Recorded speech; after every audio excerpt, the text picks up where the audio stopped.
up at Saratoga, and it's all about the horses, as exercise rider Pierre would agree. And we have plenty of exciting action coming up today and throughout the week. That man right there, Jose Ortiz, has a big day on tap, including riding the morning line favorite in today's feature, De La Rose. Technical analysis, a she'll rematch out of the perfect sting with Evie Jets, who took them gate to wire last time out. The former claiming mare has been tremendous on the track recently for trainer Matt Cantormasi. In that race, Bill Mott will send out White Frost, but that's not all of the action Bill has coming up this week. He'll also send out the tremendous Cody's Wish in Saturday's Grade 1 Whitney.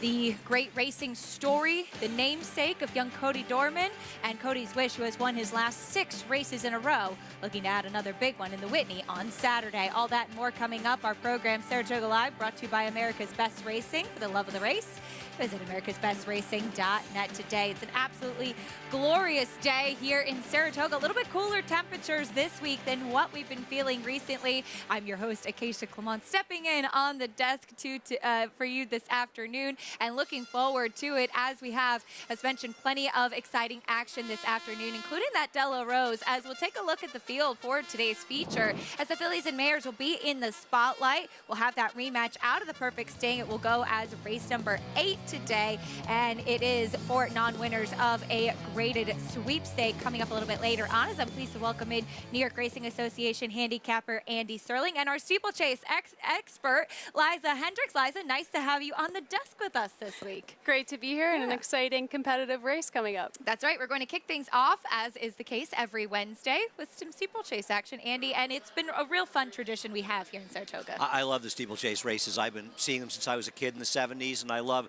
that we continue to run them here. I don't really have any idea what's going on in them, but I enjoy watching them, and I enjoy learning about the horses as well. And we hope our friend Joe Clancy, who's normally with us, is feeling better, and we'll see him next week. Well, luckily, we have Liza here to help us out a bit. She does know what's going on, thankfully, as we'll take a look at the field for the opener. It's the Jonathan Kaiser Novice. We run over fences for 4-year-olds and upward. It's 2 miles and a 16th over the jumps, and a very powerful name for a steeplechase jock, Jonathan Kaiser, who passed away at the young age of 22 back in the year 2000, a 2-time champion, on the verge of becoming one of the greats. And Liza, it's really special that we get a chance to pay tribute to him with this race. It's amazing, and you know, he was such a great jockey, and so it's great to pay tribute to him. This is a novice race, as we're taking a look at Awakened, last out winner for Jack Fisher. What does a novice race refer to, and what are kind of the conditions for these horses to run here? So it is a stake, but it's sort of a different type of stake. Horses can't have won before a certain time, and they add in that other than condition, getting to include a few more horses with non-winners of 3. So a good opportunity for horses to come in here as we take a look at Awakened. And Andy, it seems like we've seen a lot of the horses with those Phipps pedigrees, as Awakened is, be successful going over the jumps as well. Actually, the dam of this horse, Daydreaming, she broke her maiden first time out at Saratoga. I want to say by 8 and change, actually, and I believe she was a huge price that day. She's a pretty good horse. See her in a lot of pedigrees. Yeah, absolutely. There's a look at the number 5 Barbados, one of a couple in here for trainer Arch Kingsley. We last saw this horse trying a flat race in the Belmont Gold Cup, and out of that race we saw L'Imperator Liza, who came back to win over the jumps last week here, also for Archie, and then Channel Maker, who we saw win the Bowling Green on Sunday. Yeah, we did, and Arch actually had another horse in that race. He had 3 horses in that race, and the other one came back to win at Colonial over jumps as well, so it's been a great prep race for him. And we've seen trainer Arch Kingsley be very active here at Saratoga as well, actually keeping a string of horses training at Saratoga. I've seen them out in the mornings too. And Liza, how much of a benefit is that? Because the rest shipping in a lot from the Mid-Atlantic, from Colonial, from Fair Hill, and Arch has had a string here at Saratoga. Yeah, it's proved to help him a lot, especially this year, just keeping them up here. He schools them over on the Oklahoma track, usually on Mondays. So I think that helps a lot. The ship can kind of take a lot of out of horses, especially coming from further places like Virginia. You can join Naira Bets today and play all of the action on our program and a whole lot more while earning up to a $200 deposit match bonus. Sign up with promo code SPA200 and you could earn up to a $200 deposit match right after your first deposit. Bet any track, anywhere, anytime. Join now at nairabets.com for your $200 deposit match. Horses making their way onto the turf course for the opener, the Jonathan Kaiser Novice, as we take a look at what else is on tap today. Today's races, as always, presented by Claiborne Farm. We're fast and firm up at Saratoga, kicking things off with the Jonathan Kaiser, the Della Rose, the feature, and a big pick six carryover, which was very exciting, kicking off with New York bred 2-year-olds in race number 5. But for more on the opener, we welcome in the 4th member of our team, champion jockey Richard Migliori, downstairs getting a good look at this group. Hey, Richie. Hey, Keisha, and I'm just so happy to be involved reporting on the steeplechase here.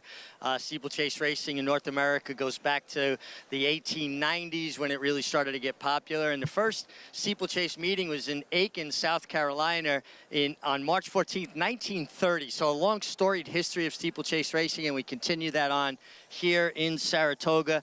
I really like the one here, Awakened, and a group of steeplechase horses all really conducted themselves very well, looked terrific in the paddock. They've got that long, sinewy-looking, stamina-based thoroughbred look to all of them. Awakened by Curlin out of Daydreaming, all of that good Phipps pedigree, trained by Jack Fisher, a Hall of Famer, and our good friend, Sean Clancy, Riverdee Farms and 10 Strike Racing. Horse is a picture, looks fantastic. He'll be my top selection. The 5-horse, Barbados, making another good impression. Arch Kingsley does a terrific job, and those are the 2 that really stood out to me. And the 7, McTeague, unfortunately, Bernie Foley was hurt schooling horses yesterday. When I understand he had surgery today. Gerard Galligan picks up the mount on McTeague, and he also made a nice impression in the paddock, Acacia. Richie, thank you. The Jonathan Kaiser Novice to kick things off. And Liza, you and Richie on the same horse with the number 1, Awakened. And as he mentioned, cool to see 10 Strike Racing with the jumps horse as well. Yeah, definitely. It's great to see that crossover in owners from flat to jumps, and getting a good price on both Richie and my pick, 7-2. Tom Gardner gets aboard him, and he's just a horse that always seems to show up. His one bad race was over soft turf at Far Hills, so he's getting firmer turf today. And he won his last start very impressively at Radnor. It's a course that's pretty flat, but it is a right-handed track. So that's one thing to note. And as Richie said, great pedigree. He's actually a half to Imagining, who ran up here a lot in New York. So great to see those Phipps pedigrees, as Richie was mentioning. Yeah, we love to see that. 7-2 right now on Awakened. Richie and I actually got to spend with Joe Clancy the day over at the Far Hills jumps meet back in October, and I felt like, we kind of lost Richie in the crowd sometimes because he was going to experience. People had like charcuterie setups and a full bar. I think there was like kegs out at one point, but so fun. And these jumps meets, if you haven't had a chance to experience it, there's so many throughout the country that are such a good time. Yeah, and it's great. They get a great crowd, and there's always the infield with tailgating. Other meets that have ones like that are Carolina Cup down in South Carolina. We actually always used to go in college and take buses. All the colleges take buses there and get to watch the races and have their picks there. And there's actually a Carolina Cup winner in this race. Oh, cool. So the number 3 Caramelized that Leslie Young trains ran and won that Carolina Cup this year. And Leslie Young is running away with the Trainers Championship. So it's fun to see female trainers doing so well, and she's well clear in the standings, so it's great to see that. Very talented horsewoman, as currently the number 5 Barbados, 7-5, coming out of that try in the Belmont Gold Cup. And though Liza, you'll see that this is a horse that actually won over in Europe. When horses switch from flat races to jumps, they kind of go back and have all their conditions, and that's why we saw this horse just recently in a maiden race because over the jumps.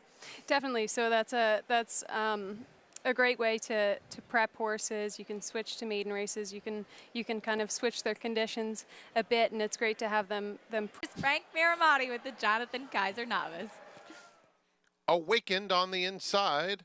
and Caramelized over the first hurdle, and they are joined 3 deep by Realist. And so Realist on even terms with Caramelized as they come by us for the first time. McTeague is in third, Restitution on the outside fourth. Awakened just inside of that one as they move into the clubhouse turn with 2 hurdles behind them. It is Caramelized on the inside and Realist trying to quicken the tempo. So those two now sprint away from McTeague, who's 4 lengths back in third. Followed on the inside by Awakened, a joint fourth. Solomoon is in between rivals, and Restitution just outside of that pair. A length and a half to Merrymaker and Barbados.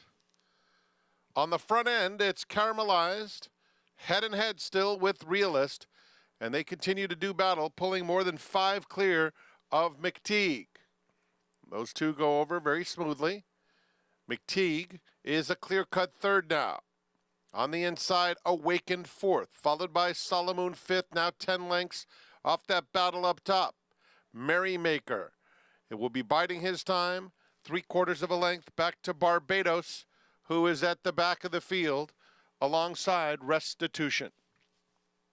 It's Caramelized, opening up a length and a half. It's been a pretty quick tempo for these two. Caramelized lets it out a notch, opens up 2.5 now. Realist is second as they come by this hurdle, and Caramelized up and over with Realist in second. A gap of 5 lengths to McTeague, who's by himself in third. Awakened on the inside of Solomoon, those two right together. Barbados in between rivals. To the inside comes Merrymaker and Restitution. Caramelized by 4 lengths. Realist is second. It's now another 3 back to McTeague in third, and Awakened yet to be called on in fourth.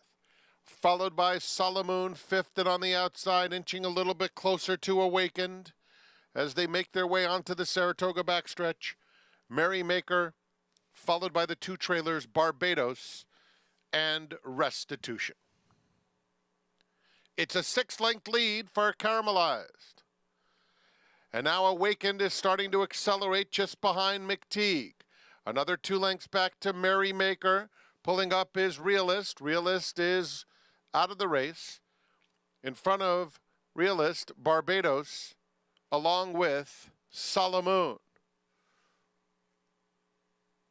Around the far turn, Caramelized has now been passed by a strong McTeague. McTeague, full of run. McTeague opens up 5, and here comes Awakened in second. Restitution has also been pulled out of it. Merrymaker is in third as they reach the top of the stretch. It's McTeague in front by 3 lengths. Awakened chasing gamely in second as Merrymaker moves into third. Coming toward the wire, and it is McTeague holding a 3-length lead. Awakened trying so hard, but will settle for second behind McTeague. McTeague wins the Jonathan Kaiser Novice by almost 4 lengths. Awakened was second, Merrymaker third, and Barbados fourth. McTeague placed first through disqualification last time out, but gets the win outright today. McTeague, Liza, these connections we saw be successful already here this summer in Saratoga. We did. We saw Cyril win the AP Smithwick, the first race, steeplechase race up here. Pretty impressive run here, Andy. McTeague, as we heard Richie mention, Gerard Gilligan picking up the mount at Galligan, picking up the mount, and a game effort holding off some of the closers. I agree, opening up and getting it done. This guy has really traveled. I'm looking where he ran. The Curragh at Leopardstown, all these places in Ireland. He ran at Auteuil in Paris. You've been to Auteuil, haven't you? No, I have not. I went with my friend John years ago, and he said it's like the aqueduct of France because you get right off the subway. You get on the subway, and you get right off the train. You go in, you go down a tunnel. It lets you out in the infield. Then you take a tunnel back there. No, unfortunately, I think I'm the only one that lost weight going to Paris because my husband and I both had the stomach bug while we were there. Yeah, I managed to gain weight there. It was a really unfortunate situation, a place you just want to eat and drink. Yeah, Auteuil was great. I loved Auteuil. They got a figure 8 jump course. You've been there, I assume, right? No, It's I haven't. It's a figure eight jump course on the front part. It's a huge, like 1.5 miles, 2 miles. And they go in the figure eight, and they go around 4 jumps, like through a figure eight, and they come out, and then they run another like 1.5 miles, 2 miles around it. It's really actually cool. It kind of looks a little like Riverside Park in New York because there's like houses up in the hill behind it and stuff. It's a great track. I love it. Well, McTeague, well-traveled, Liza, an 8-1 winner here, holding off a good run from Awaken. As we saw the way this pace set up, there was a pretty far ahead pace setter early on in the race. Yeah, just like there was last week, and then they were able to catch up with him. But thoughts and prayers are going out to Barry John Foley, who did get hurt yesterday, so wasn't able to come up, and Jared Galligan picking up that ride, and he drove up here this morning. Driving up and making it worth it, picking up the win, and absolutely hope that Barry is back riding soon. An 8-1 winner with McTeague in the opener, 7-1-2-5 in the Jonathan Kaiser Novice. We'll bring you prices and reactions and more when we come back. We're just getting started here on Saratoga Live. We'll be back on the other side of this break.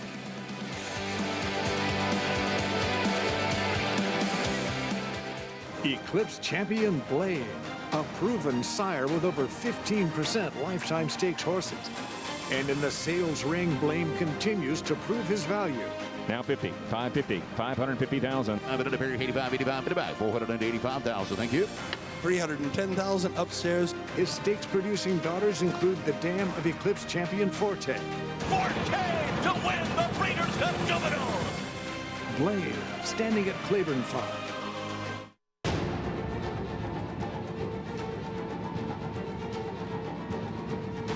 $500,000 in the back. Thank you. Oh, what a Preakness! It's National Treasure who gets the lead late. $1 million in the back. Thank you. Flight line, then full flight. Flight line, 20 lengths. Flight line and a jaw-dropping, awe-inspiring Breeders' Cup Classic win. The 102nd Saratoga Sale, August 7th and 8th in Saratoga Springs, New York. Where will you be?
We're back on Saratoga Live. So glad to have you with us on this Wednesday afternoon. We just saw the first race of the day, as the case is every Wednesday. Over the jumps, always fun, always exciting. And this week, no exception. The Jonathan Kaiser Novice went to the number 7, McTeague, well-traveled and picking up the victory for Cyril Murphy. And Jared Galligan picking up the mount here. And Liza, we talked before about the story of this race, why it's named the Jonathan Kaiser Memorial. And there's also an amazing Jonathan Kaiser Memorial Scholarship, which I know your brother participated in as well. And we have the recipients, I think, in the winner's circle here today, James Wyatt and Jaden Shore. Yeah, it's a great program, and it was actually my older brother, who's not involved in steeplechase racing, but he trains flat horses as well, so it's great to get him. He got that award and went into that program, and it just kind of brings people around and introduces young kids to to the steeplechase races. We love that, and congratulations to those scholarship recipients. So great to see them here in the winner's circle presenting the trophy, doing the presentation for that Jonathan Kaiser novice. McTeague with the victory, and there's Richie Migliori sliding in. He's working hard. He's on top of things today, huh? When is he not? He's always. Let's go back to Richie with special guest winning rider. Yeah, thanks, Acacia. And I'm here with Gerard Galligan, who just contributed a terrific ride here on McTeague. How difficult is it, Gerard, to pick up a mount this late? It's not like flat riders. We have the replay center go look at them. How do you familiarize yourself and prepare? There was actually very little form to go on, too, because he'd only ran one time in America. So you're really just relying on what the trainer tells. And he gave me very specific instructions about the horse, what he likes, what he doesn't like, but left me some leeway to go to plan A, plan B, plan C after that. He looked like he settled beautifully in your hands, got in a great rhythm. Yeah, he actually missed the start a little bit, so I had to G him up there to get him up nice and handy. And then I sensed they're going too fast, so I was able to be handy, but still take him back 5 lengths off the leaders. He traveled like a dream, really. And after jumping the last, I was surprised how much I still had. I was able to give him a little breather before kicking on and putting the race to bed. How different is it here, because we've done away with the final fence, so you basically have nearly a half a mile of racing on the flat. Yeah, you don't like to be in front too soon, because they're after running 2 miles, they're a bit tired, but just the way that race worked out with the 2 front runners running off, I was left in front a little bit too soon, so you just kind of got to keep them going to the wire and just fingers crossed no one gets you. Well, you really rode a terrific race, particularly under difficult circumstances, and certainly our thoughts and prayers with Bernie Foley, and but you know, this game's about opportunity and making the most of it. Gerard certainly did that. You're always sorry to get it in these circumstances. Our thoughts are with Barry, but you got to fill in, you know, and it swings around us. I missed all summer last year with a broken bone, and it's just, yeah, prayers go out to Barry. Yes, these men and women that ride these horses, so tough, have all my respect. The toughest athletes indeed. Richie, thank you and congratulations to Gerard Galligan. As you said, not the circumstances you'd hope that it would be. We hope we see Barry Foley back riding soon, but a nice effort from McTeague. Liza, great to have you up on the set today. Thanks so much. Thank you so much. Great. Another steeplechase race in the books. And we'll see you back next week as well? Of course, yeah. Okay, looking forward to it. You're sticking around, I understand, Andy. I'm leaving with Liza. You're not allowed to leave Liza with and I are going to go have fun. Well, it's not right. That would be more You're fun. fine. That's You don't fair. need me. That's fair. Liza Hendricks, we're stepping aside. Sarah O'Bowdley coming up on the set to join us as we take a look at the field for race number 2. It's a New York bred maiden special weight going 6 furlongs on the main track. 2-1 to the outside right now on the number 7, Flying in Style, who showed speed on debut, second-time starter for trainer Charlie Baker. Well, the champions, they showed up last week. We'll take a look back at week 3 in review. 2-year-old champion Forte got back to the winner's circle, and the sprint champion Elite Power kept that streak rolling.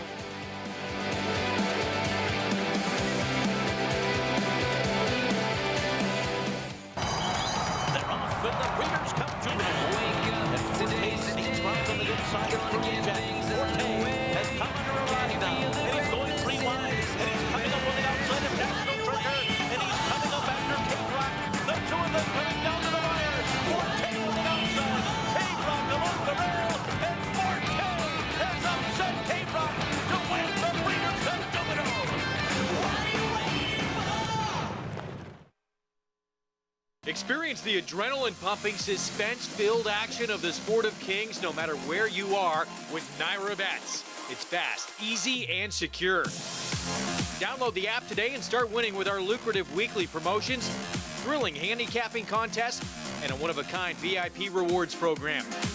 Don't just watch horse racing, be a part of the action with Naira Bets.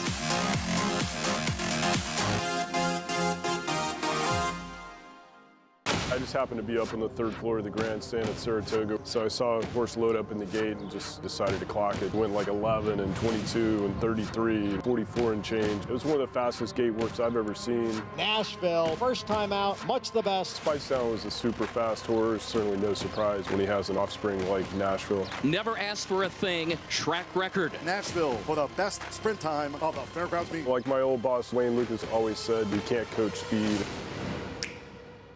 Just minutes from downtown Saratoga Springs, you'll find GMP Farm, a utopia of healing for equines and humans, offering revolutionary, customized equine care using state-of-the-art imaging and therapeutic technologies for horses of all disciplines. Immerse yourself in tranquility in our sacred spa, offering specialized spa treatments and holistic therapies to refresh and rejuvenate among tranquil mountain views. Start your journey to wellness. Visit gmpfarm.net and sacredspaandwellness.com to schedule a treatment today.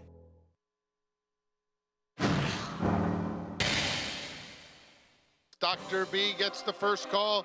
Echo Zulu and Frank's Rocket right in between them. Echo Zulu hugs the rail and goes on strongly. Echo Zulu canters in by 8 widening lengths. Next will track intently from second. Next has opened up at the top of the stretch. Next widening and sprinting in hand by double digits. New York Thunder sails toward the half-mile pole with a 3-length lead. New York Thunder means business. Opens up 2.5. New York Thunder rallies to win. Far outside, Elite Power is starting to close. They're a furlong from the finish, and it's Gunite trying to fend off Elite Power, who's motoring like a big chestnut tank on the outside. And Elite Power and Gunite, Elite Power got him. Forte flashing some good early interest. He's second and immediately guided off the rail. And Forte with that orange cap at the rail in third. Forte at the rail. Angel of Empire. Disarm hit show in the center of the track. Forte trying to get off the inside to try and run down Saudi Crown. He's in a tight spot. Angel of Empire outside of him. Saudi Crown. Forte. Here's the line. Photo finish. He's so special. I mean, he's the best horse in the country right now. He's the best 2-year-old. As of today, mid-year, he's the best 3-year-old. This horse deserves this win. And, you know, he gutted it out. You know, Brad Cox had 3 horses. It felt like it was 3 versus 1 for a while. But everybody ran a big race. And, you know, it's a really, really good field. And, you know, it came up big. And to get him back in the winner's circle after 4 months, very special. A very quick start for Channel Maker, who's hustled hard in the pig silks. Coming under the wire for the first time, and it's Channel Maker in front by 3/4 of a length. And they're at the top of the stretch. And it's Channel Maker, and it's going to be Channel Maker. Channel Maker takes them all the way. The big names showed up in week 3. We take a look at our week 3 stakes winners, starting the week off, Andy, in an unbelievable fashion with the tremendous Echo Zulu. Huge performances from all the horses on that list, and especially exciting to see last year's champions, former champions with a horse like Channel Maker, coming back to win. No, I agree. And that list has actually 4 champions in it, which is pretty remarkable. And I think one of the things marks of Saratoga are the good horses that show up. But they have really shown up this year. They have shown up in a big way. Elite Power running the best race he ever ran. A tremendous effort by Echo Zulu, best race she ran. New York Thunder throwing his name in there. The exciting race in the Jim Dandy. And then Channel Maker closing it out. Great week of racing. There's so much more good racing to come. Sarah Badway joining us on the show here to do the early show. A 3-person set I don't think we've gotten a chance to do before, so this will be fun. Yeah, I'm excited. I haven't been on this particular set so far, so very exciting and looking forward to talking about some racing with you guys. It's the first time I think I've seen you the entire meet. I think so. Usually I'm sequestered to the paddock. I'm just running back and forth between paddock That may and be winner's by circle you've in done the that summer. intentionally, actually. You almost made it to halfway through the meet without having to see I me. did. Tough break. By design, you know, no kidding. We take a look at the feature today, the De La Rose, which will go as race number 8, fillies and mares who have not won a graded sweepstake. But you have some talented fillies in here, including the 9-to-5 favorite technical analysis. Now, you wonder, Andy, if she's going to be able to turn the tables on Evie Jets, as they ran 1-2 in the perfect sting last time. Do you think technical analysis is going to be a little bit more aggressively handled today? I don't know. It's a very good question. I believe she'll turn the tables on Evie Jets in here. I'm not sure that means she's going to win the race. She is a horse that probably needed to start. If you look at her race last year, where she lost first time out to Plum Ali, and then she went on to have a terrific year.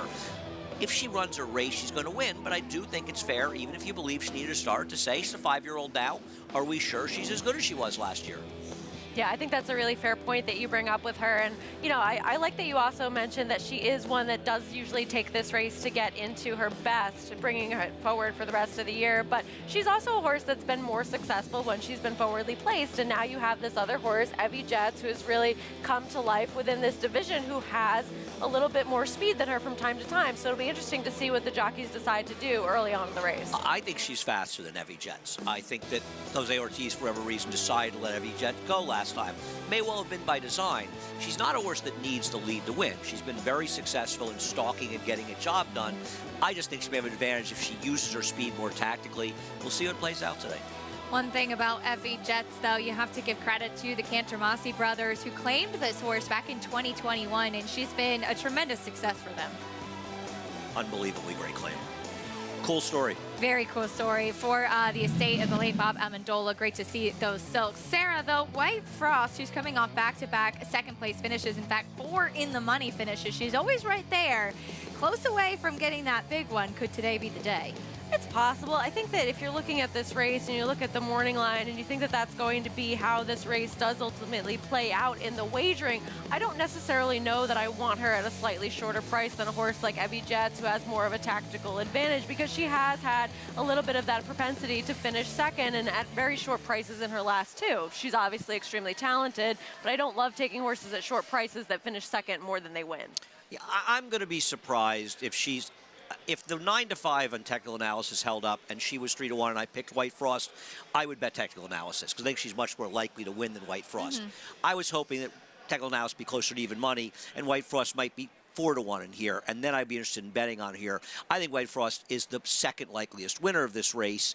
I don't like that she's lost at short prices, but she has not had particularly good setups in these races. She also got squeezed out badly at the start last time, and with a little more pace today, I think she has a chance to make that one effective run.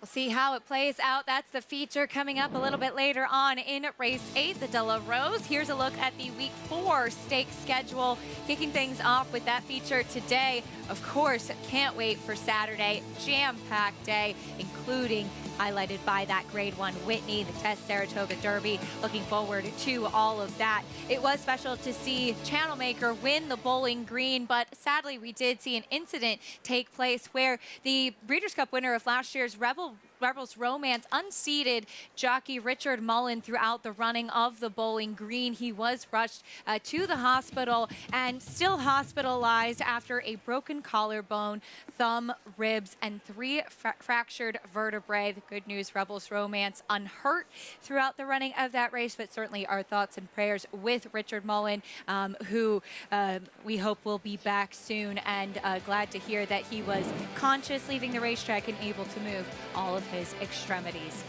We get ready to kick off our first flat race of the week with that New York bred maiden special weight coming up in race number 2. We'll be sprinting. There's a look at Bostino Santino, the mount of Jose Ortiz, who has a pretty big afternoon coming up, including a date with technical analysis a little bit later on in the De La Rose.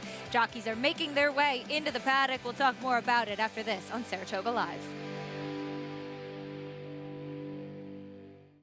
Introducing a stallion, as top class as they come. In 22 career starts, he won or placed in 12 graded stakes, competing in 15 grade 1s, earning over $1.7 million. His undisputed speed is evidenced by 7 100-plus Spire speed figures, a 3-time grade 1 winner, Raging Bull.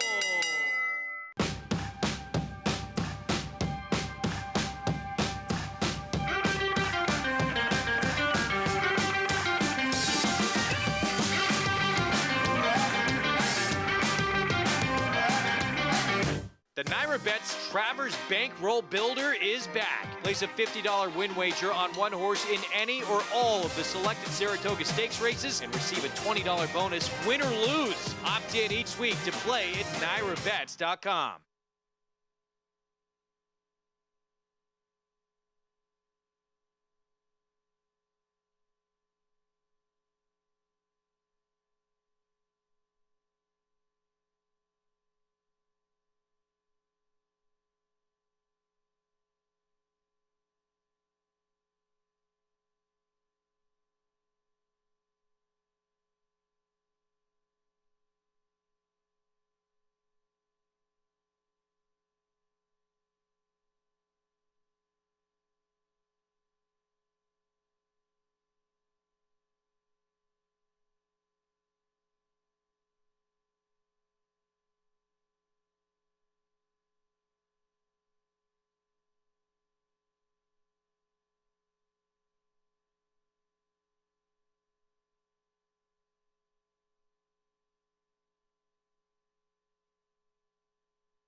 You need some information? Well, we've got you covered. Make sure you follow along, get all the stats on the horses, trainers, and jockeys in today's races with free Equibase Pass performances. Visit NYRA.com/TV schedule to download your free pass performances on all of the races on today's show. First flat race of the day, kicking off in race number 2, New York bred maiden special weight sprinting. So we head down, get a paddock report from Richie. Thanks, Acacia. We're going to start down towards the inside with number 2, Nobilis. Mark Hennig having a really nice Saratoga meeting so far. Horse could not look better from a physical perspective. He's all dappled out, which is just an overall general sign of good health. You want to see a horse's coat that kind of resplendent. He looks fantastic. Was a little vocal, kind of talking to some of his colleagues here, if you will. And I love what I see from him. He's a horse that runs a little bit and stops and starts. He resents kickback, and he's always seemed to run better when he gets clear of kickback, where it's not directly in his face. So hopefully he can work out a trip from that post 2 with Dylan Davis, who has been riding extremely well, getting back to his more aggressive ways. The 3, Bustino Santino, could not look any better. He's a horse that's never caught a fast track. 3 starts, 3 times in the mud. He hasn't been seen since January. He's taken money in all his starts. Just a very sharp-looking son of Bustin' Stones, bred by and owned by Roddy Valenti, who's got the family out in force, including his grandson, Santino, Bustino Santino. And if I had to guess, I would think bringing everybody out, wives, grandkids, everybody, they're expecting a good effort from the 3, Bustino Santino. The 6, Stavros, making his first start for Brittany Russell. First start against New York breds. He absolutely gets the paddock check mark. And no horse looks better than Stavros here. Very, very sharp looking. I'd be surprised if he doesn't show more speed in this spot. And the 7, Flying in Style. 1 start, ran extremely well for Charlie Baker, Joel Rosario Sticks. He was a bit of a handful to saddle. They had to saddle him on the walk, meaning they had to make the tack up, pad, saddle towel, everything, throw it over his back, and then continue to keep him walking as they tighten the girts and put the tack on where it needed to be, just because he was not going to stand still. But he looks like he's settling down much better now that Joel Rosario's in the irons. We'll get a look at him out trackside, guys. Richie, thank you. 2-1 favorite, Flying in Style. Showed speed from the rail last time out, Andy, and he's drawn to the inside today as we kick off a pick 5 here. But coming up a little bit later on, which will start in the 5th, we have a monster pick 6 carryover. I know both of you are going to be participating, I'm sure, and I hope everybody else is too. But that's always really fun when we have these big carryovers. Absolutely. It's always fun to get involved, and it attracts a decent pool, especially on a day like a Wednesday where we do still have very competitive racing as we do all throughout the meet. But this is a tough sequence, much like most of them have been, and you lost some of your potential leans, especially in the last race as well, because there aren't a lot of spots that look like they're an easy free square kind of single. It's a crazy day because we've had scratches haunting us a bit this meet. Every scratch was an MTO. Yeah. There was a late scratch of a part of an entry that was a long shot in race number 7, I think. But the biggest scratch possible was Vax in the last race, who was going to be a big lean that you mentioned. And I think it changes things because that's a very, very difficult race to like anybody except Vax. Now, Vax may not have won, but you might have crafted a ticket around trying to hit it if Vax gets home. And now you're left with a race that looks like a dartboard. Exactly, and some of the races where you might have those potential leans, like perhaps technical analysis, there are other alternatives as well. So even if you do like some of these shorter price favorites within the sequence, do you trust them completely to single? I don't know. Well, I mean, you start out with 2-year-old maidens, mostly first-time starters and first time in the turf. So, yeah, I mean, there's 2 Clement horses in there. I preferred Once an Eagle, but it's a lot of guessing, and they're still firsters. And the 7th race in 1.25 miles, I mean, it's a complete and total crap. It's a really fun race. Yes, but where do you trust anybody? Yeah, so it's a tough sequence. That's a tricky one. A kickoff in the 5th. Of course, we have that pick 6 carryover coming up a little bit later on. We'll meet the field, though, for race 2, New York bred, starting off with Chalky Cat. I'm married to Chalky Cat. I'm going to get him home today. His first race was terrific. Something went wrong last time. 2 back, needed a race last time. Today's the day. The Bond's still looking for the first win, but 6 in the money finishes at the bin right there. Here's the 2, Nobilis. Best race so far was his debut, went second to Arctic Arrogance, a 74 buyer for that race. Second last time out, maybe rounding back into some of his better form. 7-2 right now. Here is Bustino Santino off a bit of a layoff. Well, Richie's correct. He's never been on a dry track before. 2 of the tracks he was on were harrowed race tracks. I've seen enough with this horse, but he's a fair enough price, I guess, if you like him. A little bit of a break. The son of Bustin' Stones. Here's a first-time starter. The other for Jim Bond. Friday, I'm in Love. The Sire Weekend Hideaway has yet to have a debuting winner, but only a very small sample size for his progeny. The Dam won her first 2 starts, though. We saw it's all coming together. Good on turf by Weekend Hideaway. Here's Fast Buck Freddy. Second-time starter, much like the favorite on the outside. I didn't think did that much running, but could improve. 5-1 right now. Here's Stavros, first time in the barn of Brittany Russell. Yeah, moves from the Bob Baffert barn. He's yet to hit the board in his first 2 starts. Took a lot of money on debut, but that was likely based on the connections. And here's your current favorite, Flying in Style. Ran a credible race last time out. I believe the 4th horse came back to win. Has speed, has a good outside post. Logical horse. Joel Rosario going to be in the saddle for trainer Charlie Baker. As we'll take a look at his debut. As mentioned, he had the inside post, showed speed, was a 9-1 price that day. You're going to have to take him at 2-1 today, but sometimes that experience and showing speed can be a good sign of a horse that will benefit coming back in the second start. Yeah, I mean, I don't have a lot to say. This sort of isn't there. Though the rail was good, it wasn't a big advantage that day. He ran fine. I can see why a lot of people like him. Absolutely, and now he's going to be the outside speed in a race where there's some relative unknowns or horses that have had a couple more chances. And Charlie Baker was second-time starters in dirt sprints over the past 5 years. He's 23%, $1.54 ROI, so he does pretty well with a move like this. 2-1 on your favorite. The number 3, Bustino Santino. He has trouble getting out of the gate. That's his Achilles heel. Jose Ortiz will pick up the mount for the first time, and we saw him, Andy, Jose, miss a couple days and then come back with a flurry and a main track only, and Vax, that logical favorite, as you mentioned in the last race, out. But he's got a pretty strong day to pick up some more wins this afternoon. Lord Chapman's favored, technical analysis favored, Post Nup is favored, Shadow Dragon's the second choice, so he's got live ones. This horse is getting bet a lot here, Sarah. He's been betting all of his starts. He's never really done any running in those races. I guess if you like him, you're just hoping off the layoff that he's going to improve and he'll get better with time, because his races on paper are not good enough to win here. Well, I actually like him a little bit, and not just the first time getting on this dry, fast track angle. You know, he was third on debut to Looms Boldly, who's a pretty nice horse. Tried a stakes race, not seen since his only start as a 3-year-old. And then there he was, you know, kind of pushed back to last, had to steady a little bit. And then he does angle wide and make this little bit of a middle move before flattening out and ending up 5th that day. So I don't think it's completely fair to say that he did no running whatsoever. I think it was just at the wrong point of the race. So I think that you're taking a little bit of unknown on him, but that there might be some ability somewhere in there. Okay. Jose Ortiz will be aboard Bustino Santino. For more on him, let's go back to Richie. Yeah, guys, you're 100% correct about the 3. Bustino Santino. Breaking from the gate has been his Achilles heel. He just hasn't been very handy out of it, which is unusual for an offspring of Bustin' Stones. I like the work pattern on the way back, on the comeback, I should say here. And I like the fact that he had a reminder out of the gate, his penultimate work before this try. And I'm sure that they're looking for him to get out of the gate in better order and get better position.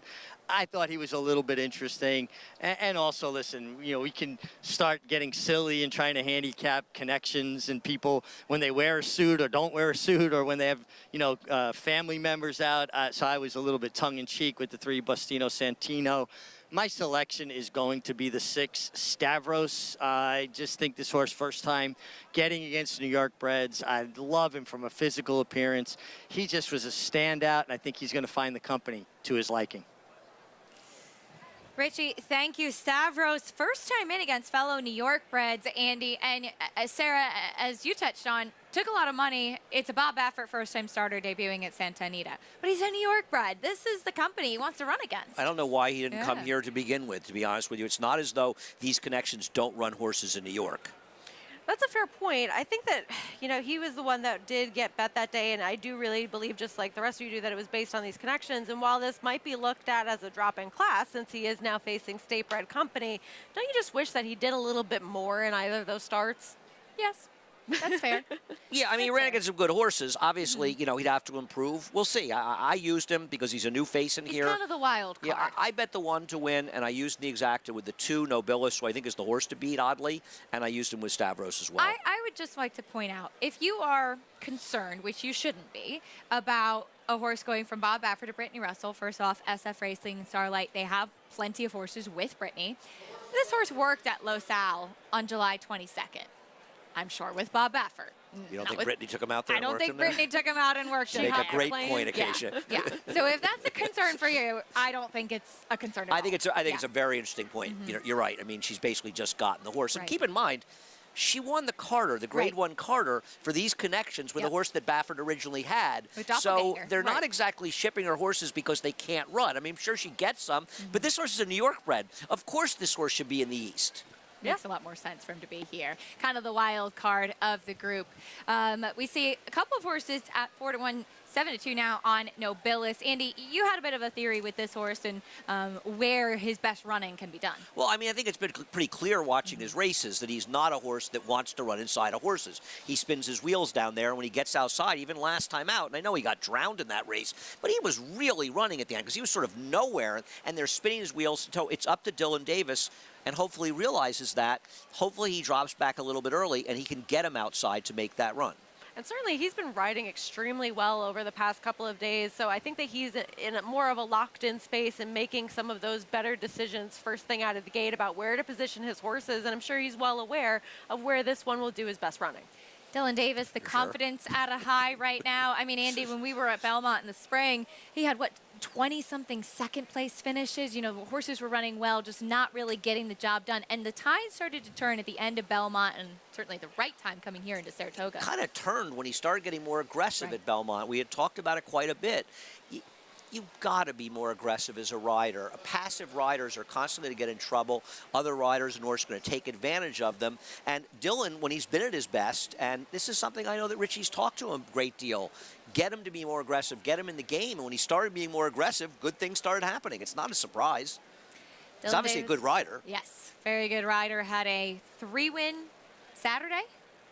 Sounds and a couple possible. on Sunday, I believe. I barely remember Saturday. It's like a month ago. I was being rained on and just gave up at that point. Poor you.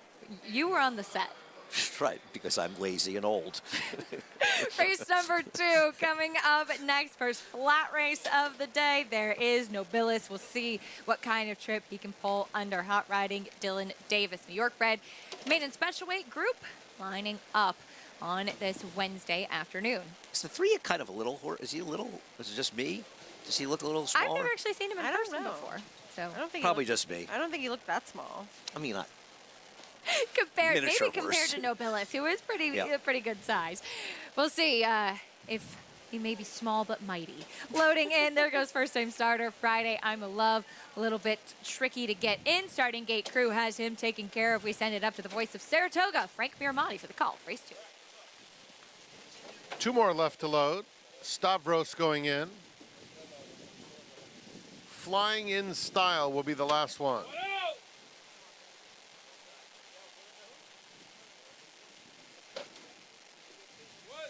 They're in the gate.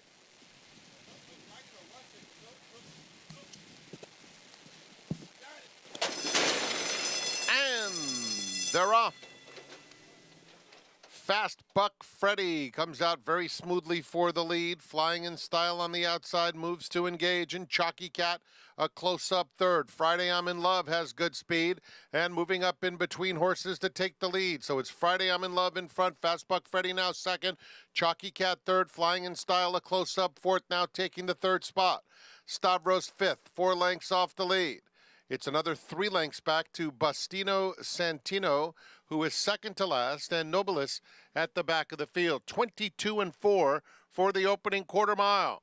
Fast Buck Freddy on the outside, and Friday I'm in Love doing battle coming to the quarter pole.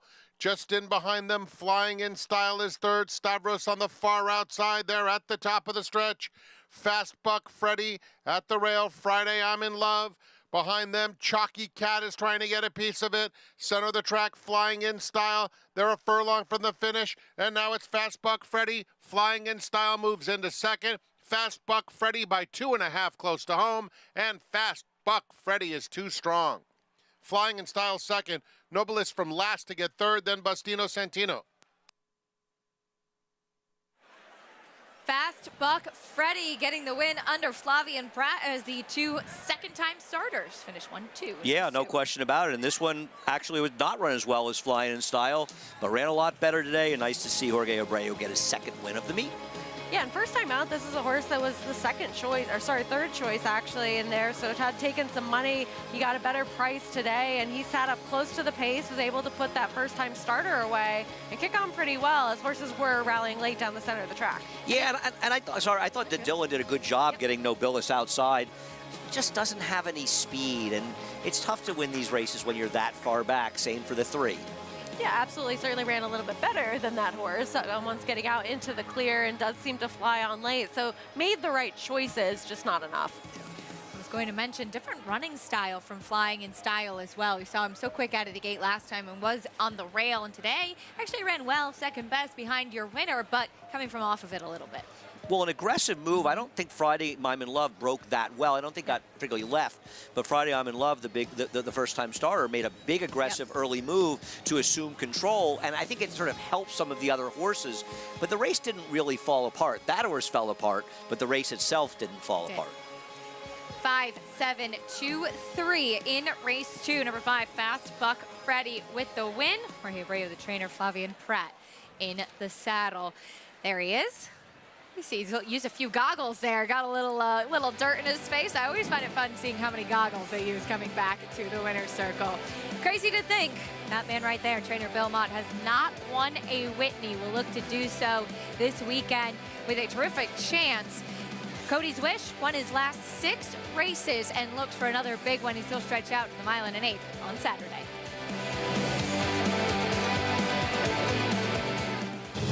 It's 1,000 Words fighting back, coming down to the finish. If a picture is worth 1,000 words, this is one stunning picture. 1,000 Words just in front. 1,000 Words wins the Robert B. Lewis. Honoree P is full out now, second on the outside. And they're coming down to the line, and 1,000 Words has done it.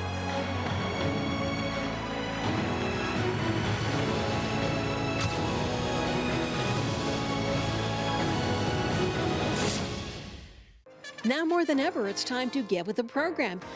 When shopping for your next race prospect, consider that New York breds start with an advantage. Our New York breds run for serious green. At Saratoga Race Meet, New York bred maidens run for up to $88,000. New York bred allowance horses run for up to $100,000. And New York bred owners can collect awards of up to $20,000 per horse per race. So get back with the program. Seriously. Introducing Gift Box, winner of the Grade 1 Santa Anita Handicap. He's a 3-time graded stakes winning millionaire with 4 triple-digit buyers and a 4 Ragazin to his name. He proved himself early as a graded stakes place 2-year-old, and now his career as a stallion is just getting started. From the first crop of the leading sire Twirling Candy out of a multiple graded stakes producing mare. Gift Box, only at Lane's End. Racetrack Television Network brings you every race, from every track, on every screen, every day. With monthly packages starting as low as $5, RTN gives you great value and access to more live HD streaming and race replays than anyone. Visit RTN.tv today to sign up and watch on almost any device, including Roku and Amazon Fire. RTN has packages that start at $5 per month.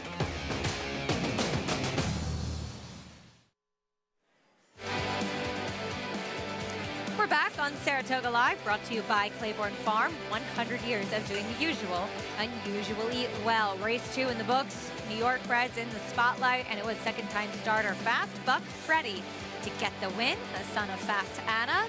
Definitely improved second time out, Sarah.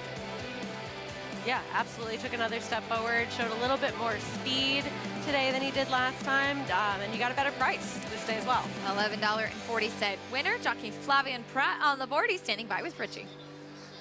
Thanks, Acacia. And Flavien, watching Fast Buck Freddy warm up, he's not the smoothest galloping horse. He looked a lot better going fast. Yeah, he was. He was jogging well, and then that's true. The warm-up was was a bit awkward, but he felt great once the gate opened.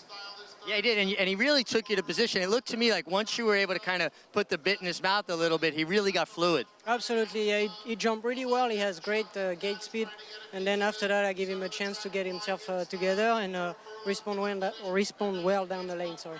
Flavien, you grew up in the harness horse game, right? Standardbreds. I noticed the other day you actually owned a winner over there at the harness track. Yeah, Kevin McDermott, who met here at Saratoga, had a chance to become friend with him and offer me a piece of little honey badger, and she ran last week and she ran the week prior to that, and she won, so it was nice. Okay, and now you're going to be driving in a match race over there, which I'm going to be there to see. I'm excited to watch it. Have you been going over practicing? I've been practicing a little bit. I should practice a bit more, but yeah, no, I'm very excited. Mary McDermott has done a tremendous job to get this thing together, and it's for good cause, and hopefully there's a lot of people who can come and participate in the charity, and hopefully it'll be a good night. Well, I'm sure you're going to have a big rooting fan base over there. Guys, an all-around horseman. Doesn't matter if he's sitting behind him or sitting on top of him. He knows how to win. He definitely does, and I love every chance we get to see all the pictures of Flavien over at the harness track, and I know a big piece of him getting involved in racing was his involvement with harness horses. I have a picture on my phone we were just looking at of him in the winner's circle with his horse, with Kevin McDermott. Pretty so cool. actually, pretty cool. Yeah. Yeah. Maybe the first one. I thought he said the first one he's ever owned, but his family has harness horses, right? Right. So maybe just not. on his own. Yeah. That's Cool. pretty cool. And we're looking forward to that charity match race coming up as well. On Saturday, we're going to have plenty of exciting graded stakes action, but this morning we drew the field for the Grade 1 Whitney, a mile and an eighth on the main track, and taking a look at the field outside in that field of 6 will be your 1 to 2 morning line favorite, Cody's Wish. And it was interesting, Andy, when I was doing the draw this morning and interviewing some of the other connections, each of them said, we respect Cody's Wish, and I think it's the greatest racing story we've seen recently, which I thought fascinating just to see the appreciation and respect they have for this athlete. And he's such a terrific horse, and you look at him, what has he won now? Eight straight races? 6 in a row. Six in a row? Okay. Yeah. But you think about his first 3 starts, which included a race in a mile and an eighth year. He was immature. He showed incredible ability. He lost, I think, to Mahamo first time out when he ran second, but he ran a huge race, and he kept getting left. His race in a mile and eighth year against Pipeline, who's returning later this week, actually, he got left in there. He made this huge middle move, and once he sort of figured things out, he's just gotten to be, he is the best horse in the country right now. Now, whether or not he transfers that to a mile and eighth is the question. Of course, and we don't know that he's going to be able to get a little bit more distance until we actually see him do it, but I like that they're taking a chance, and there's nothing that Phil Mott has seen so far to dissuade him from trying a little bit more ground, just another eighth of a mile in there as we get a cool look at him with his diamond and the diamond next to him, and he's just such an incredible story to follow, and you're always rooting for him, and it's just incredible that he is this talented with that story behind him as well. And I don't worry about the distance as much as potentially the dynamics of the race. Because of his running style, those fast-paced one-turn races, they suit him. And you think about his Breeders' Cup Dirt Mile, which, luckily he got a pretty quick pace, but he doesn't have the same kind of explosive run in a 2-turn race he has at 1 turn, and that's what concerns me. But not a lot. To Sarah's point, he already won the Breeders' Cup Dirt Mile. They don't need to go for that again. It's not going to add anything to his value as a stallion. They have to go for races like the Whitney and the Classic now. 100%, and it's great for the game, and this is where he should be running. And if he loses, so be it. And if he loses, they'll figure it out from there. But this is where he belongs, and it's great that he's running. Yeah, and you also have a lot of those horses that, we had so many big, heavy hitters in that division that have then gone on to stud duty. So we're lacking a little bit in that kind of superstar within the division. So this is a great time to take probably the best horse in training, like Andy mentioned, and see if he can just handle a little bit more ground, because he could be the top older male, period. And that's what Saratoga's about, running in these races. It's a great draw for him outside, too, because it allows him to find his position. Normally in the 2-turn races, you kind of want to draw inside. For him, especially in a smaller field, I think the outside's the best draw he could have gotten. Fox Saratoga Saturdays continue. We'll have that Whitney for you on Saturday. We start things off on Fox at 3 p.m. We hope you'll tune in. The Whitney will be race number 10. Of course, we still have 3 more shows after this weekend with the 4-Star Day of Alabama and Travers. These shows have been so much fun and so exciting to get a chance to bring the best racing in the country and all the big stars to you. And We'll see some more stars this weekend, not just Cody's Wish. Pretty Mischievous, winner of the Kentucky Oaks and the Acorn, shortening up to the Grade 1 test, and that could be a pretty exciting race as well. We'll talk more about it after this on Saratoga Live.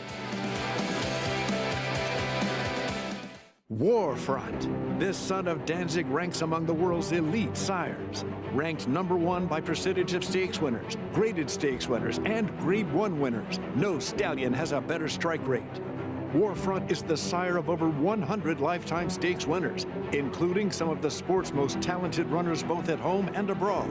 The leading turf sire of 2022 by stakes winners and stakes performers. Warfront, standing at Claiborne Farm. How do you become the gold standard in racing partnerships? One horse, one partner, one victory at a time. Congratulations to all our partners who have made West Point the gold standard for the last 3 decades.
Watching Saratoga Live, and one of our favorite things to do is be active around all of the events going on around Saratoga while we're up here on Monday. We had a very fun and exciting event. Obviously, I'm biased. I helped to organize it, but old friends and new friends as we got a chance to celebrate and highlight 2 aftercare organizations, Racing for Home Inc., which I run with my mother, Sherry Courtney. Those not familiar with it and haven't been around my mother, definitely take a look. And hey, who's there that? I am. There I know I am. her. We teamed up this year, though, Oh, get them off. with old friends Cabin Creek. Christoph Kaman, our industry honoree, celebrity guest MC, Richard Migliori. And it was a wonderful opportunity to have a lot of people together to raise money for Thoroughbred Aftercare. And the good pizza at Nove, too. Tremendous, tremendous. Big shout out to Louis Lazanero and the whole staff at Nove for helping us make the event possible. Amazing food. If you haven't had dinner there yet this summer, please do so. But I'm really thankful to everybody on our team and throughout the industry that supported the event. It's a lot of work hosting an event up in Saratoga, but really proud of everything that we did. Well, we're proud of everything that you do with that as well. And Absolutely. old friends also. And they do They're such great wonderful. stuff. Yep. And if you are up here visiting, make sure you head over to Old Friends at Cabin Creek because they have some big stars there at the farm, some retired horses, including commentator, 2-time winner of the Whitney. There are a lot of great memories from Saratoga. For me, this one is easily a top 5. My friend Nick Zito taking a shot in this race and beating St. Liam. I know the other race was a big blowout win, but beating St. Liam, the eventual horse of the year, was really one of the most incredible moments I can remember in Saratoga. And he did it 3 years apart. He did, and he finished third to try to win it a 3rd time when he ran against Bulls Bay in 2009. Yeah, really incredible. Whitney performances that he's put together. And I agree with everything you're saying. Well, this one had the better margin of victory, just the horses and the caliber that he beat, winning it for the first time, and just really an incredible career that he put together in general. And if you go to Old Friends Cabin Creek, you can give him cookies. Does he still have his blue ball?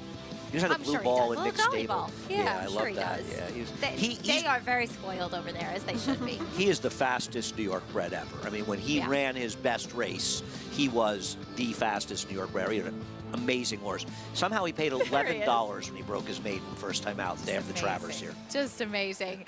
Make sure you head on over to Old Friends at Cabin Creek and pay visit to Commentator and all of the wonderful equine athletes that they do have over there. And now, I've been very excited about this because I know the answer, but it's time for a little trivia.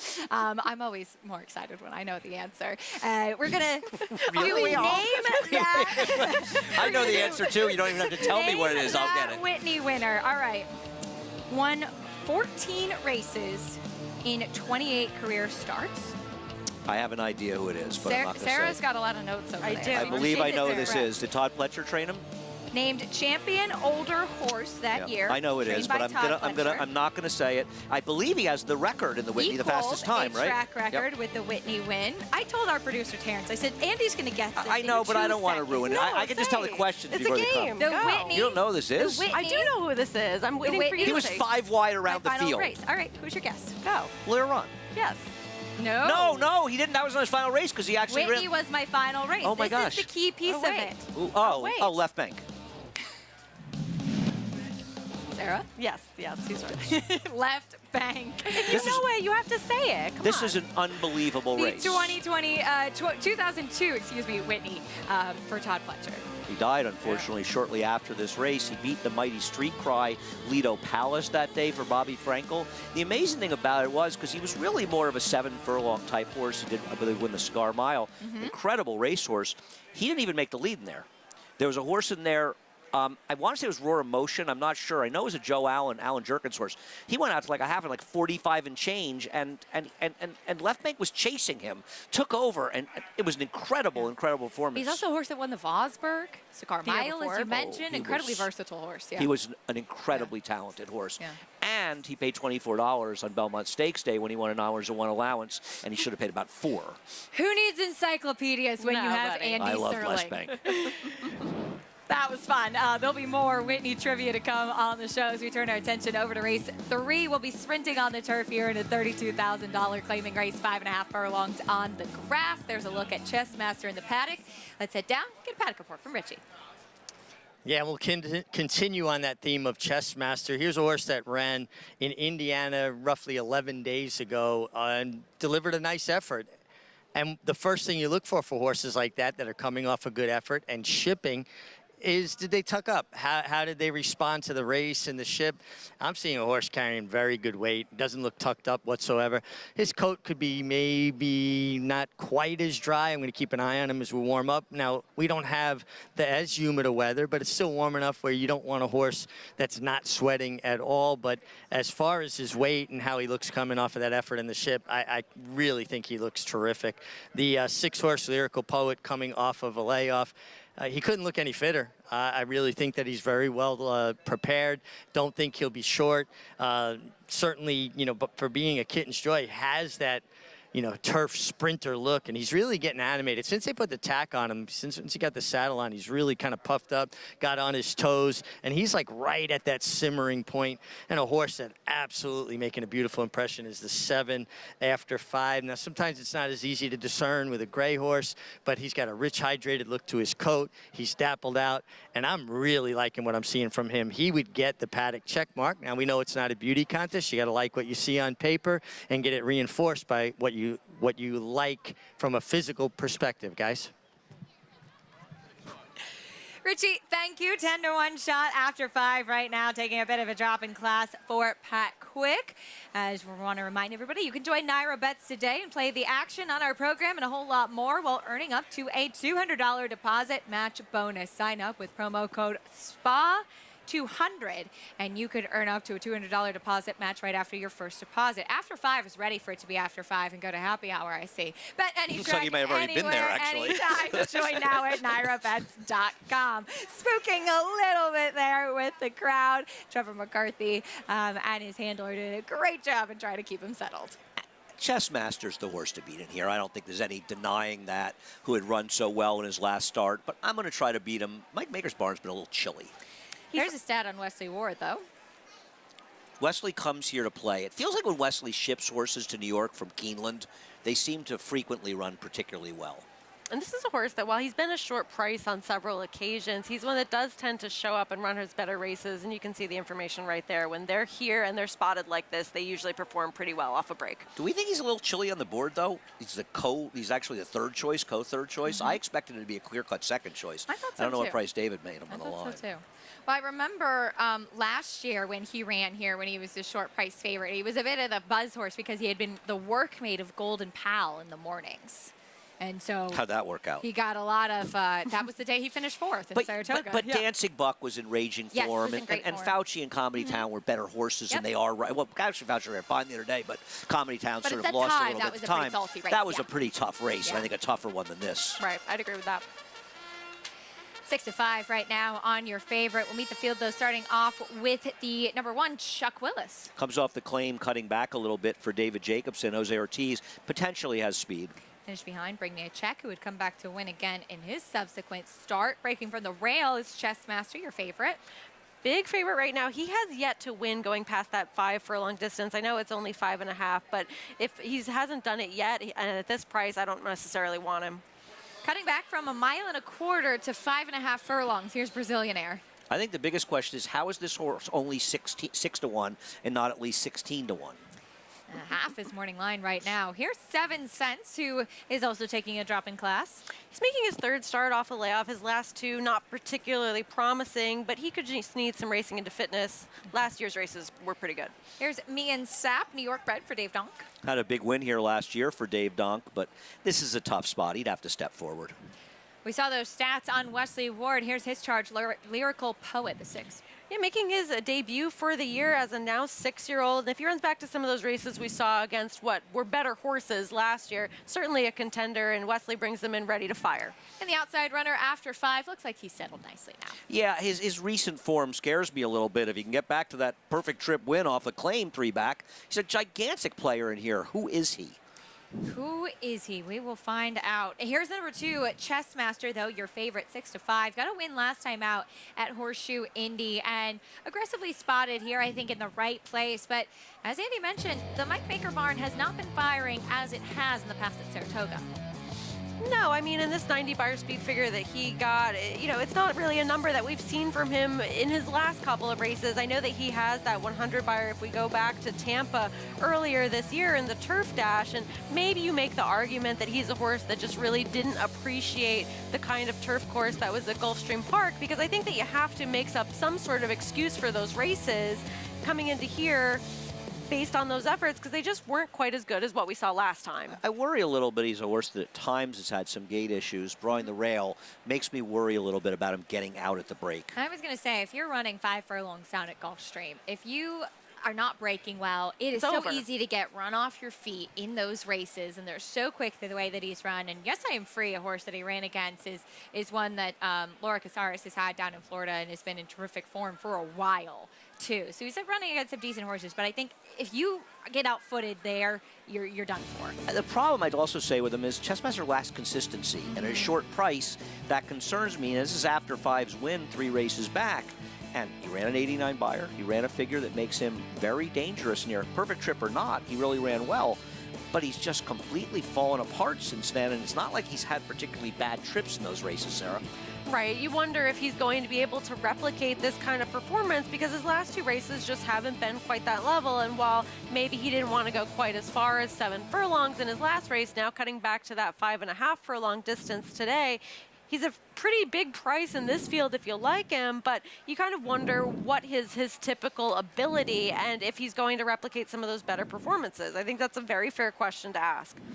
Trevor McCarthy giving him a big warm-up, and he's a bit of a quirky type, as we saw him spooking. I mean, he's broken through the gate before. He's dropped the rider in the post parade. A little bit of a tricky horse, the son of the Factor. There is another gray, though, the number 4, 7 Cent. And I thought what Sarah said about him racing into fitness, you can see he's a big, solid horse. That could be a key for him as well. He's another horse that has back races and back figures that could win the race. Obviously, he can't win the race off his last 2 races. He didn't have a particularly good trip wide last time. He does pick up Luis Saez. We hope that Eric Cancel, who's, I believe, having his surgery on his foot, may have already had it. We wish him a speedy recovery. I think there's just, and I'm using him, but there has to be some question of whether or not he has any oomph left. And I think that we've seen that a little bit with a lot of these horses that were in really great form last year that were running in these turf sprints that kind of have tailed off, at least from what we've seen from them so far this year, because that was a really strong division at this type of level last year, and we haven't seen them come back as the same types of horses. So it's very fair to question who he is and if he can get back to that kind of form. Maybe he just needs a couple of starts to make it happen, but you do need to see some forward progression from him. There's the 6, Lyrical Poet, 4-1 now, as he does have a layoff to contend with, coming back off of the bench since October. And you mentioned some of the numbers, Andy, with this type of move, though, for Wesley Ward. Well, Wesley Ward's over 30%, 6 to 12 month layoffs and turf sprints of 5 to 6.5 furlongs. So he does well in those spots, the positive ROI. And I think if you take apart his last year's races, they may not be as bad as they look at first glance. And he's also supposed to be the controlling speed here. He came up here and he met Dancing Buck. Dancing Buck went on to win stakes. He's good. The next time out, 6.5 furlongs at Kentucky Downs. He set the pace, collapsed, but it's a tough distance. And then last time out, I don't know what the plan was, but they basically just dragged him out of the race. I'm going to take him for Wesley to try to wire the field, but to be fair, he's a little cold in the board, but I think 4-1 is an extremely fair price. How do you expect the pace to play out with the presence of a horse like Chuck Willis? I think that this one's going to outrun Chuck Willis, and Chuck Willis will probably sit second. Jose Ortiz is not a rider that loves being in the inside of a duel in these turf sprints, which probably is to his credit. He often lets him go. So I think the 6, if he breaks and he gets the right ride, he's going to be clear in here. Whether or not that turns out to be enough, we'll find out after the race. 7-5, still on your favorite chess master. Let's head in trackside. Check in again with Richie. Yeah, guys, it's just such an interesting, intriguing kind of race. I'm going to go to the 1, Chuck Willis. This is a 7-year-old making his first start off of the David Jacobson claim from Mark Cassidy. Now, this horse has a lot of back class, and there are races in this horse's past that would make him very, very competitive here. And one thing that all your top claiming trainers have in common is they claim horses with back class, trying to get them back to what they once were. Now, Mark Cassidy's a terrific horseman, terrific trainer. He's obviously in the Hall of Fame. But sometimes with an older horse, they get claimed and they get in a different routine.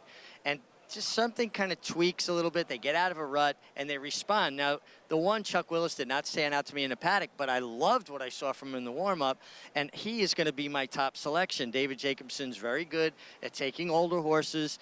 They have a lot of foundation, a lot of muscle memory, and he babies them. He does not work his horses fast, slow, and sometimes these older horses respond really well to it. I am going to pick number 1, Chuck Willis, the 2, Chess Master. He's a deserving favorite. He projects to sit that beautiful pocket trip right in behind the pace, get to save ground, such a coveted position in turf racing, and he's going to be tough the way he looks on paper and certainly the way he looks from a physical perspective. And then the 7 after 5, I like this horse. I like the way he looked physically. I think he's got races that at least can make him a contender here, and I do think he's way too big a price at 10-1.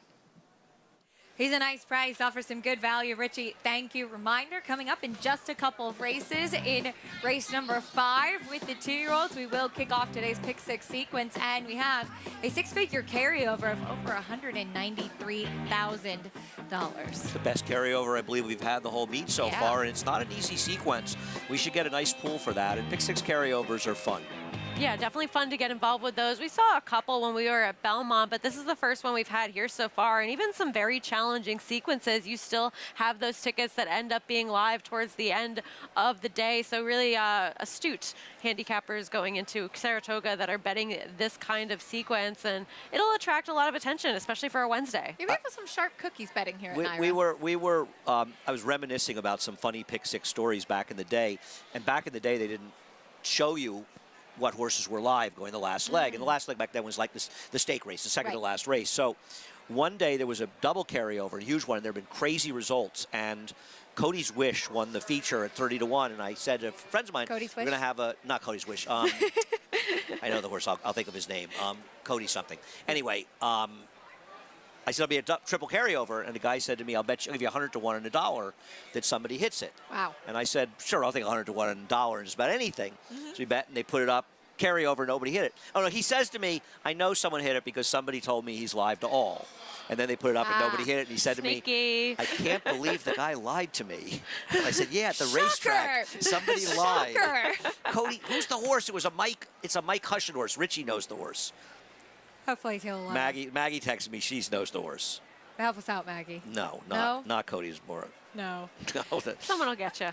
We'll be back with the answer. More trivia continuing on the show that you weren't even anticipating. We have a pick 4 starting here in the third, sprinting on the turf. And Chess Master get back-to-back victories. Send it up to Frank Miramati, and we'll find out. Thank you, Acacia. Here is 7 cents going in. Me and Sap loading. Last couple coming up. Lyrical Poet. After 5 to the outside.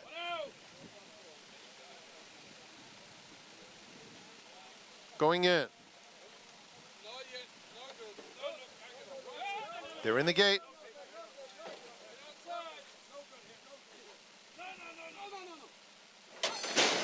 And they're off, and Lyrical Poet bounces out very quickly. Chuck Willis coming through along the inside. Me and Sap is third after 5, fourth in the early going.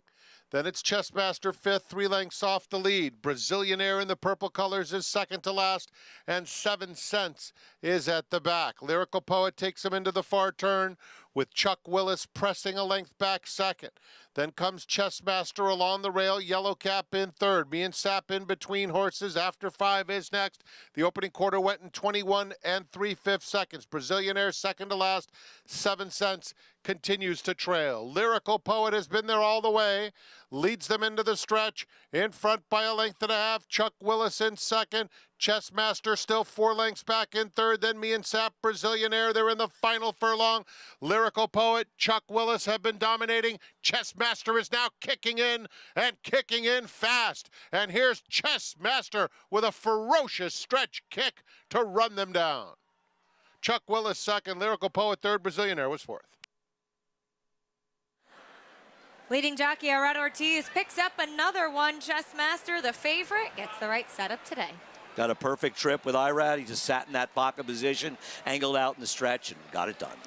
Ferocious, a little bit generous on the vernacular for his stretch drive there, but able to get the job done as your favorite today, sitting just off of those 2 pace setters that went at it. And yeah, just ended up being the best horse in the race. And off the layoff, Lyrical Poet, you could see his stride starting to shorten in the stretch a little bit too, and sitting in that perfect spot was Chessmaster. Yeah, I mean, listen, Lyrical Poet ran fine, and here he just wasn't quite good enough. He had no excuse. I mean, 21.71. We haven't had many rain really. That's not slow, but it's not a super fast quarter. He had. I got the trip I wanted with him. He just wasn't quite good enough. Even money favorite Chessmaster. That's win number 25 at the meet for Arad Ortiz Jr. I think he's got a good chance to win the meet. What do you think, Sarah? I would say that's not a wager I'd want to take, but definitely a likely favorite to do so. And just the speed that he's been on to have so many wins accumulate so far, too, so quickly. And I applaud him for how much he's in the head of everybody in horse racing. I mean, he has people. More than you. He has really got people they don't know coming or going. Most frequent topic of conversation at dinner. And by the way, Brazilian Air, who was oddly betting here, actually ran a credible fourth in this race. You don't see that 1.25 mile, 5.5 furlong cutback too often. Not usually, no. 2, 1, 6, 3. We did see Al Stahl go from a 5.5 furlong sprint to a 1.25 miles, and it worked win on Sunday. Yep. But he's Al Stahl. But he's Al Stahl, yes. He's the best. 2, 1, 6, 3. Even money favorite Chessmaster with the victory. Take a quick time out. When we come back, we'll talk a little bit about some of the great stories that we'll get a chance to see this weekend. And there are plenty of them, including the incredible bond between trainer Melanie Giddings and Maple Leaf Mel, her trainee. and namesake. More than just a name after this on Saratoga Live.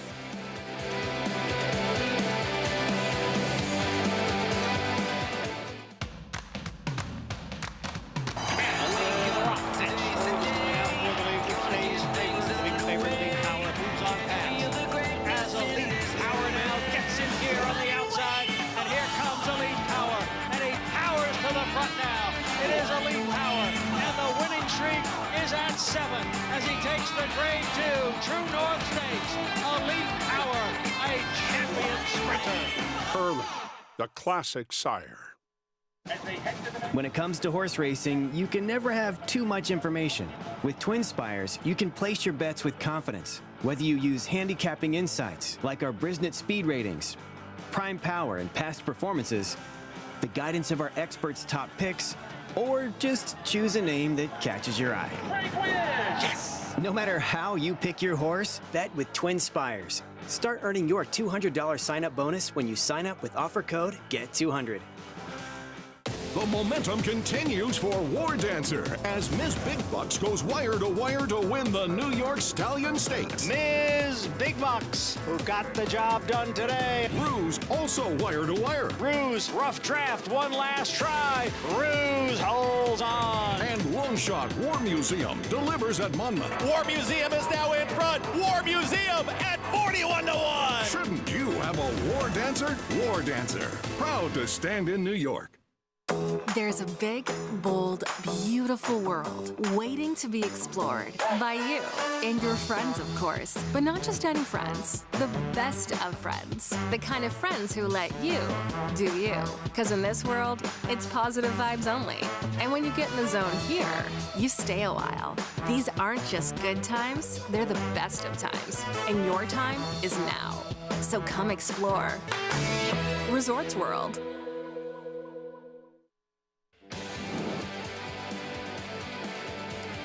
Welcome back to Saratoga Live, brought to you by Naira Bet. You can bet any track, anywhere, anytime. And is that Lake George? Saratoga Lake. It's a lake. It's a lake, Saratoga Water. Lake. If you get Wi-Fi out there, you can bet on Naira Bets while you're out on Saratoga Lake. Do you not get Wi-Fi? I'm sure you can. This is a civilized area. You know, you are not going to believe this, but I learned to water ski in Saratoga Lake. Did you? And I learned to water ski with Sue Bird. That's true. Oh, that's pretty cool. She's a slightly She's better amazing. athlete than I am. She is, yeah, she's a spectacular athlete, that's for sure. I am not. I wouldn't have guessed.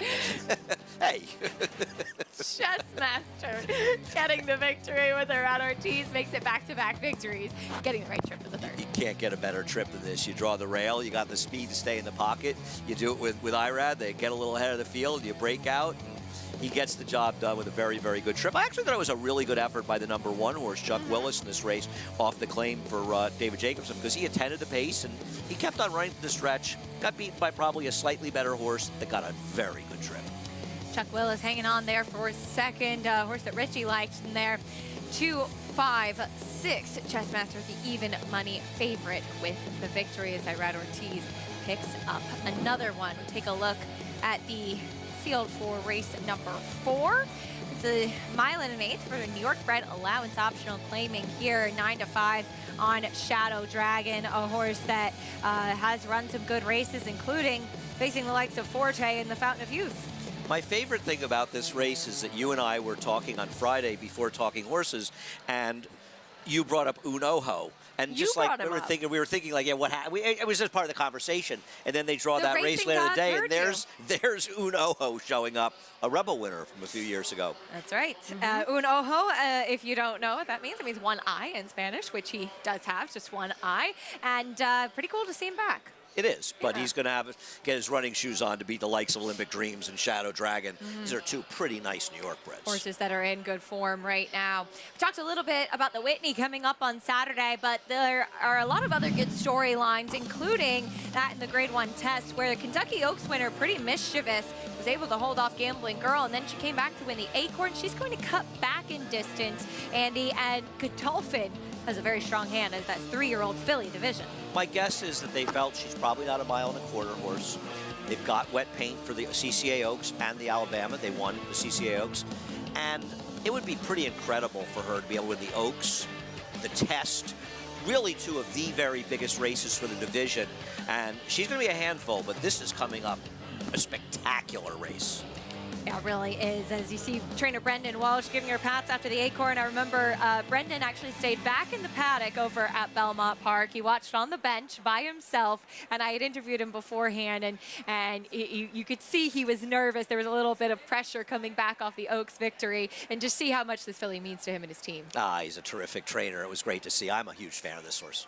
Now, Sarah, there's another good storyline in that race with Maple Leaf Mel, a New York bred who's still undefeated. She's just been spectacular, and if you wondered if she was going to be able to bring that show on the road, she certainly proved it when heading over to Pimlico, and she's just so cool to watch in action. Just a very talented horse and a great story. Take a look at her win in the victory ride, and she was a horse that always showed a lot of talent, Andy, but it's been really cool to see how she has seemed to flourish as a 3-year-old. Well, she's been absolutely sensational in her races, and she's very quick out of the gate, and she's a little intimidating. Now, this is 7 furlongs.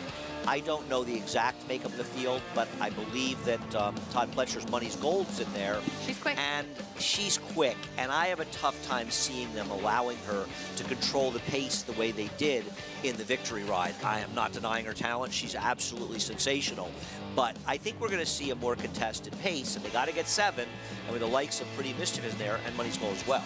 Yeah, this is shaping up to be a pretty tough race in general, and probably easily the best company that she's faced so far. She is putting that record on the line, and I think that she will have to take potentially another step forward and able to be successful here, because there's a lot going on within that test. We learned at the beginning of her career, Maple Leaf Mel, the New York bred filly, named for then assistant Melanie Giddings. Well, this filly is now in her care, and while Maple Leaf Mel may be named after her, trainer Melanie Giddings has a very special bond with this talented filly. This is Maple Leaf Mel, and I'm Melanie Giddings. Her personality is very quirky. As a 2-year-old, she just full of life. I mean, she squeals and jumps around, and you know, this year's is a lot different. She's a lot more laid back. She likes just hanging out with you in the stall, and she's a lot more lovable. She's spoiled, just a little bit. Every time she runs, she's showing how much she, you know, can change her tactics in the morning and how she's more relaxed. And I think she's finally, you know, at this stage of her life, figuring it out a little bit. It is Maple Leaf Mel, and she's going to stay undefeated. The New York bred has won all 5 of her starts. I don't ever have any expectations for her. She's exceeded them all already. She, you know, she's done a lot, 5 for 5, all different tracks. And, you know, there's been quite a few times she's still not the favorite, and I wouldn't trade her for any other horse in the race. I now have a Mel's stable, it seems like. We have Mel's Angel and Mel's baby sister, and I'm hoping lightning strikes twice, I guess. I feel like there is quite a connection as far as, you know, I've spent every day with her. I mean, I feel like she notices me, she looks for me all the time. She does a lot for me, so I just expect myself to do a lot for her.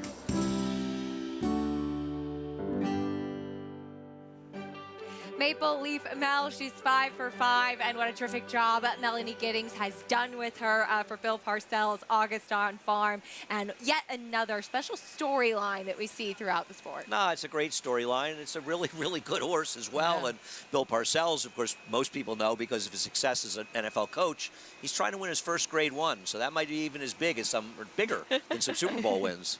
It's crazy to see the sports kind of crossovers that we have, and just another incredible story going into Whitney Saturday. We already have one with Cody's Wish. Now we have another with Maple Leaf Mel. And the coach loves Saratoga, too. He's always here at the races, which we love to see, so we wish them the best going into the test. That will be one of the highlights on Saturday. This is our Week 4 stake schedule. We're busy up here at the spa. Of course, we'll see Cody's Wish try to make it 7 in a row and get the added distance in the 1 1/8 Whitney on Saturday. That'll be part of our Fox Saratoga Saturday program. We have New York Reds in the spotlight coming up in this 4th race. There's a look at Shadow Dragon, second last time out behind Sundays with Sandy's. Will stretch out a little bit in distance as well. We've got a pretty good group of New York Reds coming up in the 4th. We'll talk more about them after this on Saratoga Live.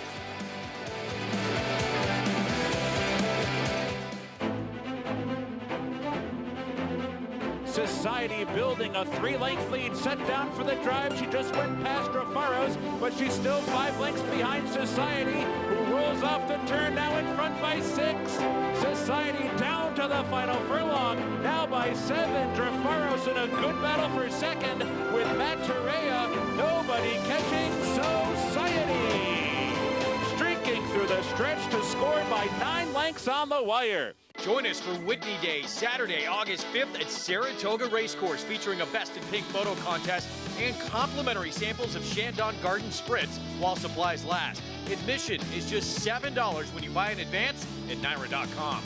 RaceLens is the most in-depth product in horse racing, with unique features found nowhere else. True odds, predictive analysis, and pace projection. RaceLens. It will change the way you follow horse racing and take your game to the next level.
Take a walk through Congress Park, one of the most beautiful sights in downtown Saratoga. You can find Andy on the carousel there. It's a great spot. It is great. The carousel used to be out at Caden Ross Park. They actually moved it to Congress Park. It was quite a story a number of years ago. It's also Olmsted designed Congress Park, who designed Central Park in New York as well.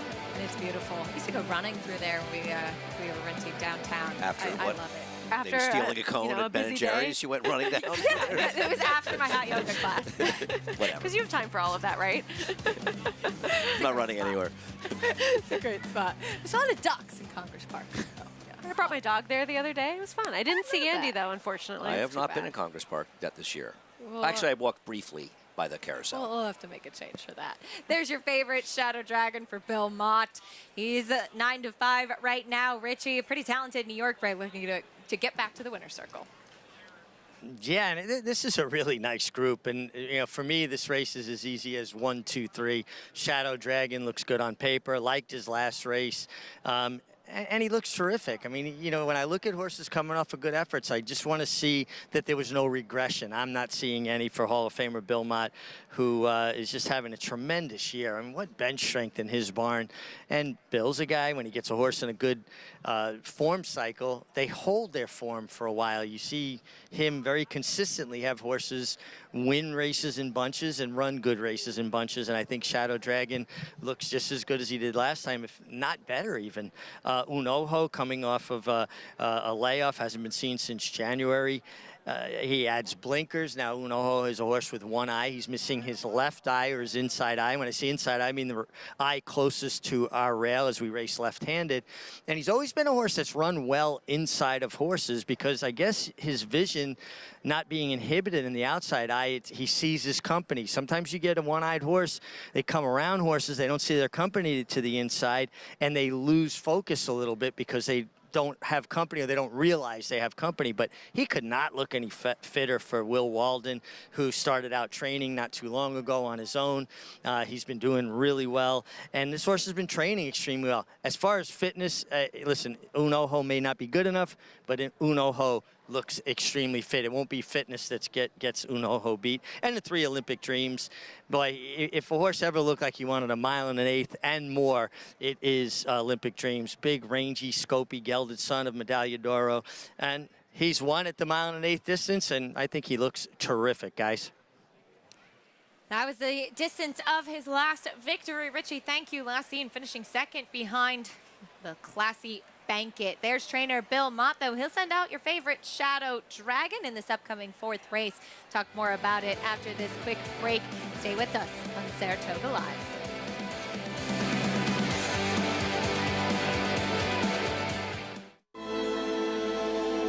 The level of racing that he's achieved is extremely rare. Anybody who's witnessed Matoli running sees a level of ability that doesn't come along that often. Matoli's a monster! Matoli wins the sprint! Oh, what a horse he is! Matoli, he did it again! Wins the mid-mile! The only thing to be better than one Matoli is a few Matolis. The mighty Matoli, who won the Fargo by 3.5 lengths, the new stakes record.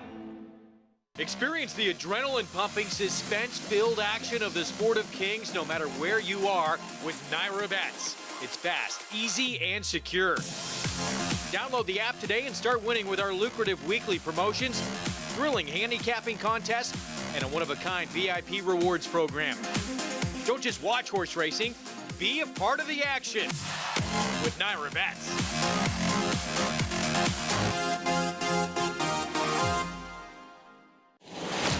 Into Perryville, all alone as he turns for home. Nashville under no stress whatsoever. What's it going to take to win the Breeders' Cup Sprint, and could this horse have toyed with a group in the Breeders' Cup Sprint? I'm going to say yes. This was sensational. 107.89 track record. This is one of the most impressive sprint performances that we have seen. This is a horse to get really excited about. Never asked for a thing. Track record. Racetrack Television Network brings you every race, from every track, on every screen, every day. With monthly packages starting as low as $5, RTN gives you great value and access to more live HD streaming and race replays than anyone. Visit RTN.tv today to sign up and watch on almost any device, including Roku and Amazon Fire. RTN has packages that start at $5 per month.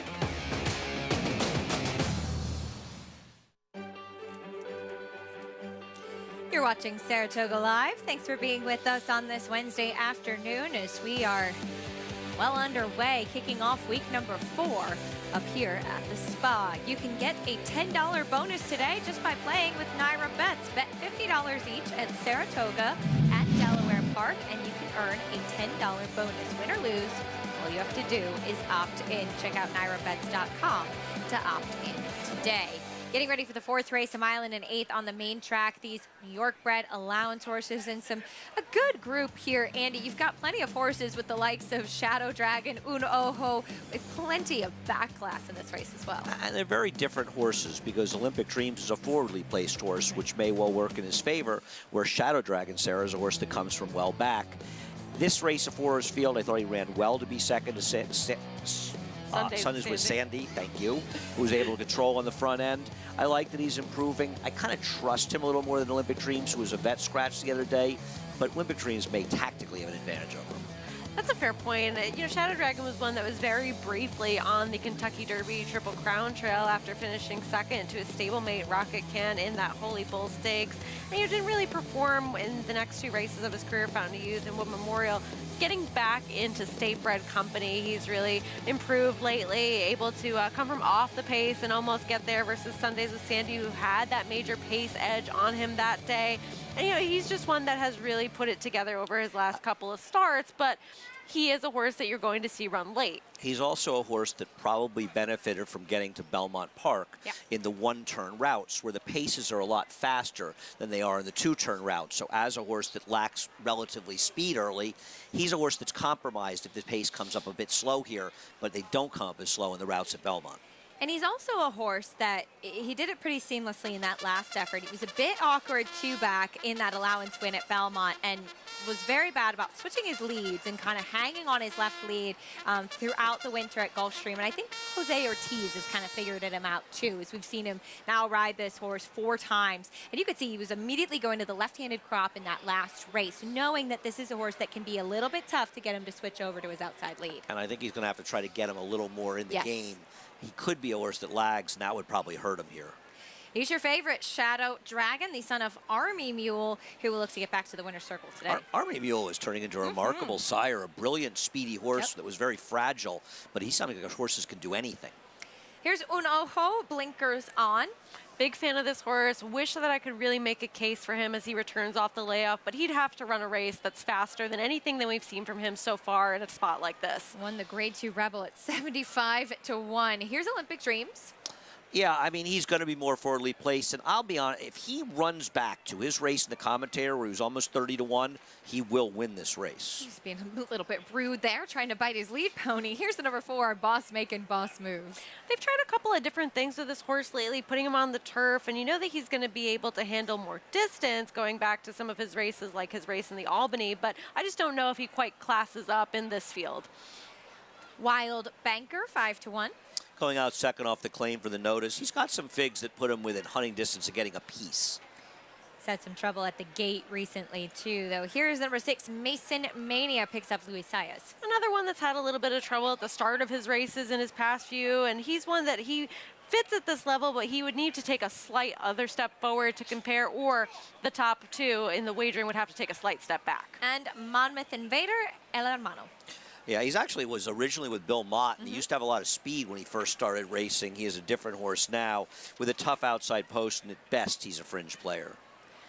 That's the field for the 4th race. Let's get back over to the number 3, Olympic Dreams. As you touched on, Andy, was a vet scratch, was entered the other day, did not run. As Richie touched on, I mean, he is a massive horse. I don't think distance will be any problem for him. No, I mean, distance is no problem at all, and arguably he should be favored. I picked Shadow Dragon mistakenly thinking that this one would be favored in here off this last effort. He's run sensationally, beat Spirit of St. Louis, who's clearly come around in the turf, but he's also a talented dirt runner for trainer Chad Brown, at that time with Peter Brandt. Then he gets wired in the race with Daddy Knows, but this effort, I mean, these are some pretty good seasoned pros. Beaten just ahead behind Bankit.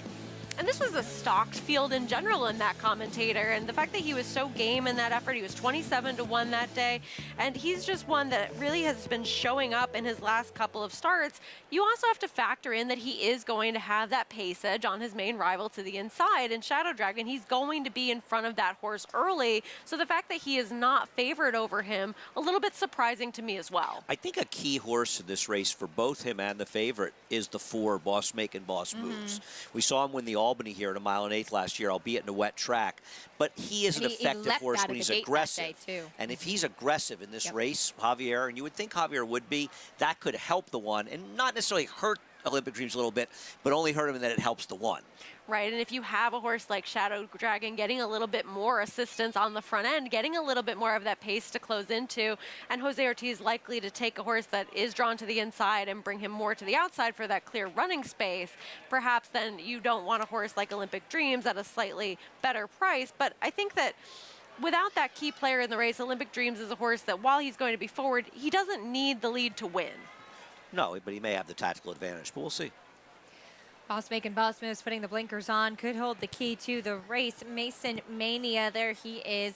We saw him last time out behind Daddy Knows. He was more forwardly placed 2 starts back, though. Wonder what he's going to do. And he does have to take a step forward as far as the competition that he's facing today, but he has some tactical speed. Well, he finished 3 lengths behind Olympic Dreams, a few starts back, and he gets a rider switch to Luis Saez, which probably shouldn't be ignored. But I agree with something you said, Sarah. He's going to have to step forward to win this race. And you can make some excuses that he has had a little bit of trouble getting out of the gate cleanly and staying within the context of the race, getting himself more involved. But again, he's just a horse that he hasn't shown that he is of the same caliber as those top two in the wagering right now. It's possible that we see something else from him today, but we would have to see it in order for him to be successful here. 6-1 on Mason Mania. For more on that horse, let's go back to Richie. Yeah, Keisha, Mason Mania. Don't want to say that 3 times fast. Didn't really grab my attention in the paddock, but on the racetrack, he really did. I love the way he warmed up, and it's always amazing to me to see something from a horse in the paddock and then a completely different horse, body language-wise. They almost seem to get bigger, like they puff up and they start kind of swelling as they get more prepared to run, more focused. I really like what I saw from Mason Mania on the racetrack. The one, Shadow Dragon, your favorite, he looks terrific. You can't fault him. He's a very short price, should get a good trip. I think he'll be sitting a pretty kind of handy trip in behind the pace. He'll get to save all the ground from post 1. But my top selection is going to be the 3 Olympic Dreams. This horse hasn't taken a backward step from the time I liked him at Aqueduct when he won, 4 back. I just kind of identified that day he was drawn outside, that he's a horse that wants to get in a big galloping rhythm, a 1 1/8 suits, and he's just held his condition and his weight so well for an elongated period of time. That'll be my top selection, but a very, very competitive 4th race here.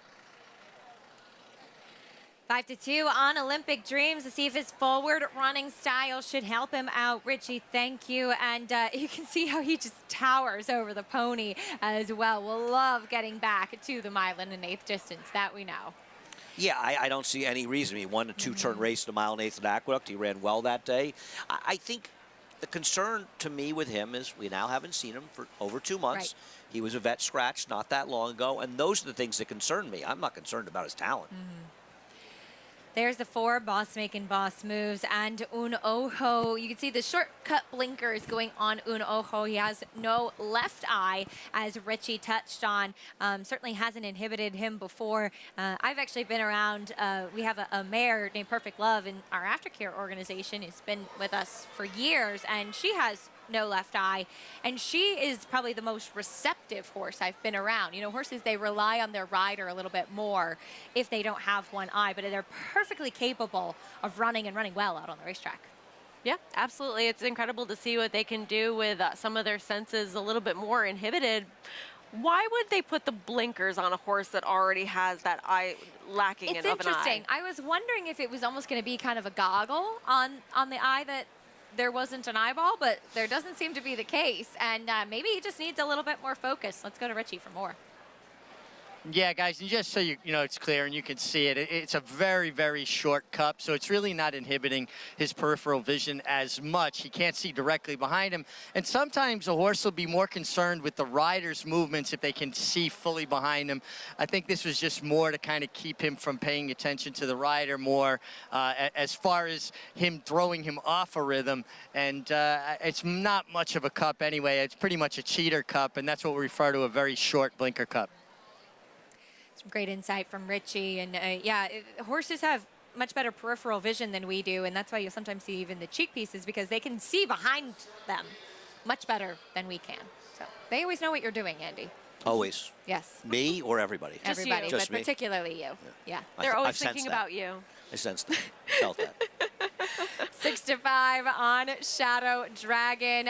Reminder, we have that pick 6 carryover coming up in the next race, starting in race number 5 with the 2-year-olds. But first, we have a good group of New York breds here. See if the likes of Shadow Dragon or Un Ojo can run back to some of that back class that they have, their ability that they showed in those big stakes races. No, this is an interesting race. I mean, the 1 and 3 are the big 3. I agree with the public. The third likeliest winner is Mason Mania here. If you're looking for a price, probably a good one to use. We hope Un Ojo runs well, but this is a huge ask, especially off the layoff. Not exactly a soft spot to come back in, huh, Sarah? No, and they've tried to bring him back a couple of times. It's not like that last race of his was in that Rebel. He's had a couple of starts since then and just hasn't shown that same kind of ability. So he'll have to get back to that race and more, which I think is why you see the price that you do on him in a spot like this. Loading in for race 4, New York breds in the spotlight. Here's Frank Miramati with the call. Wild Banker goes in. Mason Mania will be the next one. And El Hermano completes the line.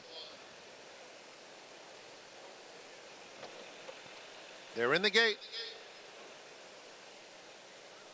And they're off. Very even start. Olympic Dreams gets the first call. Boss making boss moves, hustled hard. Unoho with some good comeback speed along the inside, hugs the rail and sprints to the front. Unoho will be the pacemaker. Olympic Dreams is in second, followed by Boss making boss moves. Wild Banker in a tad title on the inside, and Headstrong too needs to settle down and does so. 3 lengths off the lead. Then comes Mason Mania, racing 2 in front of Shadow Dragon and El Hermano at the back of the field. The opening quarter went in 24 seconds flat. It's Unoho, prompted by Olympic Dreams, who's just a half length back in second. They are followed by Boss making boss moves third. At the rail, Wild Banker fourth and inching a little closer, 2 in front of Mason Mania. Then Shadow Dragon, who's 7 or 8 lengths off the pacemaker, and El Hermano at the back. 48-1 for the half mile. Unoho the target. Olympic Dreams, 3/4 back second, less than a half mile to go. Wild Banker within 2 of the top 2. Now it's 3 lengths behind as Olympic Dreams turns the pressure up on Unoho. It's Olympic Dreams on the outside and Unoho stalked by Wild Banker, who's asked to get after them through 3/4 in 1:12.2. Shadow Dragon still with a lot of ground to make up at the top of the stretch. It's Olympic Dreams in front.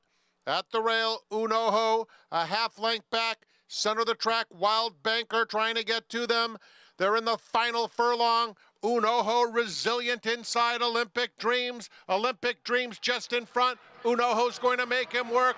Olympic Dreams, Unoho, Olympic Dreams. Olympic Dreams outgames Unoho, who ran big in defeat. Wild Banker third. Shadow Dragon was fourth.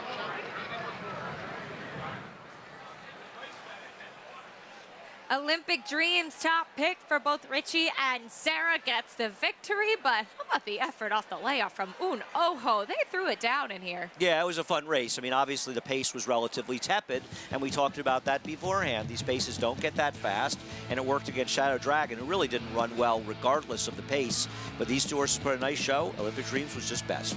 Right, and I mean, what a game effort from Unoho. Returning off a lengthy layoff, really aggressively handled. And there are so many times where I look at Timeform US and I'm like, this horse in front, and then they're right, because they have these kinds of numbers that just really add up. And for him to continue fighting in Olympic Dreams, I think ran his race sitting just off the pace and had a little bit more recency and was a little bit better in terms of what we've seen from him so far. But really, really cool race to see. And Shadow Dragon, although he was compromised, I didn't really see him make that much of a move into what was a slow pace. It looked like he was starting to make a move, and then he flattened out a little bit. I agree. He made a little bit of a move, 3/8, half mile, 3/8 pole, but he had nothing. Now, listen, it was a tepid pace, and we'll see if the track sort of helped him, but Shadow Dragon was definitely disappointing. And one thing you brought up, Andy, during the running of the race is that Flavien Prat, if there's not a lot of pace on or others are not being aggressive, he's a rider that will be, and that's exactly what he did with Unoho. Absolutely. He sensed that he had enough speed. He knows where the pace is going to be. He had enough, and he sent him, and he gave him his best chance to win. Just wasn't quite good enough. And that's all you can ask for from a jockey. Unoho running very well behind Olympic Dreams. Olympic Dreams getting the victory, 3-2-5-1. As that's the 4th race. Coming up a little bit later on today, though, we have our feature De La Rose, and that will be the 8th race today that we're all looking forward to and looking to see who will get to the winner's circle, as it's non-winners of a graded sweepstakes. So you have horses with some class, with some back class as well, and I think it's an interesting kind of matchup in here, particularly for the likes of Regal Realm, who we saw winning the Little Lady Canterbury last time out. Andy, she's won 3 in a row. Yeah, the water is getting significantly deeper for her. She came out, she wired the field to 7 furlongs, beat a horse that came back and ran a respectable 4th, I think, here the other day in Miss Carol Ann, going a little longer, mile 16th. But she's not going to win this race with the kind of efforts that she put in either in this race or last time out in the Lady Canterbury. This is a much, much tougher field. And while it's hard to ignore that this is a horse that's in great form and does have some ability, of course, she's also one that's gotten a very firm turf course over her last couple of races at Gulfstream. Then we had that very firm turf at Belmont. She also got an extremely firm turf course over at Canterbury. And while we do have a firm course today, we also have taken some rain. So I don't think it's the same type of consistency that she's been running on over her last couple of races. This is also a significantly tougher field than she's been facing in her last few. She's kind of the now horse. She's 3 for 3. Florent Giroux rode her at Canterbury last time out. He'll be aboard today, but she will face 3 from Chad Brown. You've got Evie Jets, who's in raging form right now, and Wright Frost, who's been facing good company. And also, the trainer is a trainer, Jonathan Thomas, and I believe over the last 5 years in turf routes in Saratoga, he's 1 for 38. Wow. Yeah, he was 1 for 35, and he had 3 the other day, all relatively short prices that lost. That's a pretty big stat that will make you pause a bit. That's the De La Rose coming up a little bit later on today. We'll see who gets the victory this afternoon. I'll never forget a couple of years ago when we saw Mark Casse run Get Stormy in the De La Rose and come back a week later and win the 4-star Dave. We've seen Uni win this race, and we've seen some very good horses, Viadera as well. Take a quick pause to welcome in our regional network. Stay with us on Saratoga Live.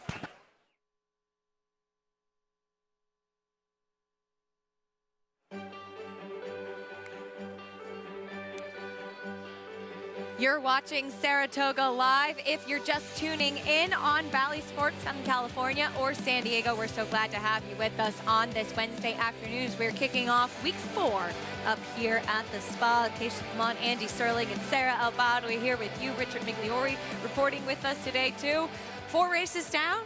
A few more to go. And we've got the Big Six coming up, starting out in race number 5 with that carryover just under $200,000. I think we'll probably get close to $1 million, if not more, in the pool today.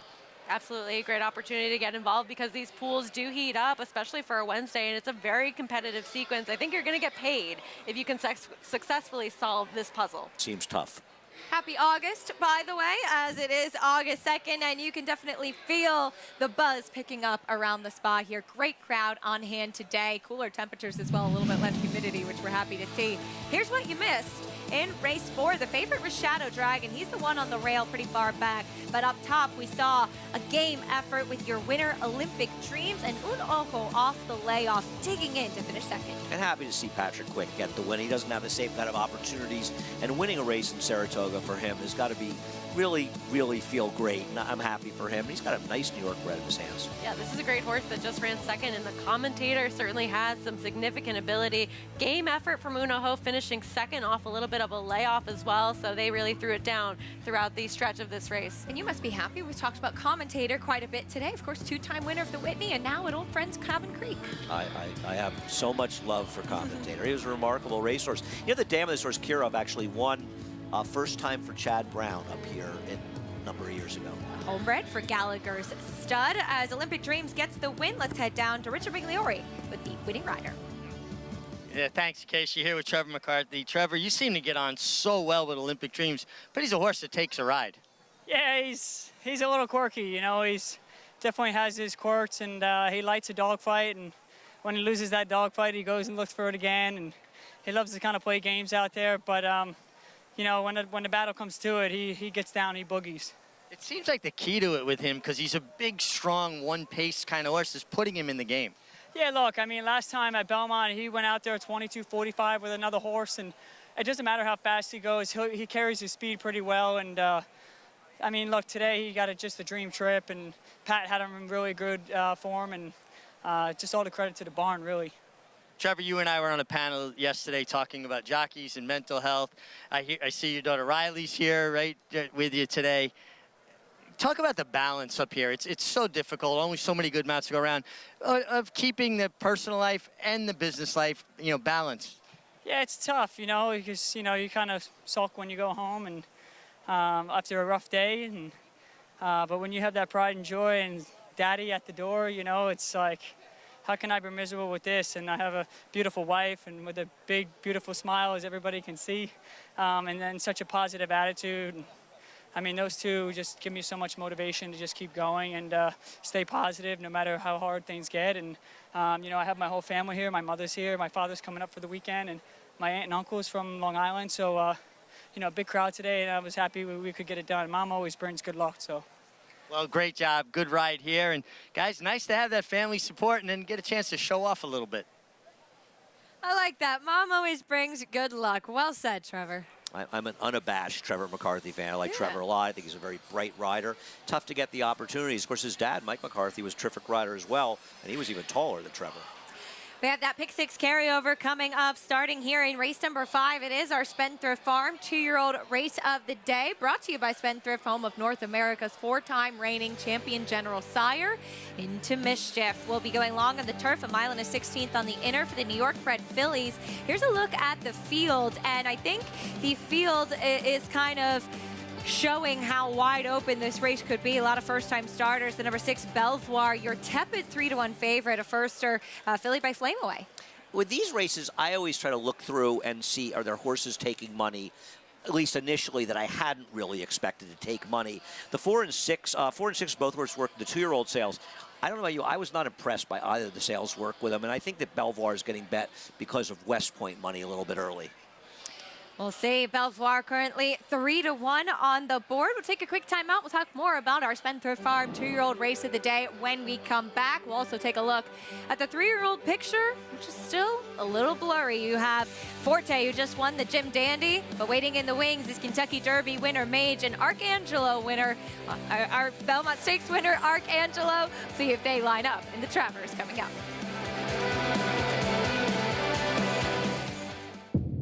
Reach for the unreachable. Race to new horizons. The artisan's quest for beauty burns in the heart of Japan, forging strength like no other, with love and honed to perfection. Noble, authentic, and only here. The legacy of strength. Grade 1 winner and track record setter Lee. Like their sire, his runners have excelled on both dirt and turf, including these standout performers. Poppy Flowers putting in a late burst here. They come for the finish. Here is Nagarok, who takes off. Nagarok will roll. Nagarok. Out of a Galileo mare, this dual surface star has sired juvenile stakes winners on both dirt and turf. Lee, standing at Claiborne Farm.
It is Arrowgate and Mike Smith.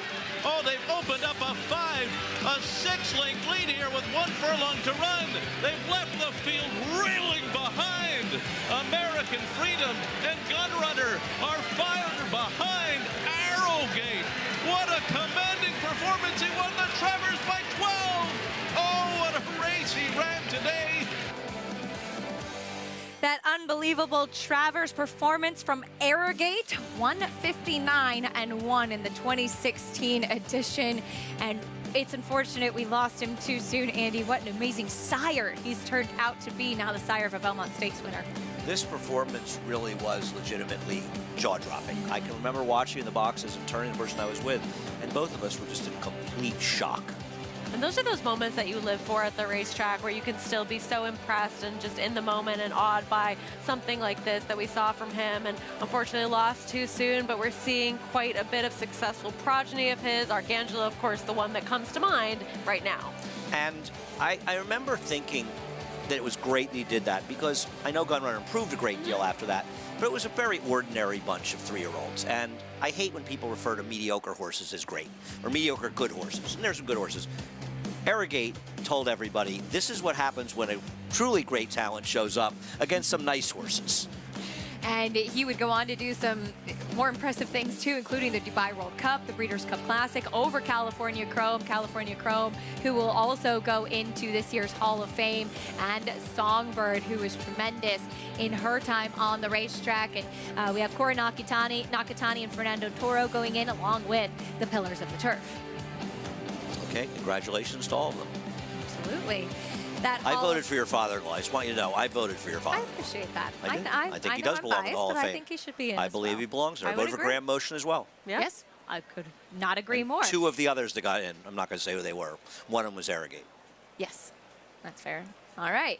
Well, coming up, though, we'll see what happens in this year's Travers. It could be a son of Arrogate, Arcangelo, in that historic Belmont Stakes win. First Belmont victory for Javier Castellano, and the first Triple Crown race won by a female trainer, Jenna Antonucci, who has been just absolutely amazing, I think, in doing all of the media that she's done and promoting the sport, Sarah. And we hope that Arcangelo lines up and goes up against the other top 3-year-olds of this year. If you're not rooting for Arcangelo, I don't know what you haven't been watching so far this year. The Peter Pan winner, and clearly extremely talented, but just the feature that we did on Jenna and her really love and passion for the game shining through, and just the interviews that she's given after, you know how much this sport means to her and how much her horses mean to her as well. You and I were both there, that moment that she won, just incredible moments in the sport that we get to see continue on with the storylines of him going into the Travers. I wonder who Javier will ride. That's I'm the big sure, question. Yeah, I'm sure. He's going to wait as long as possible to make that decision. I bet he rides Mage. You think so? I wonder if the connections might come into play there, but it's a tough choice. It is, and a good choice to be, a good position to be in. Meanwhile, here's Forte, who we saw winning the Jim Dandy on Saturday. There was that inquiry with some checking, bumping that we're seeing there between Angel of Empire. Saudi Crown starting to come out a little bit, but he got the victory. 2-year-old champion. He's obviously a horse with a lot of talent. And this was the step forward we'd all been waiting for, a 105 buyer. He was much more tractable, put himself in the game. I mean, it's certainly not a decisive victory, and it doesn't answer the question that he's clearly the head of the class, but it shows that he has a right to claim at this point that he is the best of the 3-year-olds. But we're going to find out in the Travers, I think, for sure. I would agree with that. Everybody is meeting in that Travers that you would want to see showing up in a race like that. It'll be a nice showdown with the 3-year-old pictures still yet to be solved. And I think that he's just one that those blinkers really helped. He was the only one that made up ground in that race, significantly so.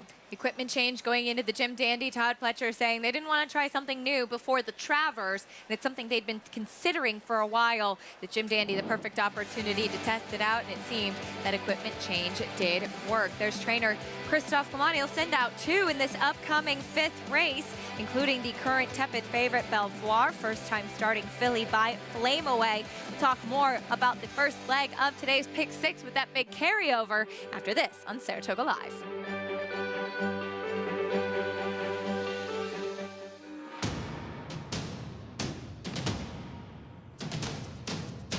Drain the Clock will win and win by as much as he wants. He'll win by 6 in the end. It is Drain the Clock who will bound home the winner in the Bayshore. Drain the Clock, Jackie's Warrior, a terrific finish in the Woody Stevens that goes to Drain the Clock by a head. On a perfect day, there is no finer place in all of sports. Nerves, excitement, and anticipation. Than beautiful Beautiful, truly stunning. For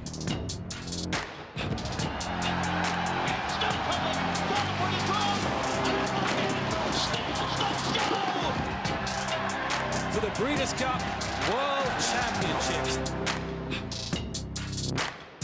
Flightline is in full flight. Flightline turns it on at the top of the stretch, and he's in cruise control.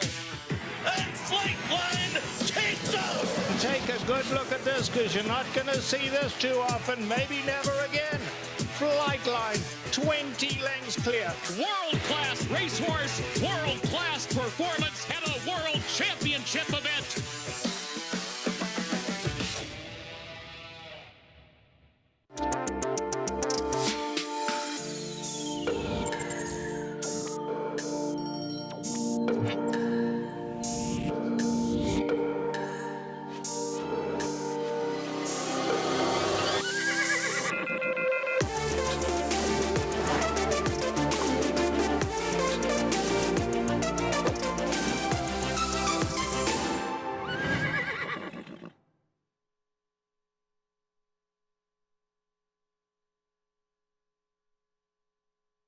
For more information on the New York Thoroughbred Breeding and Development Fund, you can check out nybreds.com. We love those New York breds, and we have the New York bred 2-year-old fillies coming up in this 5th race. Wingham Island is 16th on the inner turf. Plenty of first-time starters.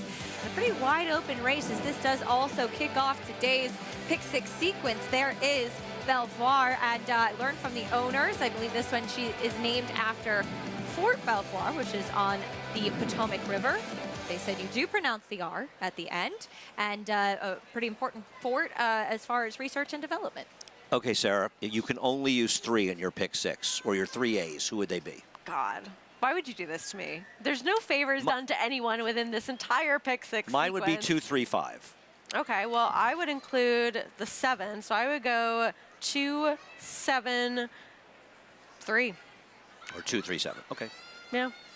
Yeah, I mean, I would, it's hard. I mean, I would play multiple tickets and use them 2, 3, 5, and it always depends on your bankroll. I would have to go thin a little bit somewhere in the 6th race. I would use the 1 and the 7. Posting Up will be the favorite. I don't trust her, but I like Miss M&M. Any thoughts quickly? I like her. Miss M&M. I think that really just the turf sprint now clearly going to stretch out in distance. So you would use who? I would use Miss M&M. I would use... God, I don't even know where else I would go in that race. I would probably rely very heavily on her as one, because I just don't trust the favorites in there. Maybe I would throw in a horse like, you know, Posting Up, because she is your favorite. That makes a lot of sense, but I might just try to go too deep in there. I would use the 10, the 4. I would, if I could only, I'm going to limit to 3 in any race. Okay. 4, 5, 10 in race 7. It's a terrible game. Race, well. Why would you do this to me? Why? Okay, I'll go through them quickly. Yeah, I would use 1, 3, 5 in race number 8 if I could use 3. Just terrible game that you usually look at the cards. Oh no, I looked at the card, but you wanted me to come up with them quickly and on the fly. I mean, yeah. Why don't We you could just tell spend 20 minutes talking about it if we could. want. I would use 1, 5, 6 in race 9, and the last race is a nightmare. I don't know. Honestly, I'd use 2, 6, 8 if I could use 3, but that race is extremely difficult. Is there any scenario where you might try to leave out the favorite in the last La Aguilera, just because this horse has the propensity to finish 2nd or 3rd and not win? Well, it's a complicated conversation. It depends where you're going in other spots. And to say it, I believe that the people that talk about playing pick 6, pick 5s, and just dismissing favorites are losers. I think they're lifetime losers in betting. Now, do you want to make her a B or a C because she's not a winning type? I could discuss that, but it's a complicated conversation. I don't think she's a winning type either, but I'm not leaving out a logical horse in that race just because she's 1 for 37, depending on where I go in other spots. It's a tricky question. Right. I agree with you that this is a scenario where you don't necessarily want to leave out a favorite just because, but because she is so inept at getting herself into the winner's circle, that's where I would consider at a short price perhaps not having her be on my ticket, because there really is no clear spot to go for a significant lean anywhere else. That's the pick six starting here. We're already close to $500,000 in the sequence with that carryover, and it can be a little bit of a tricky way sometimes when the sequence starts with 2-year-olds, but sometimes it can actually be a bit of a blessing, especially if it's the first race of the sequence, because you can see how the board is playing. You can see if you form any opinions of your own, because you say, okay, this is a horse that is taking more money than I anticipated or less money than I anticipated, and you can go off of that as favoritism has now gone over. So let's tepid favorite to that horse, Run for Your Honey, who has already run twice and will stretch out for the first time. Yeah, I mean, she's dangerous for Mike Maker stretching out. The thing is, this board's telling you, I agree with you in general, this board's telling you nothing. Right. Because it's just, I mean, look at it, it's a uniform board. The other thing is, turf maiden races, the board probably tells you less than it does in dirt races in general. Maybe, I don't know if sprints or routes are better. I'm going to stick with the pedigree with the 2. I'm going to go to the 3, Brock Nardini, because doesn't have a ton of frontline pedigree. The second generation dam, though, very strong. And I just respect George Weaver so much. Odd to see him reaching out for Irad Ortiz, who he doesn't use that much. And the 5, because at least she has that one turf race so that she can improve on it. Spendthrift Farm 2-year-old race of the day. The New York bred fillies in the spotlight here. 7-2 on the 5, Run for Your Honey, who did debut on the turf. We'll meet the field starting with the entry. Here's the 1, A Lot of Jays by Freud. The dam is a multiple turf winner. Her production hasn't been good, but I would say Freud's the best turf sire so far. Dom Scatino trained the dam as well. The other part of the entry is the 1A, Bernie Takes Charge. This one's really more of a dirt family. There's a smidge in the turf, but the 1 has the better pedigree. 7-1 on the entry right now. There's Once an Eagle. Tim Tully, one of the Waterville Lake stables. His kids, every few years, will name the horses, and they are Boston College fans and graduates, so there you go. Cool. I mean, this is one they probably think can handle some distance with Toneless being the sire, and the dam's yet to produce a debut winner, but there's some pedigree on that side. First-time starter, Brock Nardini for George Weaver. Made my case before the post parade. There's pedigree in the second generation. Here's the 4, another firster, this one for Brittany Russell, Coach Sessa. Catholic Boys had a little bit of early success as a stallion with his turf runners. One first time out, going 7.5 over at Horseshoe Indy. We'll see. Run for Your Honey, start number 3. Mike Maker has solid numbers stretching turf maidens out, and this one goes long for the first time. Mike Maker looking for his second win on the day. Belvoir, another firster, also for Christophe Clement. Yeah, I wasn't overly enthused by the sales work for this one. Just as Andy mentioned, West Point money likely a factor in the price that this one is right now. We're at 10-2 at the OBS April sale. Here is second-time starter, Find Your Joy. Maybe the experience will help, but this one really did no running going short first time out. 9-1 on this one. Javier Castellano stays. Another one with experience. Blinkers on, Charity First. And I don't think the race that this one comes out of was all that bad, as she does stretch out in distance here, because you do have a next out winner in there in Nikki Jolene. I want to remind everybody that you can play along with all the action on Naira Bets today, and you can earn up to a $200 deposit match bonus by signing up with promo code SPA200. Earn up to a $200 deposit match right after your first deposit. Bet any track, anywhere, anytime. Join now at NairaBets.com. You especially want a Naira Bets account for that Pick 6 carryover. We welcome in for the first time today Maggie Wolfendale here with us to talk about this New York bred fillies. Hey Maggie, what are you noticing from these youngsters? And Acacia, of course, this being our lone 2-year-old race, it is our 2-year-old race of the day. And it's funny, the name for number 6 depends who you talk to. If you talk to an American, as this race is named for, as you said, an American river, you say Belvoir. If you talk to an English, it's Belvoir. A French, it's Belvoir. If you talk to an English person, it's Beaver. But anyway, we'll take a look at the 2-4 Christophe Clement here out on the racetrack, and I think this is a perfect spot for Belvoir, as she's really kind of that elongated frame, and really Flame Away has actually gotten off to a great start as a sire. Well, I should say as a turf sire. Is that most of his success from his progeny thus far has come on the turf, and she looks well suited to it. She did work 10-2 at the OBS April sale, and she has a turf stride, but like I said, 10-2, watching her, it just looked like she wanted to go much longer than that eighth of a mile that she was working on. She did wear fronts that day, but nothing here to report home on. Now, number 2, as Andy was talking about, she's the one with a little bit more of the appealing pedigree. She broke very sharp in her last sharper than her mate in that last gate breeze with Flavien Prat aboard, and really stayed nicely head in head with her unraced mate. Now, she looks like she might actually want a bit less ground, but I think she's going to be quick away, which is going to help from her inside post position, as she's a little bit more shorter coupled, really round, and plus she was very sharp too. So I just like the fact that she might be more forwardly placed, possibly, I don't know, than her stablemate. As number 3, Brock Nardini, she sold at the Fasig Tipton Timonium sale. She worked 11.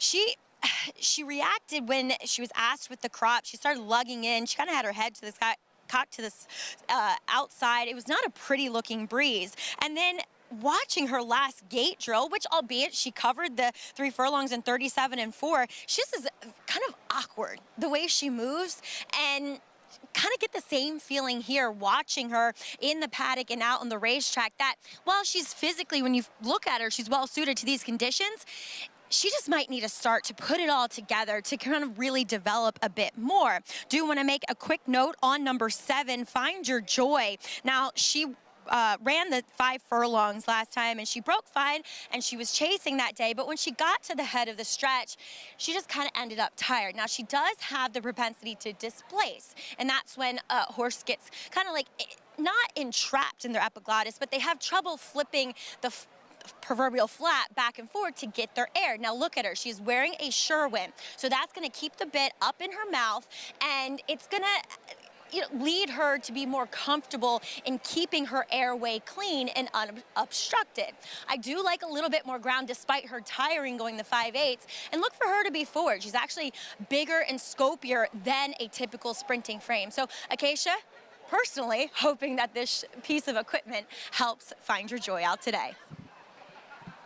That could help her second out. Best of luck, Maggie. Find Your Joy 10-1 right now, as favoritism is now shifted over to the number 2, excuse me, Once an Eagle, 3-1. And Andy, as you were touching on, and there's that piece of equipment Maggie was talking on. So it goes down their face there, and as she said, it will really help to keep the bit in place, and also it keeps them from getting their tongue over the bit as well. And so that could definitely help her just be more comfortable, be easier to handle. She looked in that debut, and Sarah, I know you like her, like she was going to make a run, and maybe we'll appreciate more distance. Well, I think that's a great piece of information that Maggie brings to the table about the equipment and how it might suit her going forwards. I also think that she's going to appreciate getting a little bit more ground to work with now, as well as having that experience under her belt. The race that she exits was won by Nikki Jolene, who had already had a start too. The Dam's a 6-time winner. She was mainly a turf routing type, so I think that just getting that experience, getting a little bit of extra distance to work with, and also this equipment change really has a lot working in her favor, and I think that's a pretty generous price right now on a lot of other horses that are relative unknowns. And here, this is one that I would definitely want to include in any Pick 6 ticket, because it could be an early separator. There's Once an Eagle, now your favorite. And Andy, as you were touching on, she's the one that just has the biggest turf pedigree, homebred for Waterville Lake Stables. The Dame Darien, she was quite talented. Christoph has pretty much trained the whole family on the bottom side too, and definitely familiar with it. And she's been a good producer, including Tapitation, who was a stakes winner for Roughnecks. Right, I mean, she won 4 out of 14 starts, 92 buyer, almost $200,000. You mentioned Tapitation, but there have been 5 turf winners, both here and in Europe as well, and she's just been a consistent producer. Having said that, it doesn't mean the horse has an engine. I mean, at the end of the day, they have to go out on the racetrack and run, but from a pedigree standpoint, it's a blowout. I mean, she's 1 to 5 in the pedigree department. We'll see what she is on the racetrack. It's a totally different story sometimes. Filly by Tonalist, you would guess with that influence, distance could be her friend. Brock Nardini, as Maggie mentioned, went 11 flat at that Fasig Tipton Timonium sale. And at that particular sale, you often will see some slower times because it is a conventional dirt track versus a synthetic track, but she was pretty hard to handle early, trying to get out a little bit. But I thought she actually moved nicely in that sales work. It's hard because sometimes these horses work great in the 2-year-old sales, but, and then much better than we do because you're around them more. Horses often will look a lot different a few weeks to a month or so after a 2-year-old sales. Sometimes they shrink. Yeah. Well, you have to think. I'm getting ready to start shrinking. Sorry. Personal information from you. Well, I'm getting old. Look, when you have horses that are pointed to something specific, whether it's a specific race or the sale, you want them to be at their absolute best in order to have those intentions to either sell or run well first time out, or perhaps second time out if that's the intention. When you back off of what those intentions were, you might see a different kind of performance. If you think of any sort of situation where you've prepped a significant amount to be at your best, you might not always be at that level. I think in the sales, and Keisha, you spent a lot more time than we have, to say the least. I think people sometimes learn different operations they may prefer to buy horses from than others. Absolutely. And especially if you are interested in buying a New York bred, which usually when I go to the sales with my husband, we're looking for New York breds in particular. There are certain operations that will have more New York breds and cater to more New York breeders, and sometimes there's just a limited number that you can search for if you're wanting a New York bred 2-year-old to debut at Saratoga. And while the fastest tip and select sale will be Monday and Tuesday over there, and then Sunday and Monday the following week, so less than about 12 days from today or 11 days from today, they will have the New York bred select sale there as well. Yep, we're looking forward to all of that coming up. A lot of buzz, a lot of excitement with these young horses selling up here in Saratoga. Loading in for the Spendthrift Farm 2-year-old race of the day. Good luck if you are playing the pick six with that carryover. Nearly $1 million in the pool. We hope that you are locked in, and we wish you the best of luck with your tickets. New York bred 2-year-olds coming up. Here's Frank Miramati with the call. Charity First will be the last one to load. Right up to the gate. All in. And they're off. A quick start for Run For Your Honey in the center of the course, immediately joined by Find Your Joy. Belvoir with some good speed, gets a nice position just behind the top pair third. Charity First is in fourth. Then it's Once an Eagle along the inside, followed by Brock Nardini, who's about 7 lengths off the early tempo. Coach Sessa, Bernie Takes Charge, second to last, 4 in front of a lot of Jays. They're battling it out on the front end. On the outside, Find Your Joy and Run For Your Honey. Belvoir is 4 lengths back in third. On the outside comes Charity First, then another 2 back to Once an Eagle, racing on the inside of Brock Nardini. Coach Sessa is next. Another 2 to Bernie Takes Charge, and a lot of Jays far back. The half went in 48 seconds flat. They head to the half-mile pole. Run For Your Honey at the rail and Find Your Joy. 3 lengths back, Belvoir is asked to get after the top pair now, closing in steadily along the rail. Charity First is in fourth.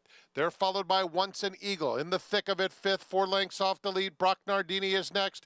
Another 2 back to Coach Sessa. 6 furlongs in 1:13. Brock Nardini launching a bid on the far outside as the field turns for home. It's still Run For Your Honey clinging to a narrow lead. Belvoir, Brock Nardini with a sustained, strong, powerful bid. And opening up just like that, Coach Sessa has surfaced with a nice rally into second. It's all about Brock Nardini striding out very smoothly through the stretch. Brock Nardini wins by 4.5 emphatic lengths. Nice debut. Coach Sessa was clearly second best. Bernie Takes Charge rallied into third, followed by Run For Your Honey. Another George Weaver 2-year-old first-time starter, Brock Nardini, gets the job done on debut. And I think it showed what we were talking about the sales works, because obviously not an impressive workout. And this horse, just completely different horse coming out here and getting it done. Much the best. There were some trips in here, particularly frustrating to a couple of us sitting here. I'd agree with all of the above sentiments, but this is a horse that really had a nice turn of foot. They were going pretty quick up front early, and just the separation that this one was able to put on the field. And you also have to consider a turf horse working over a dirt track. You also might not see their best in that kind of situation. And this was a very contested pace for 2-year-olds to be going that quickly early in the 5 and 7. And actually, I don't think Run For Your Honey ran that badly given the pace. The 2, Once an Eagle, we could see it. We talked about it in the backstretch. He knew Flavien was behind the duel. He was sort of buried inside, and he never had a chance to get out. And once an eagle will be everybody's trip horse going forward, as he just had, Flavien just had to completely eat him in this race. That was a tough trip for Once an Eagle in there. But George Weaver strikes again with a 2-year-old first-time starter. He has had them ready to roll this year. 3, 4, 1A, 5. Run for your honey after being involved in that pace tool, holding on for 4th, as you mentioned.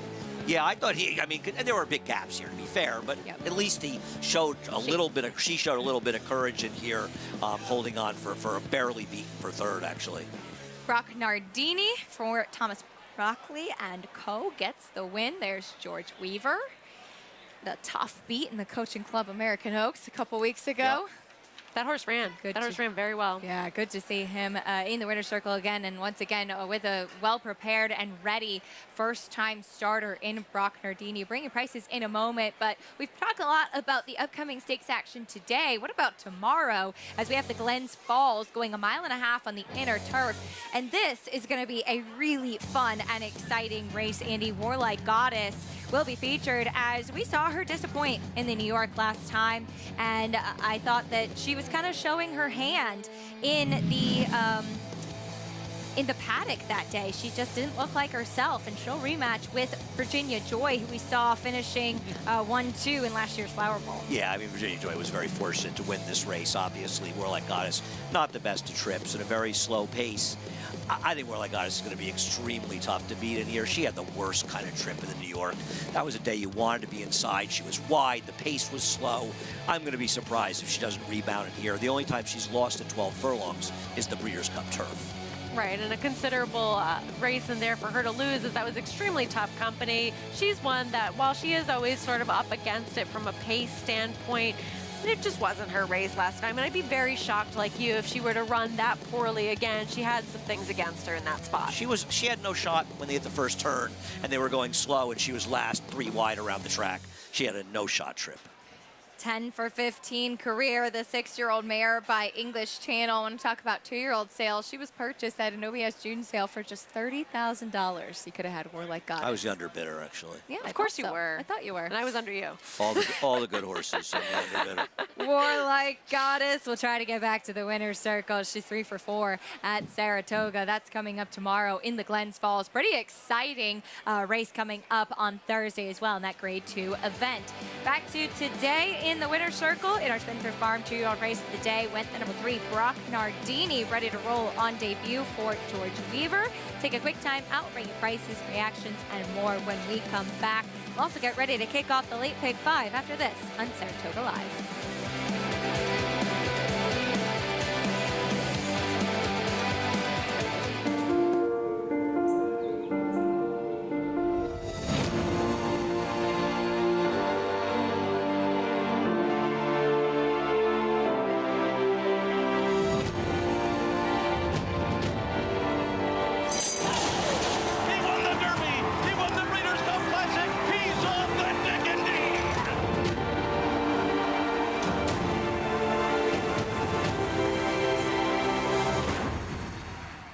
Just minutes from downtown Saratoga Springs, you'll find GMP Farm, a utopia of healing for equines and humans, offering revolutionary, customized equine care using state-of-the-art imaging and therapeutic technologies for horses of all disciplines. Immerse yourself in tranquility in our sacred spa, offering specialized spa treatments and holistic therapies to refresh and rejuvenate among tranquil mountain views. Start your journey to wellness. Visit gmpfarm.net and sacredspaandwellness.com to schedule a treatment today.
We're back with continuing live coverage from Saratoga, 5th in the books to kick off a Pick 6 carryover. Our program brought to you in part where you can play it all, including the Pick 6. Late Pick 5 still to come. NYRA Bets, bet any track, anywhere, anytime.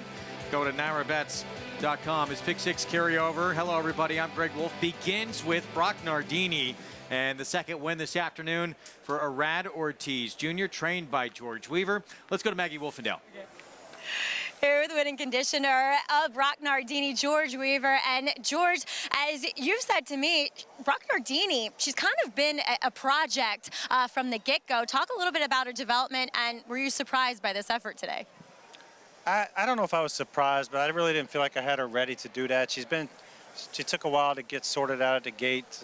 You know, she wanted to come out of there and play around before she got into stride. And I mean, she's a big strapping filly, and I think sometimes you can get away with a lack of fitness on the grass, you know, even going long. And, you know, she looked comfortable the whole way, and she was moving when it counted. So I'm proud that she jumped up and made me look a little bit like a fool. People ask me, I didn't think today was the day. That's okay. They humble you all the time. Well, one that I'm sure you felt pretty confident in going back to Royal Ascot was Crimson Advocate. Now, we're not going to see her. You said you turned her out. But No Name Metz, he came back with a win stateside. Are we going to see him at the meet? Yeah, if he's doing well, I'm seriously considering running him in the 2-year-old boy stake coming up. I think it's on the 18th here. It's back a little quick, but he's a real hardy horse, and he won with style the other day at Monmouth. I mean, he drew off from that field, and you know, that's what he does, and, you know, if they're doing well, you need to run them. That was the Tyro, right? The Tyro at Monmouth, yeah, is what he won. Exactly, yes. Well, George, couldn't be happier, I'm sure, with the way your stable has gone this summer. Yeah, it's been a little quiet here. We won with Parcells Philly in the Midnight Handicap a few days ago, and the other ones, big in the Oaks. This is our second win here at the meet, but all the horses seem to be doing well, and we just hope we get in the right spots. Surely had Brock Nardini in the right spot. Congratulations, George. Thank you very much. All right, what a way to start your career, Greg, winning in style, Brock Nardini. Yeah, did it impressively as well in our Spendthrift Farm 2-year-old race of the day. Thank you, Maggie. So first time out, daughter of Palace Malice, 2 today for Arad Ortiz Jr., $14 to start off $193,000 Pick 6 carryover. No one able to solve that on that Sunday card. With me, Hall of Famer Gary Stevens, 4-time Major League All-Star Paul LaDuca, and champion handicapper Jonathan Kinchin. Great card coming up today. We're going to get into the late pick 5, and of course, part of that sequence, a rematch of the top 3 finishers from that perfect sting, including very good one, although 3 in there for Chad Brown. Technical analysis. Yeah, and she was coming off of a long layoff in her last race, 9 months that she was off, and look for her today to return to her good form here at Saratoga. She loves it here. Everyone thought she was going to go to the lead off the bench. That did not happen. Evie Jets, Paulie went to the front and just kept on rolling. Cantor Mossy Barn believes this is absolutely her best distance.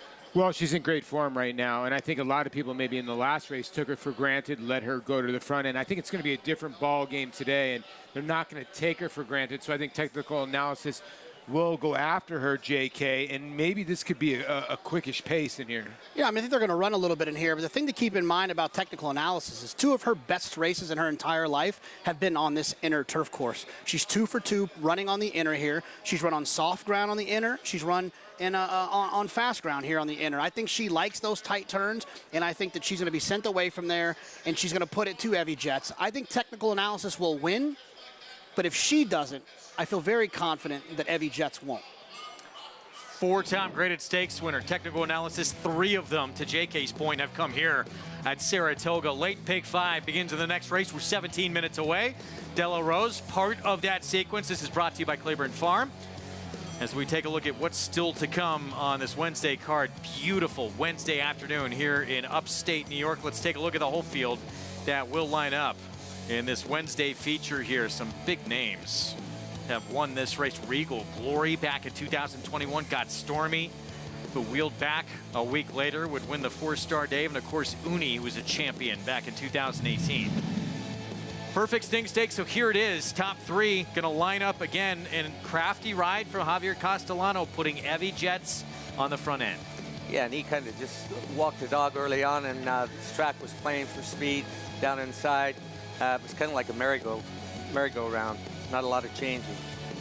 No, and it seems like Evie Jets, when she wins at a price. Either she gets no respect, 8-1, 5-1. She won at about 4-1. She won at 14.5-1.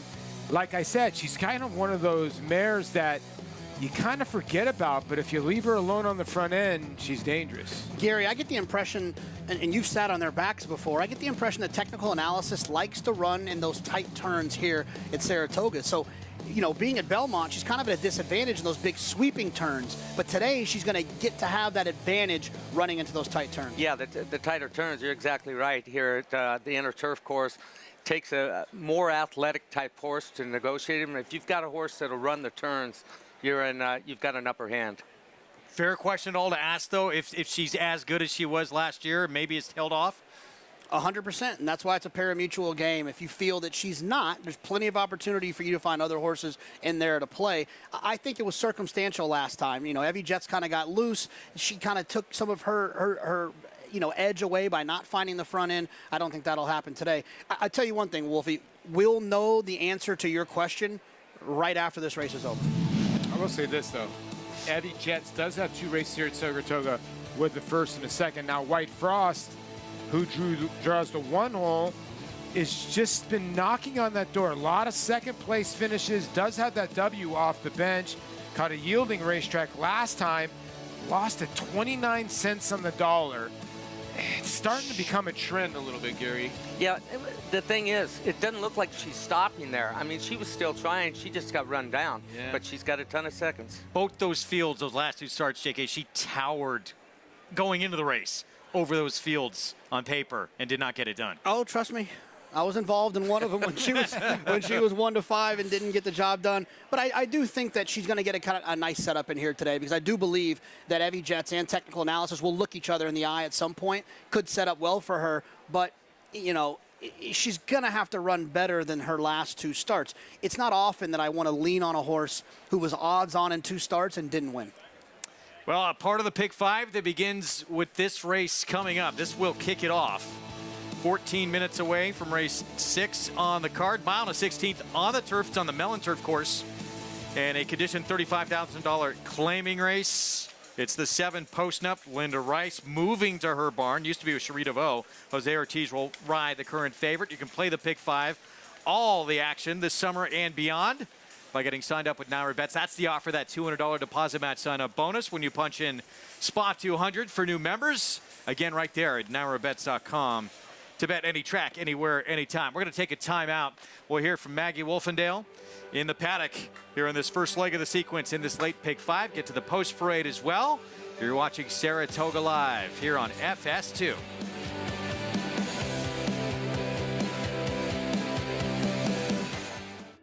Spun to Run. His brilliant speed figures were among the fastest of any 3-year-old at a mile or more, and he hails from the legendary Danzig sire line. Now, this multiple graded stakes winner, millionaire, and Breeders' Cup champion is passing his remarkable talent along to his progeny. 955, 200, 200 down to in the back. Patrick, 200,000. Thank you. Spun to Run, standing at Gainesway. When it comes to horse racing, you can never have too much information. With Twin Spires, you can place your bets with confidence. Whether you use handicapping insights, like our Brisnet speed ratings, prime power and past performances, the guidance of our experts' top picks, or just choose a name that catches your eye. Yes! No matter how you pick your horse, bet with Twin Spires. Start earning your $200 sign-up bonus when you sign up with offer code GET200. Forte on the outside, Cave Rock along the rail, and Forte to win the Breeders' Cup Juvenile.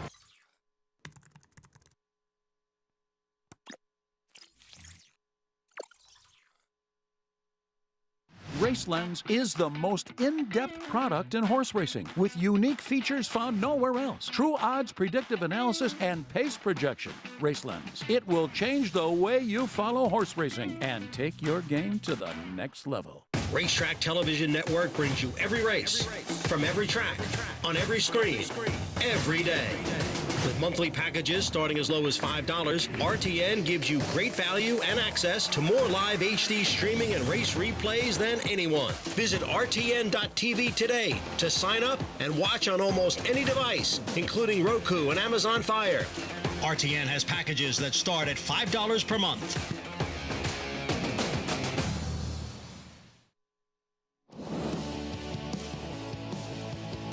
Back with you on Saratoga Live on this beautiful Wednesday here up in the Adirondacks. Our program brought to you in part by legendary Claiborne Farm. 100 years of doing the usual, unusually well. Late pick 5 on this Wednesday afternoon begins at a mile and 16th on the turf in this $35,000 claiming race. So all for sale for that price coming up. Let's go to Maggie Wolfendale. And Greg will start, the Maryland bred will start with the Maryland bred as we'll take a look at number 7, posting up here. She is one of 2 Linda Rice horses, but she's the one favored, moving to her barn for the first time and watching her last race at Laurel, in which she was coming in good form and was the even money favorite. She broke well, she sat inside, and then down the backside, she totally came off the bridle, and she was running with her tail straight out. And a lot of times to me that says, well, either they're displacing or they've bled or something along those lines, like they can't get their air properly. Now, sometimes when that happens, it'll continue to happen, but sometimes you just fix it. And she has worked since that effort for Linda at Belmont. She looks incredibly healthy here, really great weight, coat, conditioning. She ticks every box for me. It's just watching that last race put some question marks in my mind as we'll move on to Linda's other horse in here who's coming off of a very bad effort, and that's number 2, Cannon Fire. Now, it was a good course, so there was a lot of give in it, and you could tell from the get-go that she just really wasn't getting a hold of it. And watching her around the turn, she came under a ride, and you could see once they kind of straightened up a bit, she was crossfiring. And crossfiring is when a horse is, let's say, on their right lead in front, but still on their left lead behind. So it's very awkward, and they're not going to be able to level off and run truly. And I was willing to forgive her for that, but I just wish she looked a bit better here in the paddock. Her coat's not great. She looks as though she's been battling some skin disease throughout. She seems like she's gotten washy, and it's very cool today. For a Saratoga summer, August day, there's 0 humidity, and there's a very cool breeze in the air, and it looks as though she's gotten washy at some point, whether in the holding barn, just indicating that there's some nerves with her. So maybe you're looking for an alternative, and I think the 1 and 3 are intriguing because Miss MM, and I'll get to Stir Crazy in a moment, they are a little less exposed in these turf routes. Miss MM, she's only had 2, and they're by far her best efforts. You go back to her April 21st win, and yeah, she was tracking Calling All Angels all the way around there and was able to prevail in a very gutsy effort, but Calling All Angels came back, ran a 76. Artifact came back, who ran 3rd, ran an 81 in her win, and she just has yet to be able to do that since then. She's very laid back here in the paddock, even though she is a more forwardly typed horse. She's posted well, great coat to her, and she looks like a turf routing filly. As we'll move on to number 3, Stir Crazy, whereas Stir Crazy's the 5-year-old here in the mix. Now, she hasn't had that many starts as a 5-year-old, and she hasn't had that many starts going long on the turf. If you go back to her race 2 back, which is a 2-turn 7.5 at Delaware, she was strangled off of a slow pace and really didn't have much chance to really be effective in there for Ben Perkins. She makes a great impression on me. Very alert, bright-eyed, carrying great weight and conditioning. I think she's very intriguing in this spot, really striding out well here in the Saratoga paddock, Greg. Pick 5 pool, 361,000 and growing. Thanks, Maggie. We're going to have the post parade here coming up momentarily. 7 remains here, posting up, moving to this Linda Rice Barns. Face some tough ones, including a couple back. Delight, who would won the Grade 2 Jessamine. Pace-wise in this race, did you guys feel like Miss MM from the rail could get to the front? I do think she can get to the front, but more so to your point, I think she's the only other horse in this race that can win other than the 3 and the 7. I think they tower over this field. I feel like one of them will show up and run well, but yes, from the inside, Manny Franco, tactical speed. You know, you don't want to be too cute and send away from there. she does feel like a horse that could relax in behind in that pocket trip. Gary, on the turf course, we love sitting in that pocket trip, right behind the leaders, covered up, and you just got to get a hole late. Yeah, I think the 2 horse is going to have some say in who's on the lead here. Cannon Fire with Dylan Davis. If he's aggressive leaving there, then you'll see Manny Franco just sit in that pocket and could get a really good trip. Otherwise, Cannon Fire, look, it's 4-1 right now. She's going to get a good trip, too. The outside horse, I know, is 30-1. That horse did run off 2 back. Yeah. And then last time, Jackie tried to take control of the filly, and she wanted nothing of it. So, you get Omar Moreno Hernandez now, so I don't think the horse has a look, but it could be part of that early pace as well. Yeah, it is murky, Greg. Like, who's really going to control, who's going to settle here? Well, just be a Manny Franco with the 1. This horse coming out of a 5-furlong sprint on turf, which she doesn't want to do. The 2 races going longer, as Maggie alluded to, those have been her best efforts, but she's shown sprint speed in the past, and she's already drawn inside. There's the man on board, Manny Franco. For Jose Jimenez, Kendrick Carmouche, Stir Crazy. We talked about the 7-3, the other one facing seemingly by far the best company in this group. No, absolutely. Even when you kind of dive deep into the numbers, the internal fractions of their speed figures, they have multiple races, those 2, the 3 and the 7, that are better than anything else in here has. And I understand that sometimes when you have horses in this situation that are running for a tag, you wonder, are they still the same horse, or why are they here? I just need one of them to show up in the pick 5 because it's the only 2 horses I'm using. Here's our post break. We start with Manny Franco on Miss MM, stretching back out. If one of those 2 don't show up, this to me is the other horse that can win. Here's the other Linda Rice. What are the 2 Cannon Fire? I'm actually in agreement with Gary here. I think the 2 could be the one that could put the pressure on. The other of the Linda Rice is actually getting bet here. 5-2 right now. The 3, Stir Crazy, Kendrick Carmouche. Yeah, like we talked about, this horse has a number of races that are better than anything else in here is run outside of the 7, posting up, of course. 32-1. Biggest price on the board here, Synonymous. Not the worst 32-1 shot. I think the last race, because it was on a soft turf at Delaware, is really muddying up this horse's form. I don't think this horse can be a win candidate. Maybe we could hit the board at that big of a price. Greg DePrima, second off the claim with Home for Christmas. Most recent best race, 9 furlongs. They also tried to run this horse 11 furlongs. Something tells me this one needs longer. Here is Boca, Katie Davis having a tremendous meet. This horse 0 for 8 on, 1 for 9 on the turf. The last 2 turf efforts haven't been bad. 3rd at Tampa and 4th at Tampa at a lower level, though. Here's the favorite, formerly with Cherie DeVoe, now with Linda Rice, the beat's leading trainer. Yeah, I mean, Linda's horses have been running outstanding at this meet and the meet prior as well. You'd like to think that this horse could take a step forward. Cherie DeVoe does a phenomenal job, but Linda's just hitting on all cylinders right now. More Mango, 2 back, missed by a neck, had a 3-length lead in the stretch for 35 non-winners at 3. Yeah, Jamie Torres almost pulled off an upset there. And the horse looked home and cooled and got ripped at the wire by Stella Mars that day at a big price. And the big long shot, Polly was talking about JK, who could be part of the pace. Yeah, it could be part of the pace, in my opinion, but that's where it stops. That's about it, yeah. It'd be tough to see beyond that. 3 minutes to post here in a race that kicks off the late pick 5, inching our way close to $500,000 in that pool. And on the weekend, we had our first opportunity to have that $1 million on the line. Every Saturday and Sunday at this meet, if you bet the late pick 5 through Naira Bets and you're the only winning ticket, $1 million bonus. And yeah, first time we had that available on Sunday. Horse did not run that well, but made it exciting. Look, a lot of times with these types of situations, these kind of promotions, these bonuses, these things of that nature, it's like you're being asked to do something you don't really want to do, but just play the pick 5 on Naira Bet. You're going to play it anyways. You might as well play it on Naira Bet so that you can then be alive for $1 million bonus. No one's asking you to do anything you're not going to do anyways. Just play it there. You might as well. I'm with you. That'd be a tough one to try and live down. down. Well, the thing is this week, if it's going to go down, it's going to go down. If you beat Cody's Wish, that's going to be the key, in that pick 5 sequence. He's a 1-2 favorite for the Whitney that was drawn earlier today. And you're going to probably need to beat Pretty Mischievous as well. You're to get the single ticket on such a big day. Yeah. But you're barking up the right beating tree. her. Oh. Really?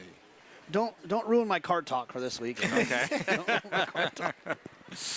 2 minutes away. Late pick 5. De La Rose, part of this sequence as well. That rematch of the top 3 finishers from that perfect sting.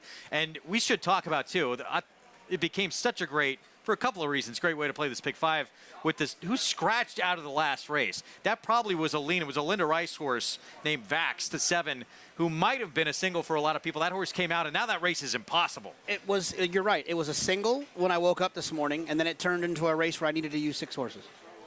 Huge difference maker. That's a brutal race. The race before that is no fun either. You know, Wesley from the rail, Todd's cutting back in distance.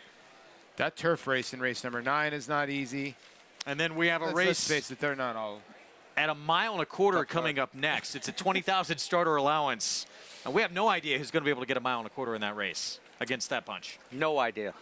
I will say this. I don't want to get ahead of ourselves here. But Linda's stats, stretching horses out in the last 8 months last year, are ridiculous. She's like good. 40. There's different ways you can look at it. But if you look at it coming back on short rest, she's like 50-something%. And, you know, that's Lord Captain we're talking about, who just ran huge against Colonel Bowman, who was a serious racehorse who was on a roll. And that horse improved off Tom Ames, claimed off Tom Ames about 6 lengths. And the horse didn't have a good beginning. That's going 7 furlongs, by the way. Friday contest, $40 buy-in. Earn your way into that $300 Saturday contest. There's our analyst selection. 7s, except for Maggie, who is going to go with a 3 here, Stir Crazy for Ben Perkins. Let's go back to Maggie.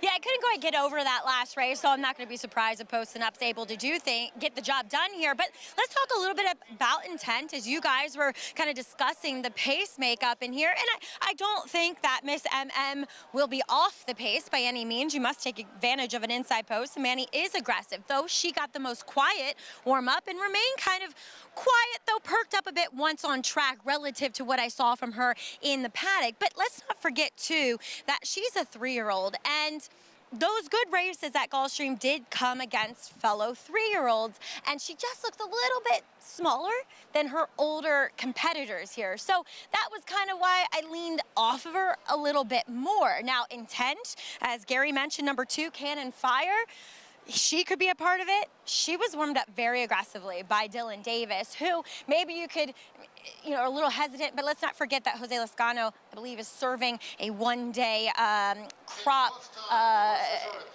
suspension for overuse of the crop. So Dylan will pick up the mount on Cannon Fire, who was warmed up aggressively. Same with Stir Crazy. Granted, it's Kendrick Carmouche, but she just looked best from paddock to trackside, and I feel like she was compromised in her last 2-turn turf race, and I want to give her another shot here, Greg. Maggie, thanks. There's the big long shot. It's going to be potentially part of this pace here with Omar Hernandez Moreno. Linda Rice meets leading trainer. 15 victories coming into this Wednesday action ahead of Chad Brown, ahead of Todd Pletcher, with the top 2 choices on the board. The 7 Post Up, we expected to be the favorite. We did not expect Cannon Fire, the 2, to take this much money. Both for the Rice Barn. Let's go upstairs. Start of this late pick 5. Frank Miramati with the call. 1 more left to load. That's Redzilla to the outside. Going in. They're in the gate. And they're off. Cannon Fire, Redzilla gunned hard on the outside, and Miss MM has plenty of early speed too. The pace hot and heavy in the early going. Home for Christmas between horses. More Mango on the outside is 5 lengths off the lead. And Stir Crazy is down at the rail, also with about 5 lengths to make up. Rounding the first turn, and it's the long shot Redzilla with a 4-length advantage. Miss MM gets a good spot in second, then Cannon Fire third. Followed by Stir Crazy fourth, the opening quarter in a lively 23 1/5 seconds. More Mango is next, racing on the outside of Home for Christmas. Another length and a half back to Synonymous, who's 4 clear of Boca.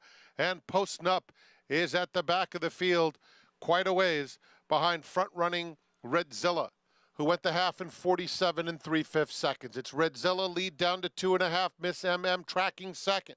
Cannon Fire, Stir Crazy at the rail is in fourth. They are followed by More Mango, fifth at this point. Ahead in front of Home for Christmas, Synonymous is next.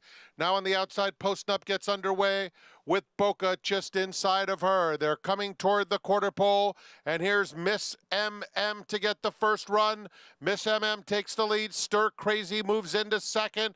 Dropping out is Redzilla. Down on the inside, Home for Christmas is finishing with interest as Stir Crazy is up on the outside of Miss MM. They're head and head. Miss MM, a tough customer. Stir Crazy all out trying to get by. Stir Crazy on the outside, and Miss MM, Stir Crazy head and head for the wire, and those two come to the wire together with Stir Crazy and Miss MM in a photo. Then it was Home for Christmas third. Synonymous was fourth. Manny Franco, Miss MM on the inside. Kendra Carmouche, Stir Crazy outside. Very tight.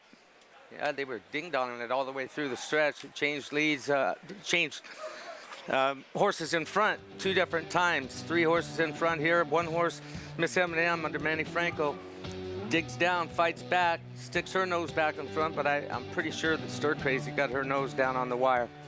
Great job by Manny. Because we were talking about this right before the race, JK. The 9 could run off, and that's what happened, but he sat there, was very patient, and he just got ripped. Because Kendrick gave the 3 a great ride. He got a great trip, too. Guys, this is one of the best examples of trying to see horses change leads. Watch the 3's legs. You can see it a few times if you're not the trained eye. You'll see the horse will switch over to the wrong lead there, and then you'll see a little bit late the horse will switch back to the other lead here. Gives him that extra push. Lafitte describes it really well. I don't want to steal his line, but like you're carrying a suitcase through the airport. You got to switch hands sometimes. It gets a little heavy on the right hand, switch to the left. They can find a little bit of extra energy when they get back to their correct lead. You're pretty good at this. Well, I hang that out was with... a good explanation. You caught it, too. Thank you, G. I appreciate it. 7-2 Stir Crazy, 3-1, 5-4. Kendra Carmouche just out-dueling Manny Franco. And Miss MM to the wire. What Let's go to Maggie. Oh, okay, I'm sorry.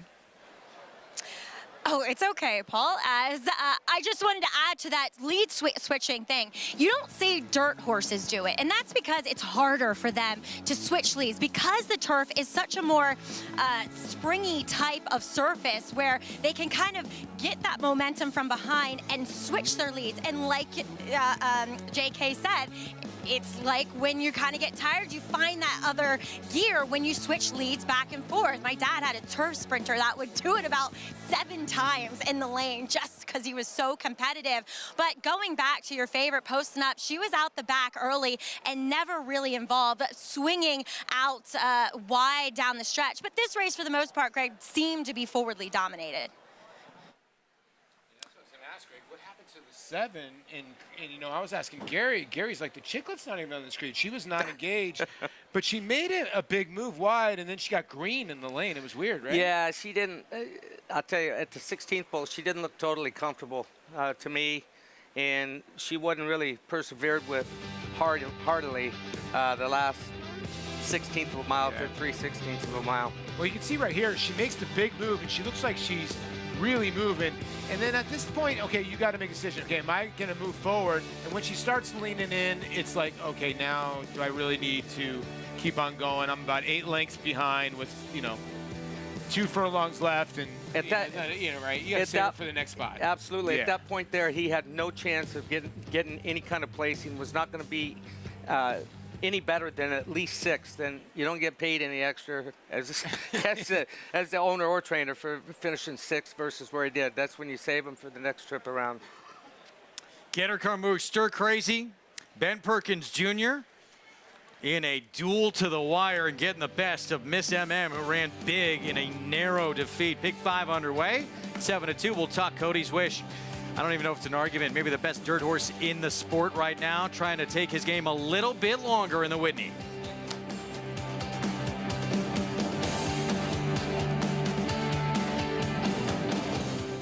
A Grade 1 winner on both dirt and turf, War of Will became a classic winner with this victory in the Preakness Stakes. He added turf credentials to his resume with a determined victory in the Grade 1 Maker's Mark Mile. Now his progeny are bringing top dollar in the sales rate. 280,000 just way. In the bank, 191,000. 150,000, Nader Tomas, thank you. A dual-surface classic winning son of Warfront, War of Will, standing at Claiborne Farm.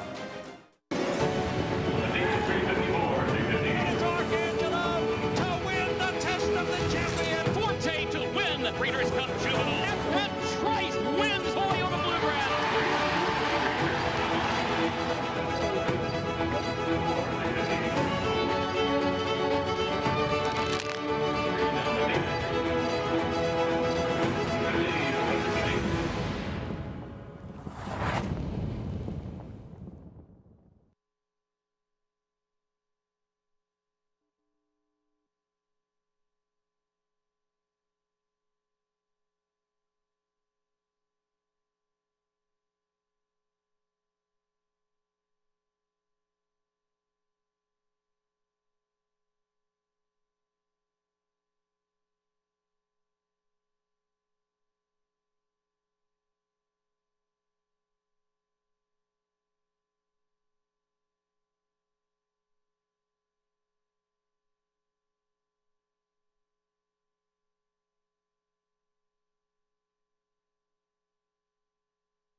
It's a glorious day in upstate New York, Saratoga Springs, as you're watching Saratoga Live here, brought to you by America's Best Racing. The love of the race, check out americasbestracing.net. Mild upset coming in today's sixth race as stir crazy as Kendrick Carmouche right next to me. He was talking about you don't always have to be on the best horse at the spa, but you got to have the best trip, and you did today.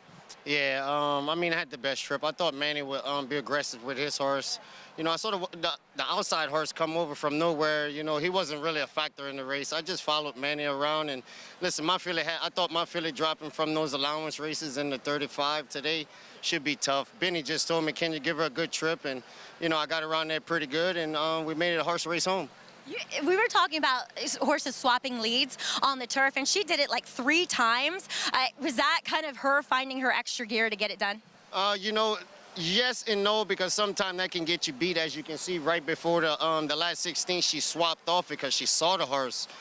But then once she knew the horse wasn't going to get as close as she wanted, she switched right back over, pinned the ears down. She took off again, you know.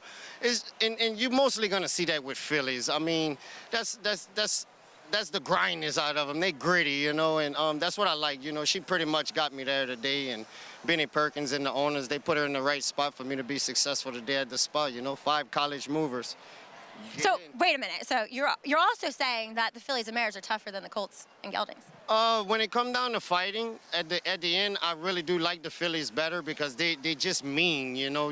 I like that they very mean because 9 times out of 10 when you see them pin their ears back, the horse next to them will not beat them, you know. And a lot of fillies stick their head out more than the boy horses, you know. The boy horses always want to get in a head bob. I don't want a head bob. I want a nose out at the wire, you know. Stir Crazy gave you that, but you're going to be on a gelding in the next race. Going 1.25 miles, stretching out. First off the claim for Rick Dutcher. You won going the, 7 last time on Lost in Rome. Talk a little about the game plan today from the rail. I think I'm going to do the same thing, warm him up good, break him out of there sharp, you know, and see if I can make every pole winning pole. I mean, he won twice at a mile and an 8 back on his paper, so I want to see if Rick Dutchrow can bring this back to the future where we can get to the winner's circle again. I love that. Back to the future, back to the winner's circle. Congrats. Thank you. Louisiana in the house, baby. You knew it was coming. Greg? Good for Kendrick. He puts a smile on all our faces, and if that's the game plan, you would think it would be with Lost in Rome from the rail. Could spell trouble for the big favorite, Lord Captain, who we're going to get to. Jose Ortiz, Linda Rice. Early pick 5, $611 concludes there. Stir Crazy, $9.30 for the win. That's how close it was. Stir Crazy. Closet great movie, by the way. Terrific movie. Yeah, with Richard Pryor and Mr. Willy Wonka himself. Indeed. God rest his soul. Gene Wilder, God rest both their souls. 193,000 in the pick 6 carryover today. 6-1 with that Rat Ortiz Jr. kicking things off. Brock Nardini to begin it. Now Stir Crazy, and we start the late pick 4 coming up. What do we do with this race? Mile and a quarter, 20,000 starter allowance, and maybe one of the biggest questions on this entire card today. Lord Captain, can this 4-year-old get the distance of a mile and a quarter? Sensational effort last time out against Colonel Bowman. That was going 7 furlongs. Yeah, going 7 furlongs, but I don't know. I don't trust these mile and a quarter races, especially none of these horses have run this distance, and to me, it's kind of a crapshoot. This is a tough call for me. Listen, Linda's horses are running so well, so this horse right now is 6-5, and you wonder to yourself, can this horse handle the mile and a quarter distance? Well, I don't know if it's going to be about handling the mile and a quarter distance. Is this horse just better than all these horses? That this horse is going to get there faster at a mile and a quarter than the rest of these horses, basically, is what it comes down to. Yeah. I mean, look, this horse doesn't have to get a mile and a quarter. Just has to be better than the other ones, right? They're all gonna get the mile and a quarter. It's who's gonna get it the fastest, and we'll talk about it a little bit more as this race goes on. But Linda's stats doing what she's doing here today, stretching horses out for one, is a huge number, and then also doing it with short rest. This horse is coming back off a 10 days rest, so stretching horses out and coming back off of short rest. She's 6 for 11, 55% over the last year. But also coming off that short rest, off a out of this career best performance by a mile, where this horse just put up the best performance that we didn't even think was imaginable from this horse. So we'll see if the horse could back it up. Interesting to see if this big favorite can from the outside. Coming up this Saturday, of course, one of the premier races of this meet for older horses, the $1 million Whitney. You'll see live coverage Saturday on Fox beginning 3 Eastern time. And coming into this meet, maybe the horse and race that was most talked about more than any other, Cody's Wish, who I think many agree, probably most in the sport agree, is the best dirt horse in training right now in our game. It's our ABR race of the week. Won the Breeders' Cup Dirt Mile last year, and now, after that sensational Met Mile performance, they have said, we're going to point to the Classic, and it starts right here with the Whitney. Yeah, 1-2 on the morning line from David Aragoner, the lines maker here at Naira. And listen, in the Met Mile, he was so dominant, Gary. You've been on a lot of great horses, and it's got to be a good feeling when you can just go 8 or 9 wide and circle a Grade 1 field. Well, it's like Irad's riding or flying a F16 fighter. He took a stagger step out of the gate. He was down on the fence, wanted to make his move wide, and he actually took him back going into the turn, which you don't see very many horses able to do that. Lost some distance between the lead horses and himself, and you see what he's doing down the lane. Just destroyed these horses, and these were some solid horses that he beat here, and he's facing 3 of them, again this weekend, 1-2, like it's what he should be. Wolfie, I'm a believer that the Met Mile is one of the most the biggest stamina tests we have in our game. It's a 1-turn mile with real pace that you're chasing every year. And if a horse can win the Met Mile, especially the way that Cody's Wish did, I have zero concerns about them getting a mile and an eighth here at Saratoga. The only time he tried a mile and an eighth, everyone has this big question mark with him. It's the second start of his career, and it wound up being a pretty good race. Actually, he was still a maiden at that point. He got off to a slow start. Then he got beat off the bench at a mile and a 16th at a graded stake. Other than that, it's been 7/8 or a mile He probably ran a mile and a 16th in the Met Mile with as wide as he went. Well, let's put it this way. If it's not broke, why fix it? So the horse had won so many races in a row, and then Junior Alvarado decided, and Bill Mott, I think, decided, Gary, okay, he's grown up now. Let's go towards two-turn races, and you can tell the focus of this horse. I think he's going to be able to handle it too. Well, I mean, the reason Bill's running him in the Whitney is mile and 8. He's testing the water to prepare him for the Breeders' Cup Classic. It's a win and urine race. And let's not forget, right? Flightline, who ran in the Met Mile and won impressively. People that were questioning whether or not he wanted to go very far. He ran off the screen the Pacific Classic. He won the real Classic for fun. And even a horse like Knicks Go, who used to have distance questions, he didn't run well in the Met Mile, but he came back here and won. Top quality horses run well here, especially horses that run well in the Met Mile. We'll see if Cody's Wish is able to do that. Obviously not just incredibly talented, one of the great stories in this game as well. Let's get Maggie's thoughts on the Whitney coming up this weekend. Well, another added bonus to Cody's Wish with regards to the Whitney is that he draws the outside pose as opposed to the inside when we saw him in the Met Mile. I was actually on the pony behind the gate that day on Belmont Stakes Day, and he got very, very angry in the stalls. He needed to be manhandled a bit to get him to stand, and so, yeah, he broke a touch slow, but what's fascinating about him, and Junior Alvarado talked to me about it after that Met Mile victory, is how much handier and how much more pliable he is now. I've been watching him train in the mornings, and he's such a cool dude. I'm so jealous of Eddie Davis and Neil Pazanski, who get to ride him every morning, because he just stands out there, watches everybody else train, and then he goes on and trains like an absolute gorilla on the training track for the most part here over at Oklahoma. But I think because he's so much more pliable for Junior Alvarado that he will be able to handle the two turns. We'll just see. He's not going to get the same pace to close into, where Zandon, he gets back around two turns for the first time this year. Now, as a 4-year-old, and I've been waiting for this guy needs the two turns. I thought he actually ran incredibly well behind Cody's Wish in the Grade 1 Met Mile last time out, in which he actually moved before Cody, kind of making a little bit of a wider trip. Cody obviously best that day, but I think Zandon, third off of a layoff, he's needed those two starts to develop, and he's getting back out to, I think, his best distance and configuration in this Grade 1 Whitney for Chad Brown. I love Cody's Wish. I'm likely not going to pick against him, but if anybody beats him, I do think it's Zandon, Greg. We can't wait to see what happens, and if Cody's Wish can take his game a further distance and set him up for a run at the Breeders' Cup Classic, last year's Breeders' Cup Dirt Mile winner. Gotta love the challenge that Connections decided to take with him. Part of our Fox Saratoga Saturday schedule. Grade 1 Whitney, one of the most prestigious races there is in this sport for older horses. $1 million purse. You'll see it live Saturday, August 5th. We're going to take a timeout. We'll be back the 7th at Saratoga. Test of stamina. 2 turns, mile and a quarter coming up.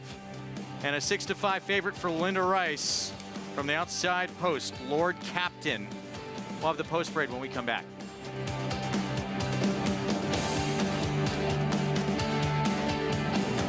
They say breed the best to the best and hope for the best. Macoma broke well on the outside, and but you don't expect to get speed like this. It is Macoma, the one to catch. Macoma has a 5-length lead in this Grade 1 quarter.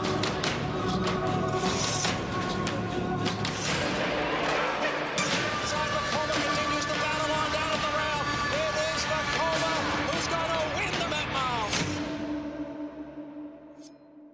Experience the adrenaline-pumping, suspense-filled action of the Sport of Kings no matter where you are with Naira Bets. It's fast, easy, and secure. Download the app today and start winning with our lucrative weekly promotions, thrilling handicapping contests, and a one-of-a-kind VIP rewards program. Don't just watch horse racing, be a part of the action with Naira Bets.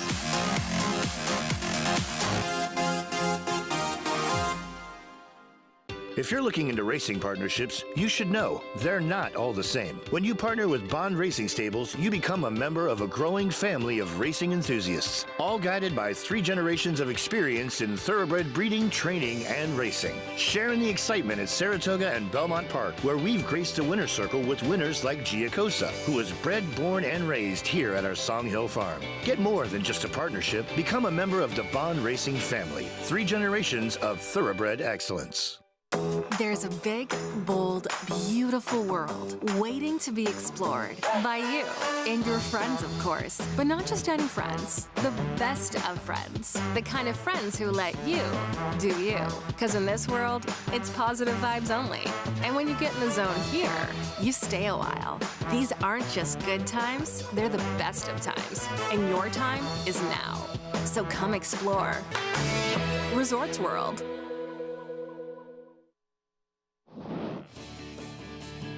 Back on our Wednesday coverage of Saratoga Live Sunday night, it was jockey karaoke here in Saratoga Springs.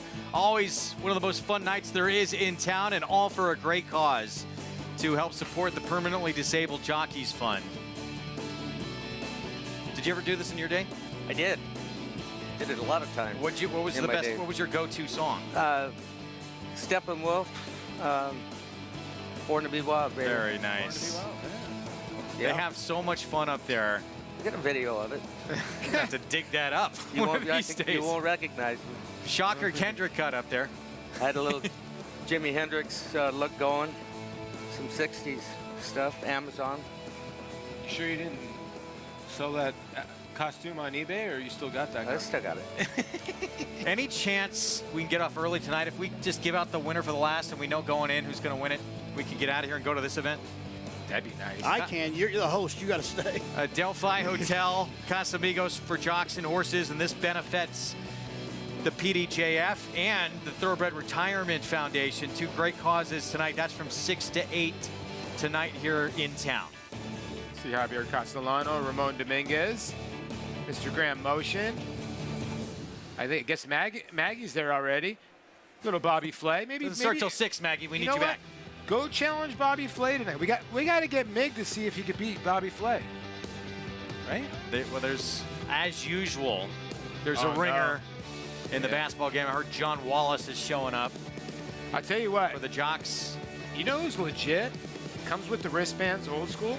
Rich Schosberg. Really? Although Rich is down right now with a little bit of an injury, obviously. We know Manny can ball with the best of them. He is the star of that team. But I believe the trainers, too. We did that feature on Tom Amos's assistant, Kendall LaRose, who's going to try and play professionally, internationally. I believe he's going to be on the trainers team. Really? This might be pretty good Thursday night. A few years back, Rashard Lewis played for the Jockeys. I will say this. How many points did he go for? I don't know. I went and watched about a couple years ago. I'm going to go out and say the smoothest jump shot, Todd Pletcher. Not a bad jump shot. Swear to God. Would not have thought that. Got a nice little jump shot, yeah. Well, that's coming up on Thursday night, Saratoga Springs Rec Center. Right now, it's the 7th mile and a quarter on the main track, and there's the big favorite, Lord Captain. Can he get the mile and a quarter here, coming off that 7/8 race? Let's go to Maggie. Yeah, it'll be quite a training feat if Linda Rice can get a son of Lord Nelson to go from the 7 to the mile and a quarter. And there's every argument to be made that he was best in that last 7 furlong contest behind Colonel Bowman, in which he had to make the wide taxing move and Colonel Bowman shot up the inside. Now, he does have a little bit of size to him. There's a little bit of leg, which I appreciate. It's not like he's really short and stout, and he's a little bit longer and leaner, but he's very much on the muscle here. And sometimes that energy doesn't translate to a mile and a quarter. Give me a horse like number 3 in here, Portos, who we know wants every bit of the mile and a quarter. Now, a little bit of sour grapes for me, as Irad Ortiz is by far the winningest rider up here so far. This is not going on his highlight reel, the last race that he rode on Portus. And of course, I'm a little bit biased because it was supposed to be my husband Tom Worley's first winner of the meet. But he's the one who wants it, and he looks fine. He looks exactly the same as he did going back 3 weeks ago. And furthermore, he gets to save ground this time around, which was not the case last time out, going a mile and an eighth. I think this is the perfect spot for Portos today. As we'll check in with a new face, that's number 7 coming in off the claim for Norm Cassie, who you don't see claim that many horses, but when he and AJ Suited Racing Stable team up, they seem to do well with their claims. And Bear Oak is a horse that can handle the 1.25 mile distance. He's well turned out in here. I don't really have any notes to go back on as to how we looked before, but I think he's very intriguing in this spot as well. Greg? Thanks, Maggie. Post parade coming up. Approaching the 5-minute mark to post here in the 7th as we hear the call to post. 7-5 favoritism as we expected. Lord Captain from that outside post, Jose Ortiz, Linda Rice, and we start with Centavo. The remaining half of the entry gets post 2. Just a little bit too light on numbers for me compared to some of the other ones. The rail to Lost in Rome. He's a multiple winner at 1 1/8 miles. Yeah, this one claimed at the Rick Dutrow barn, Kendrick Carmoose. And Kendrick said in the interview, listen, he's going to try to go from gate to wire here and make every pull a winning one. Now we know Portos going to be okay at this distance. He's run well at 1.5 miles before. Yeah, we'll have no issues. If the favorite, the 10 towards the outside, doesn't win, this is the only other horse I thought could in this spot. King of Hollywood, Moran Ortiz Jr. for Gregory Sacco. I thought this horse had a little bit of a look. Palace Malice on the top side should like to go a little bit further ground, and I think this horse has got tactical speed to stay at least in a good position. Got a huge figure in that win at Delaware 2 back. Here's the 5, Just Call Ray. Yeah, one that has some okay numbers, but they're at a little bit shorter distances. I don't trust going long. Salto de Tigre, David Jacobson, Manny Franco at a big price. Yeah, 5 straight seconds in a row. Does have a W, and that was at 10 cents on the dollar. I think everybody's done with the 5 seconds in a row, but 18 to 1, that's a little too high. It's a Norm Cassie runner that was just claimed that Maggie was talking about, Bear Oak. Ran well going 10 furlongs, but that was on a synthetic racetrack. A little bit of a different ball game. Hang tight, 43 to 1 biggest price. You know, 3 starts ago, that wasn't that bad of a win. Last 2 starts, not so much. This horse just loves to win. It's a 9-year-old here, Bobby G, who's won 17 times. Yeah, and look, some of the 9 furlong races make a little sense. I'm just a little concerned that the speed figure, a little too low if Portos and or the 10, Lord Captain, show up. Even money, Paulie, here he is. He's won at 1 1/16 on a couple of occasions. Can he go from 7 furlongs to 1.25 miles? Well, the thing about this is that Tom Amos claimed this horse for 30. He won 4 straight races with this horse, and then boom, Linda took this horse in a nice little second. We'll see what happens today. And it was just a huge move forward from this horse. Colonel Bowman turned into kind of a win machine. He wasn't supposed to be able to hang with this horse. Didn't break well, and he was right there at the end. No, he was, and look, he was being asked. I mean, he had to be asked to stay where he was. He's on his wrong lead here, but he was finishing. I just feel Lord Captain is better than these horses, and Linda's had so much success with this move. It gives me the confidence that this horse is going to run well. Public agrees. Even money here as we get set for the pick 4 coming up. Meets leading trainer Linda Rice. Cooled off just a little bit coming into this week, 31% with her winners as we take a look at what she does with this maneuver. Second off a claim, sprint to route on this surface over the last 5 years, 32% winners. It's not the winners. Look at in the money. 75% almost. That's ridiculous. I mean, like, oh my goodness. And here's a couple of other ones, right? On the dirt, sprint to route in the last year, 34%, which, is pretty darn impressive. And then we talked about it a little bit earlier in the show. Coming back, same idea, dirt, sprint to route, coming back between 6 and 15 days, she's 55%, 6 for 11. It's always been good at bringing horses back on a quick return. I mean, when you look at other horses in this race, a lot of people look at the 10 and they say, okay, they see that 94 buyer, they see 79 buyer, in that kind of land, and you see Gary and I land on the 4. I thought King of Hollywood has some pace, can stay a little close. I'm surprised that this horse is 8 to 1. Gregory Sacco usually hangs his tack in New Jersey at Monmouth Park, but he's shipped one in here already and won. Yeah, I mean, there was a couple reasons I picked him. I think he's going to either be on the lead or he's going to be sitting just off the lead. And you called it, Palace Malice on top. I mean, there's things to like. Sacco, he's not going to just lead one up here to take a shot. That's what, but he's dead on the board right now. Yeah. Gregory Sacco, of course, first ever Grade 1 win came here in the hopeful with Mind Control.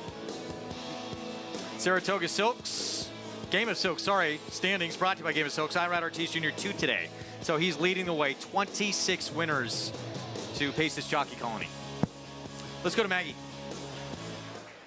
Taking a look back at your favorite in here, he'll win without me because I feel like the intent here is to be forward, if not the pace, and he's going to have to do it over several other quicker horses to his inside, including Lost in Rome and the aforementioned King of Hollywood.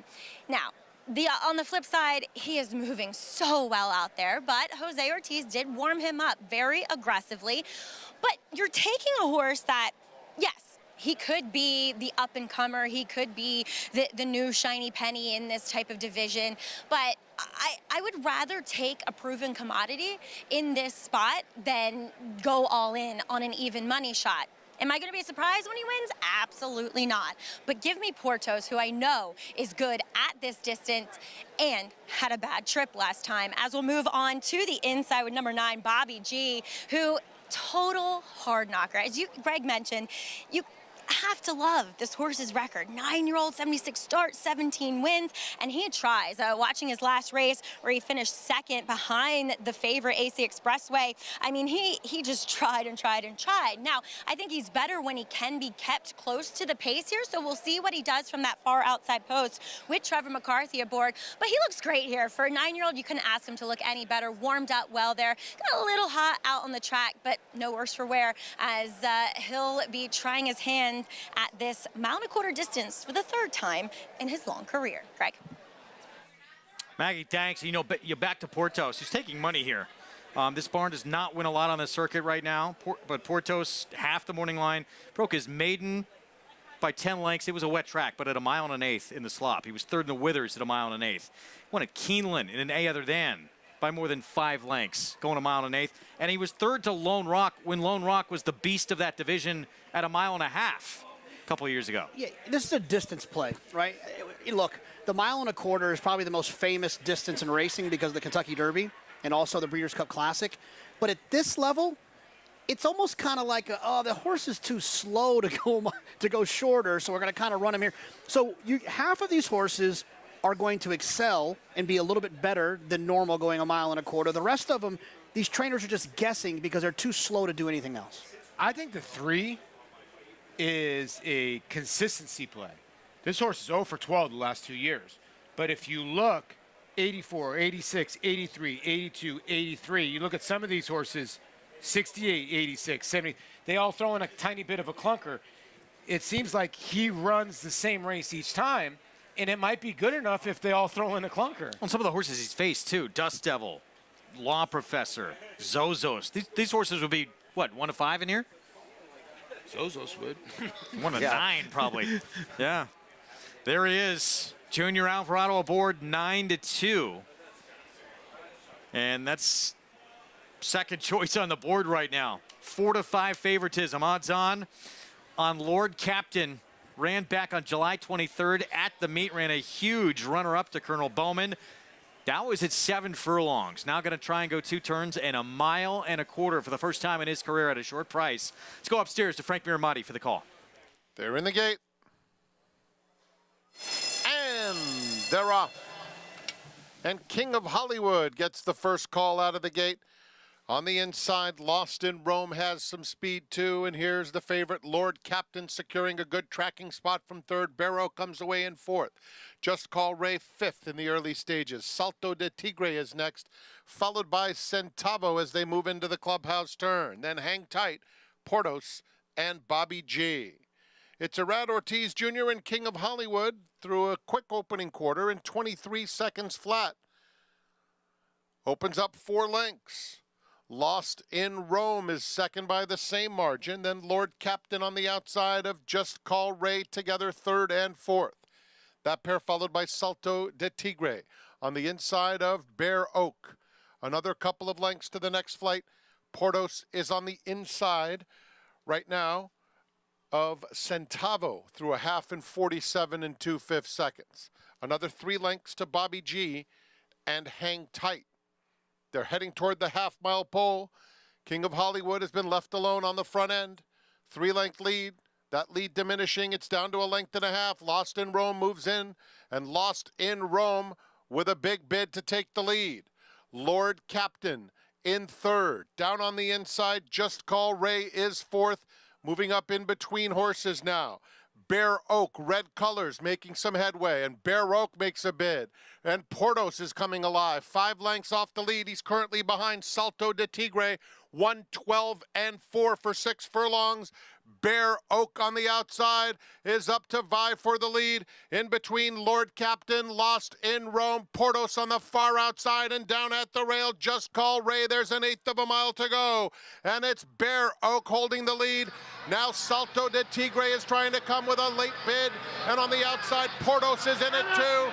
It's Bear Oak, Portos on the outside surging. Bear Oak, Portos, here's the line. Bear Oak fended off an oncoming Portos. Then it was Salto de Tigre third, fourth between Bobby G and Lord Captain. Bear Oak first off the claim. Trainer Norm Cassie, Ricardo Santana Jr. outlasting Portos. And he was super game. And watching Portos, he pretty much ran the same race that he ran last time, going a mile and 1/8. I went back, watched that replay. It's almost identical. He was out on the outside, and he just starts going up and down. He looks like he's got every chance to win, and then he doesn't get to business. He starts, and then, I don't know, I think he's got a little bit of coyote in him. The winner, super game. Yeah, and listen, we were all right about the 10 not be able to get the distance. The 4 ran off on Irad Ortiz, and looks like Portos is going to get it done. You got to give Bear Oak some credit. He dug in deep here late in the race, JK, and was able to hold off Portos. No, I appreciate that, Paulie. I was wrong. I liked the 10 quite a bit in here. The horse just didn't fire. It wasn't the easiest trip, you probably needed a comfortable trip to be able to win in here. I thought Portos was going to run by. I was shocked that Bear Oak ran as well as he did. I will say this, a little red boarding, and I said it in the post parade. Bear Oak did run well going 10 furlongs, but it was on a synthetic racetrack, and I didn't trust that number because it was run on a synthetic racetrack. 6-1. Another look at this duel down the stretch. The 7 Bear Oak, the 3 Portos, and yeah, at this point you think, Portos going to roll right on by. Not the case. Good for Bear Oak and Santana Jr. to dig in. This 6-year-old outlasting a horse who has had a lot of success going longer. 7-3, 6-10. And an upset here in both the pick 6 and light pick 5 of a 4-5 shot. It's going to play big. Up next, our feature on this Wednesday afternoon card.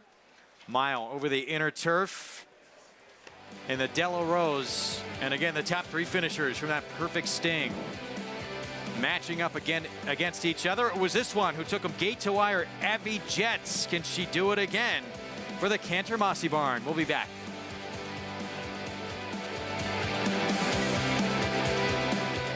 What makes Life is Good so exciting as a stallion prospect is his freakish talent. Really, really fast horse. And Life is Good is set right out for the early lead. He had so many different gears. Life is Good is the winner. Not only had the speed, but he's also able to carry that out, to win in races like the Whitney and the Pegasus World Cup at a mile and an 1/8. Life is Good! They ran him off their feet in the Pegasus! To carry that speed over that type of distance is super impressive. Monmouth Park's summer season rolls on with live racing action Friday through Sunday. Fridays features a 2 p.m. first post, while weekend action begins at 12:40, kicking off the win early pick 5. Home to full, competitive fields and big paydays, Monmouth Park continues to prove itself as a place to profit. Joining us on site, be sure to lock in your odds with fixed odds wagering at Monmouth Park Racetrack.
Back with you on Saratoga Live on our FS2 coverage. It's brought to you by Hill and Dale at Alapa. Our Wednesday feature up next. First things first, let's wrap up race 7 and Bear Oak. Norm Cassie first off the claim for that trainer. AJ Suited Racing Stable. Ricardo Santana Jr., $15.40 for the win. Portos, Salto de Tigre, second and third to complete that trifecta. That's how close it was in the end. Let's go to Maggie. Here with Justin Nicholson of AJ Suited Racing. And Justin, you and Norm have been very potent when claiming horses. Talk a little bit about the, the teamwork and what goes into picking out these horses. Yeah, I mean, I handicap a good bit for better or worse, I guess, at times. But, I do watch a good number of races, and that gives us some background to work off of. And I know what Norm's capable of, what he likes. I tend to find horses that fit his style. This one, honestly, probably doesn't quite as much as some others, but he was just a, he's a neat horse. He's run as low as 10 claiming. He's up to 50 when we claimed him. He's dirt, turf, synthetic, starter protected. He can run anywhere in the condition book. And when this race came up, it was just the right fit. And I know Portos has a little hang in him, but he dug in. He was game, too. Yeah, no, he's a nice horse. Admittedly, I think we've been in the claim box for that horse before at times, too. So that's why I know we earned a nice victory today, because there are some quality horses in here. Anything else you got coming up during the meet? We hope we'll be running back with a few of these. And I know we got a horse called Burning Bright that should run a week or two, that should run well. And we're running in Colonial tomorrow with a favorite in allowance race, a horse called Commandeer. So we're busy. We got a good problem keeping track of them all. I love it. And a family affair, too, as your son Gus and my Katie in the winner's circle as well. Congratulations, Justin. Thank you very much. Appreciate it. All right. When Justin and Norm team up, watch out, Greg. Started with Justin, his father Ron. One more look here down the stretch, and a game performance from Bear Oak. And this group have raced all over the world with their runners. UK, Dubai, Argentina, France, Sweden, Canada. Get a winner here at Saratoga. Bear Oak, $15.40, beating an odds-on favorite to boot.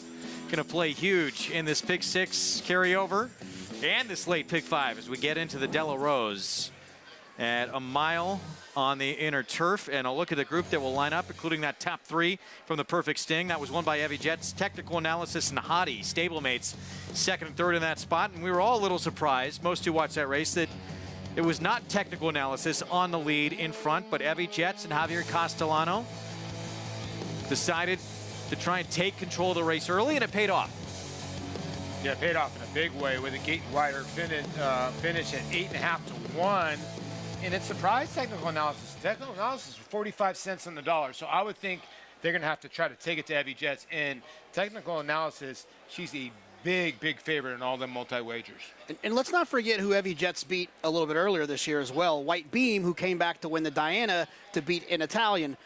I'm saying that even though I'm going to try to beat Evie Jets, but I thought it was at least a point worth mentioning. She gets no respect. Again, she's 5 to 1 right now, but she's been so much fun. We're going to learn more about this barn, too, the Cantor Massey barn. But these brothers have done a tremendous job with this mare.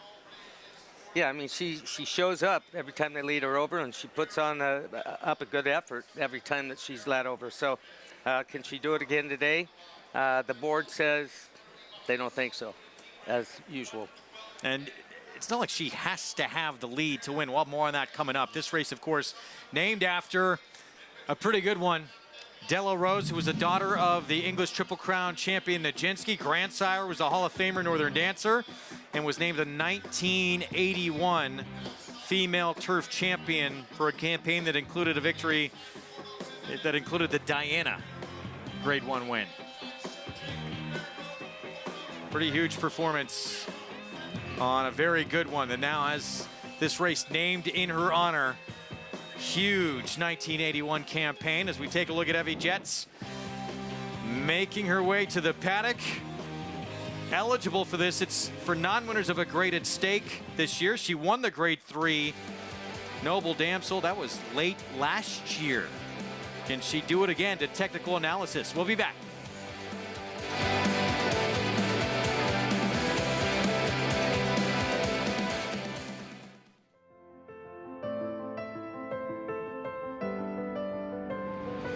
It's a domineering daring display by the ultra-talented McKenzie. McKenzie preservationist Vino Rosso and Yoshida. McKenzie's in front. McKenzie, they've done it. McKenzie has it by 2. It's McKenzie in a dominant performance. Pure class in the Malibu.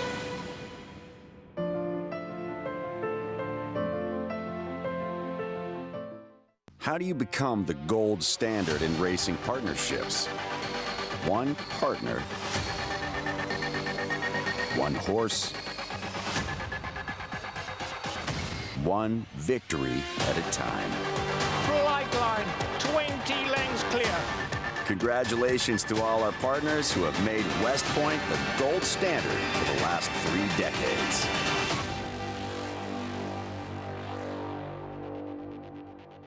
Harris Farms, proudly standing Smiling Tiger, a triple Grade 1 winner, defeating Breeders' Cup champions Dancing in Silks and Amazombie, a leading California sire with over $9.7 million in progeny earnings, with 94 winners in 2021 and graded stakes superstars like Spice Perfection. Spice Perfection wins the Grade 1 La Brea. And Tiger Dad. Smiling Tiger, a leading California sire, standing at Harris Farms. It pays to be Cal-bred. Racetrack Television Network brings you every race, from every track, on every screen, every day. With monthly packages starting as low as $5, RTN gives you great value and access to more live HD streaming and race replays than anyone. Visit RTN.tv today to sign up and watch on almost any device, including Roku and Amazon Fire. RTN has packages that start at $5 per month.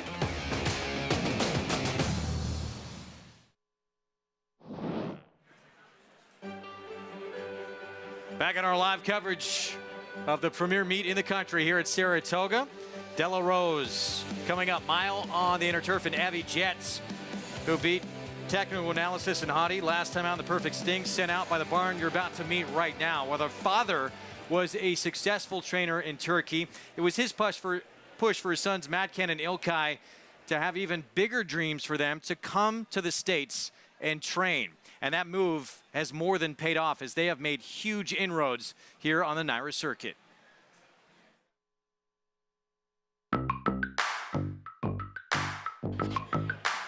In the future, I'm expecting to, of course, win the stakes races, and which I think it's very soon about to come. I think the biggest change, we won the graded stakes after 22 Saratoga meet with Avi Jets. There's Avi Jets, who's ready to pounce up on the outside. Which we were talking about, like we are very close to win the stakes races. Avi Jets, who's 2 lengths in front. Avi Jets sprints to the line. It's going to be Avi Jets and the Noble Damsel. We almost slip at the barn. We are young and we want to do it. We are hungry for success. And we want to show our success to my family, my dad, everybody. So it was very emotional. It was our first stakes in the United States. It was very important for me and Matt. Madcan and Ilkay Kantermasi grew up in Istanbul, Turkey, watching their father, Tuncay, one of the country's top trainers, win big race after big race. He was always telling us, I want you guys in the better spot. So he made United States his goal for our future. Like especially Saratoga, when we come to Saratoga, we start coming like 5 years ago, and you deal with in the racetrack mostly really professional people. I think one of the best places to be, United States and especially New York. Another change at the Kantermasi barn, Madcan wants to use the golf cart less, spending more time riding their stable pony, Sierra's son, leading horses to and from the track during training. The 11-year-old gelding is still a work in progress as he transitions from his days as a racehorse. Sierra's son holds a special place in the hearts of Madcan and Ilkay. He won 7 races for the brothers at smaller tracks when they were just getting started in the United States. While their father is in Turkey this summer watching his son's races late at night, Madcan and Ilkay's mother loves to visit during the Saratoga meet.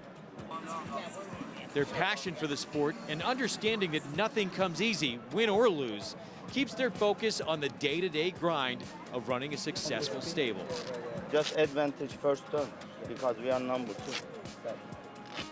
It's April Antics, 3.5 length lead.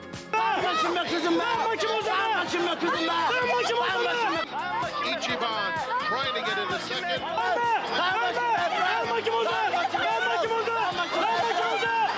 April Antics. Ichiban might have just nailed her. Bununla geçilmiş olabilir. Whoever put down, very close.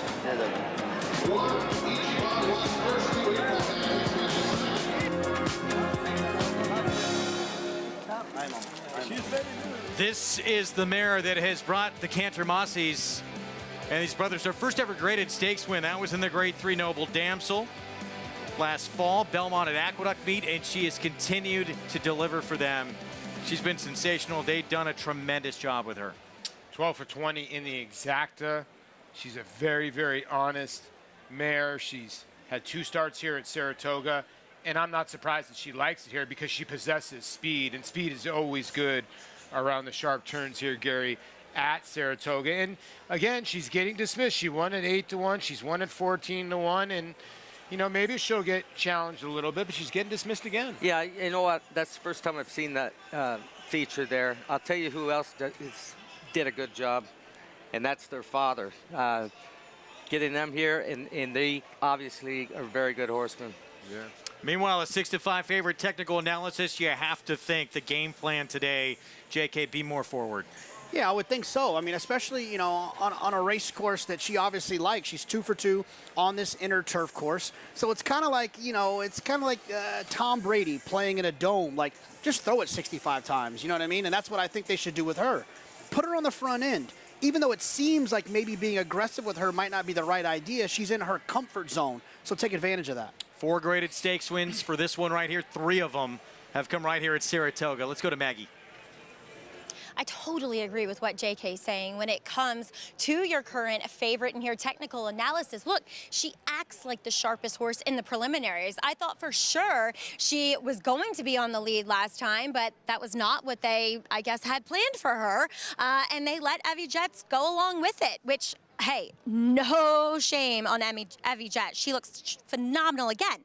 But technical analysis comes in every time I see her bouncing on her toes. Now, last time at Belmont, I thought she was a little bit over the top, just a little too fresh coming back off the bench. And I'll give her credit. She still ran incredibly well, but she's tighter. She's keeping a lid on it a little bit more so than what she was back at Belmont here in the Saratoga paddock. So all things good for your favorite. But again, personally, I tell Jose, put your hands down and let her roll. As we'll move on to the inside with number 4, Haughty. As she was third when facing Evie Jets in technical analysis last time, I picked her that day because I couldn't get over how good she looked.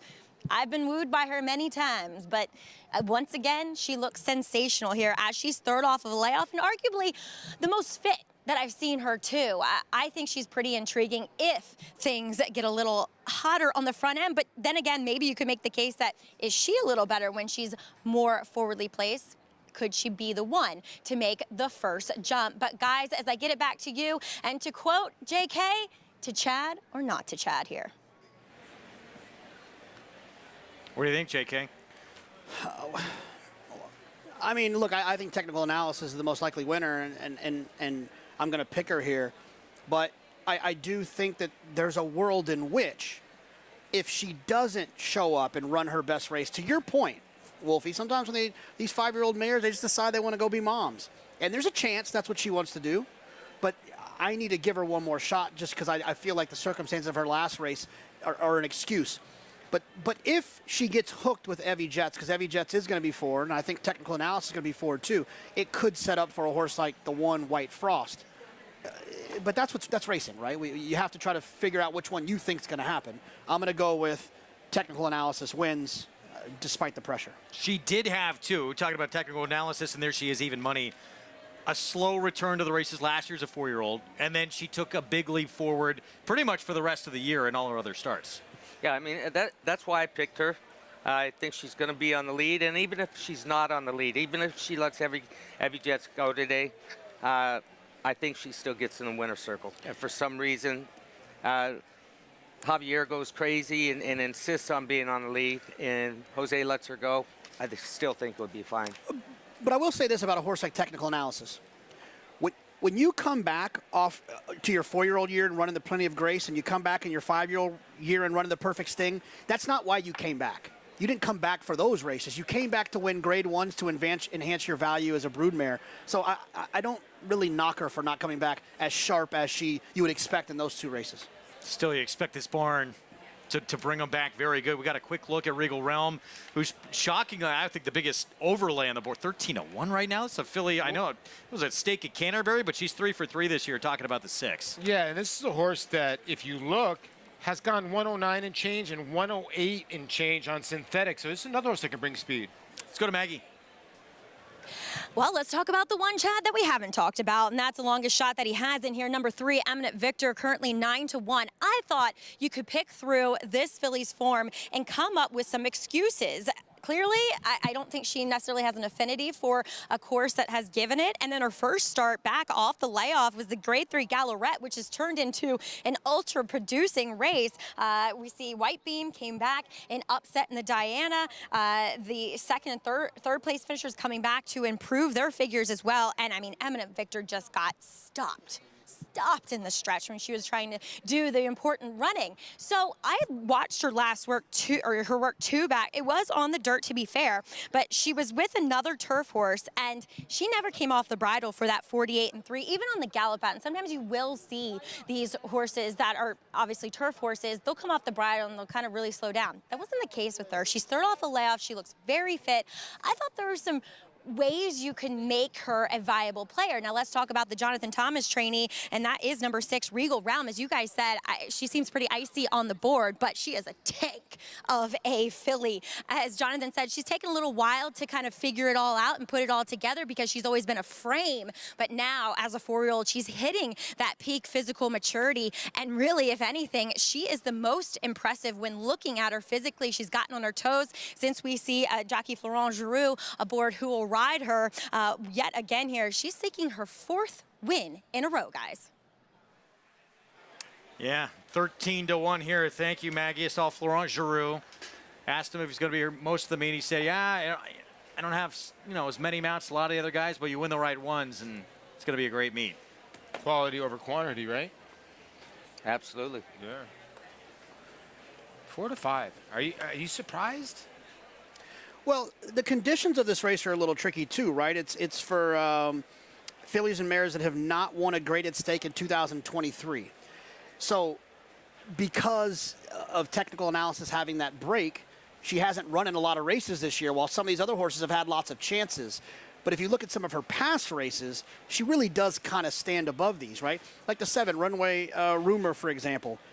She's a talented horse, but she's 1 for 11 against open company. I just think that the board is suggesting that Technical Analysis is just a better horse than the rest of these. Doesn't mean she has to win. I think the board is just telling us that she's better than these horses on paper. I will say this, though. I do think Maggie is right. I think the 3 could be the upset horse in here. Bobbled, stumbled, hit gate, rail, checked. But I'm wondering if this horse causes her own problems. Let's go back to Maggie. Here with Jonathan Thomas with Regal Realm. Jonathan, I read that she's kind of been a filly that's taken a little while to develop. Is that more mentally or physically? Physically. She's just a really big filly. Animal Kingdom, Empire, Maker, Mare. She's always been with it between the ears, but we had to give her a chance to get strong. She's a big strapping thing. As far as dynamics today, Jonathan, she does have early pace. She got the pace to close into last time. What's your ideal scenario as far as her trip? I mean, she showed another dimension last time out where she could kind of rate, which I do like. I think there's enough speed in here. We'll just let others do the heavy lifting and try to inherit part of it, She looks tremendous. Thank you for your time. Best of luck. Thank you. All right, Jonathan Thomas with Regal Realm, Greg. Thanks, Maggie. Heavy Jets just went by. Gate to wire win of the Perfect Sting. And here's Eminent Victor, 1 of 3 for Chad Brown. Yeah, I just think she's a cut below. Even her best race doesn't seem enough. Stablemate Hottie, she was 3rd behind Heavy Jets in that Perfect Sting. I think she's got a big shot. If she can fire way back to that race 3 starts ago. Her best race was here in the Lake Placid. Jose Ortiz on Technical Analysis for Chad Brown. She loves Saratoga, and she loves the tight turns of the inner turf course. Trainer, you just heard from Jonathan Thomas, sends out Regal Realm, trying to make it 4 straight. Yeah, 4 straight on 4 different turf courses, so in really good form, and has done it in front end and off the pace. And here's the New York bred runaway rumor. Look, New York bred is very important. She's always in the mix versus New York breds. She's 1 for 11 in open company. She used to be very competitive back when she was a 3-year-old, too, against open company. She's never had that kind of breakthrough win, and certainly doesn't look like it's going to happen this afternoon. We'll see. Stranger things have taken place at this race course, obviously. 4-5 favorite, though. Everyone believing technical analysis probably needed that race, and today's going to be a different outcome. Yeah, maybe. But does Javier Castellano say, okay, take it from me again? And does he go to the front end? And is there a struggle on the front end? And again, Evie Jets is getting dismissed on the board at 7-1. I think she's starting to read the board. Well, look, I think the thing with Evie Jets is that most of her best races come when she gets loose on the lead. She got loose last time against technical analysis. If we all think the tech's going to be a little bit more aggressive away from there, and they're going to look each other in the eyes, and we think technical analysis is a better horse, it doesn't set up well for Evie Jets. It sets up for a horse from off of it if one of those two can't figure it out. I just can't see a circumstance in which she can get the job done here. JK, I know they're just numbers, but any time that technical analysis has been made to go faster than 23-4, she has not made the lead. They went 23-1 last time. Is she that fast? Is she fast enough to go 23-1 like Evie Jets did last time? And She's never done it before. It's a great question. It's a great question, and I think that maybe the equalizer will be this turf course. Because they get into that first turn, she can actually slow down a little bit. Although the time might be quick, they're getting to slow down a little bit going into the turn, because obviously you can't run as fast turning left as you can running straight. Both horses, when you look at Evie Jets and you look at technical analysis, they both got a race on the form where they laid a little bit off.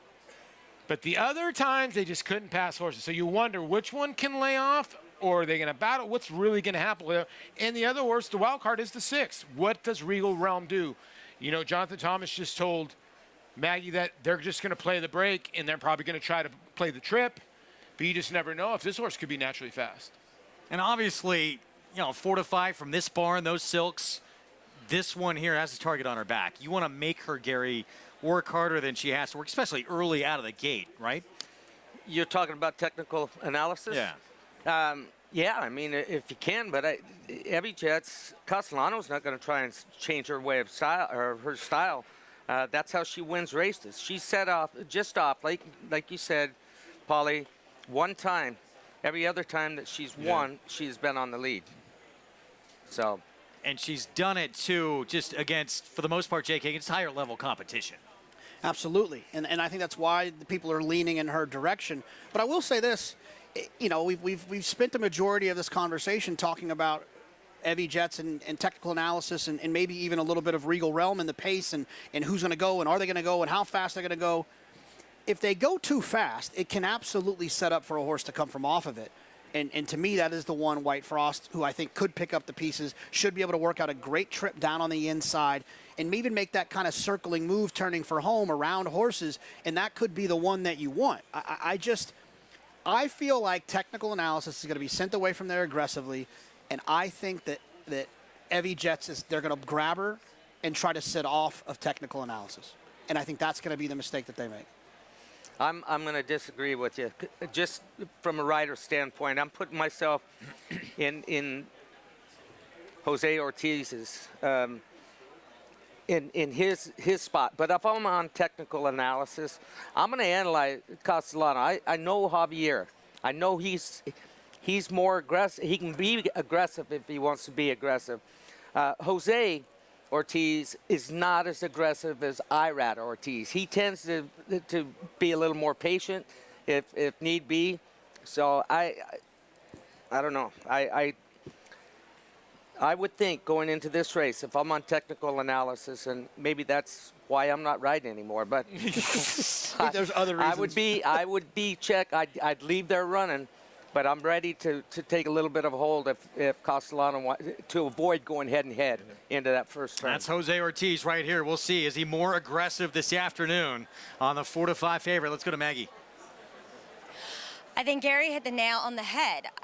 For technical analysis sake, I almost wish that Javier Castellano was riding her. And we've seen it time and time again at this meet alone with Javier. I mean, look back at the first-time starter overacting for those exact connections that Javi just let blast off, and she was able to hang on. This is what Javi does. So he is taking nothing away from Evie Jets here today. Do I think that technical analysis is a faster, sharper horse? 100%. But Jose's very frightened at times of getting in a pace stool. So it'll be really, really fun to see what happens here, guys, in the initial eighth of a mile. It's a race within the race here. What happens? Javier Castellano, it was a crafty ride last time out. Took command early, and Evie Jets, his 5-year-old mare, was able to get the jump and hold on against the more accomplished technical analysis. What will happen today in the rematch? 4-5 favoritism. Back to the 5. You had to think Chad Brown and company strategized over what went wrong in that race and what they want to do differently this time around. Well, I think that, you know, I've said it before about different horses. I think the technical analysis game is going faster. And I think the same about a horse like In Italian. I think the best way I could compare it is that, like, it's like Steph Curry. If you had him go out there and told him you can't shoot any threes, he's still a good basketball player, but he's not Steph Curry. I think it's the same thing when you have horses like technical analysis and horses like in Italian. Their weapon is to go faster. Let them shoot threes. Don't just ask them to do layups. I like that. One of the biggest upsets we saw at this meet, In Italian did not put that speed and open up on that field. Went to the front, but didn't open up on the field, and talked about how she's probably better going faster. It's a stablemate who beat her. Well, this too, Evie Jets beat that stablemate, White Beam, who won that Diana. Did that 3 starts ago. She's 7-1 despite that, despite beating technical analysis last time out. The rematch coming up. Who will get to the front? Who will last late? It's the Della Rose. Let's go upstairs. Frank Miramati with the call. Here's Regal Realm. She's 3 for 3 this year, looking for her 4th win on her 4th different course, this time in the Della Rose. Runaway Rumor completes the line. And they're off in the Della Rose. Haughty is very quick, so is technical allowance, and technical analysis is sent right to the front. Regal Realm has some speed. Evie Jets to their inside is close up in 3rd. They're followed by Haughty in 4th. Then it's White Frost. Eminent Victor is 2nd to last, 6 off the lead, and Runaway Rumor at the back. So it's the favorite technical analysis to set the tempo under Jose Ortiz. Leading it by 2. Regal Realm chases from 2nd, wants to get a little bit closer at this stage. And then Evie Jets, who is 3rd and 2.5 off the pace. White Frost is 4th. The opening quarter went in 24 and 2/5 seconds. Haughty 5th. A length and a half to Runaway Rumor and Eminent Victor. It's technical analysis with less than a half mile to travel. 3/4 of a length to Regal Realm in 2nd. White Frost, Evie Jets side by side. Haughty in between them. Runaway Rumor 5 off the lead. Eminent Victor is next. It's been technical analysis since the gate opened. Getting a little pressure now from Regal Realm, the half in 48 and 2. Evie Jets swings into action on the outside. Haughty is next. Eminent Victor trying to make some headway, a furlong out, and technical analysis has plenty left in the tank. Fending off and pulling away from Regal Realm. What a performance here from technical analysis. Tons the best in the Della Rose. White Frost gets up for 2nd, Photo for 3rd between Regal Realm and a charging Haughty. Running time 1:33.98 seconds. There's winning trainer Chad Brown. We all looked at each other a few steps out of the gate. We thought this race was over. Technical analysis easily getting to the front and goes gate to wire for the win. Yeah, the key was what he did leaving there. I mean, he cleared, let her run into that turn, and then he geared it down. Slowed him down to a 24 and 2 first quarter and the 48 and 2 for the half, and they come home and finish in 133, almost 134. But it was a technical analysis ride. Yeah, right. You can see Javier right out of the gate look to his right. He keeps on looking to his right. I don't get it. I just don't get it. Listen, Javier's been riding unbelievable. But last race, you just went 110 flat. I get it. The Belmont turf course, way, way faster. But there was no intent to go after technical analysis.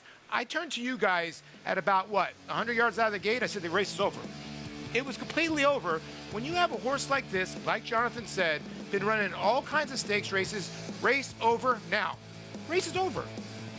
Yeah, I don't know. I had it wrong as far as handicapping Javier because he grabbed her the first jump. He looked right and grabbed her the first jump. Did you think they would go 24-48, 111? No way. These horses can go 110, 109. Everyone in this race, though, knew, too, if this filly was alone in front, this race was over, Race is over. Well, there's only really one horse that could pressure, and that was Evie Jets. But the thing is that, you know, you can know that. I've never sat in the room before, G, but you can know that. But does Javier want to hook her into the first turn and then ruin his chances? You know, and look, I wasn't out there, but I'd love to know, Gary, if you ever kind of really you know, puffed up your chest to the other riders and said, I'm going to the front. And if you want to get there, you're going to have to use your horse because I'm going to the front. And it's almost like Javier was looking at him like, are you seriously going to do that? And he did. He went to the front. And like I said, you got to let Steph Curry shoot threes, and technical analysis is better on the front end, and that's exactly what Jose let her do today. I think, Jose rode a smart race. He's not the puffing up. His brother might tell him that hey, I'm going to lead no matter what. Show their hand. There's a couple of guys that do, but that'll show their hand, and they mean it when they say, if you're in front of me, you're going too fast. And that might have been the case. If somebody else would have went, they might have wound up going 23 flat instead of the 24-2. And I don't think it would have changed the outcome. I understand, but what are you here for? To run sixth or try to win the race? Did you think you could lay off technical analysis and beat him off the pace? Chad Brown collects another victory here, his 14th winner of the meet. Technical analysis turns the tables on Evie Jets from the outset. We'll be back.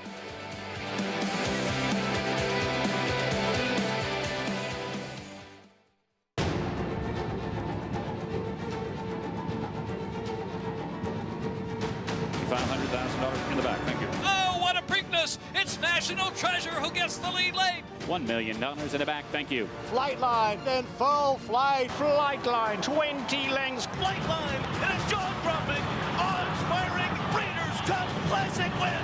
The 102nd Saratoga sale, August 7th and 8th in Saratoga Springs, New York. Where will you be?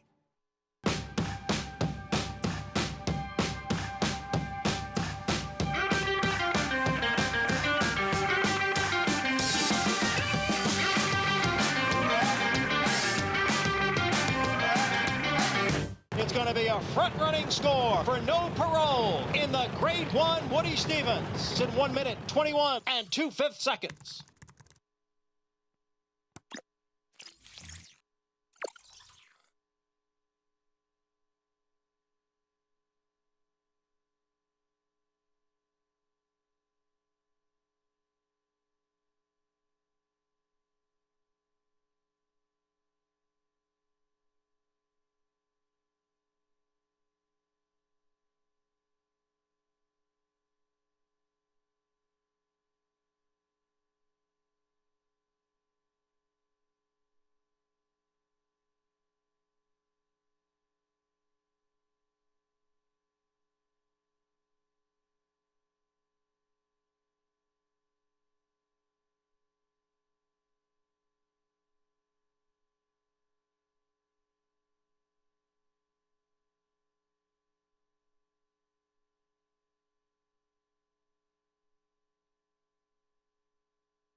Back on our FS2 coverage of Saratoga Live.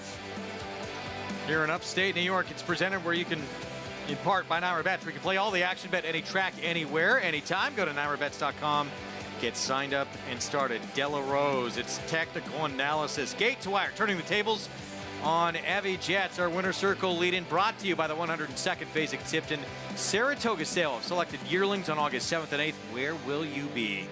Technical analysis.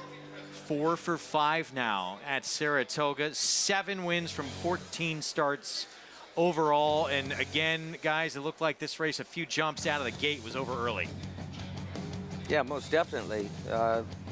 Turned into a rider's race. And by the way, we don't have any idea what kind of instructions may have been given to Javier Castellano. So I'm not going to be critical of a ride where I don't know what instructions were given.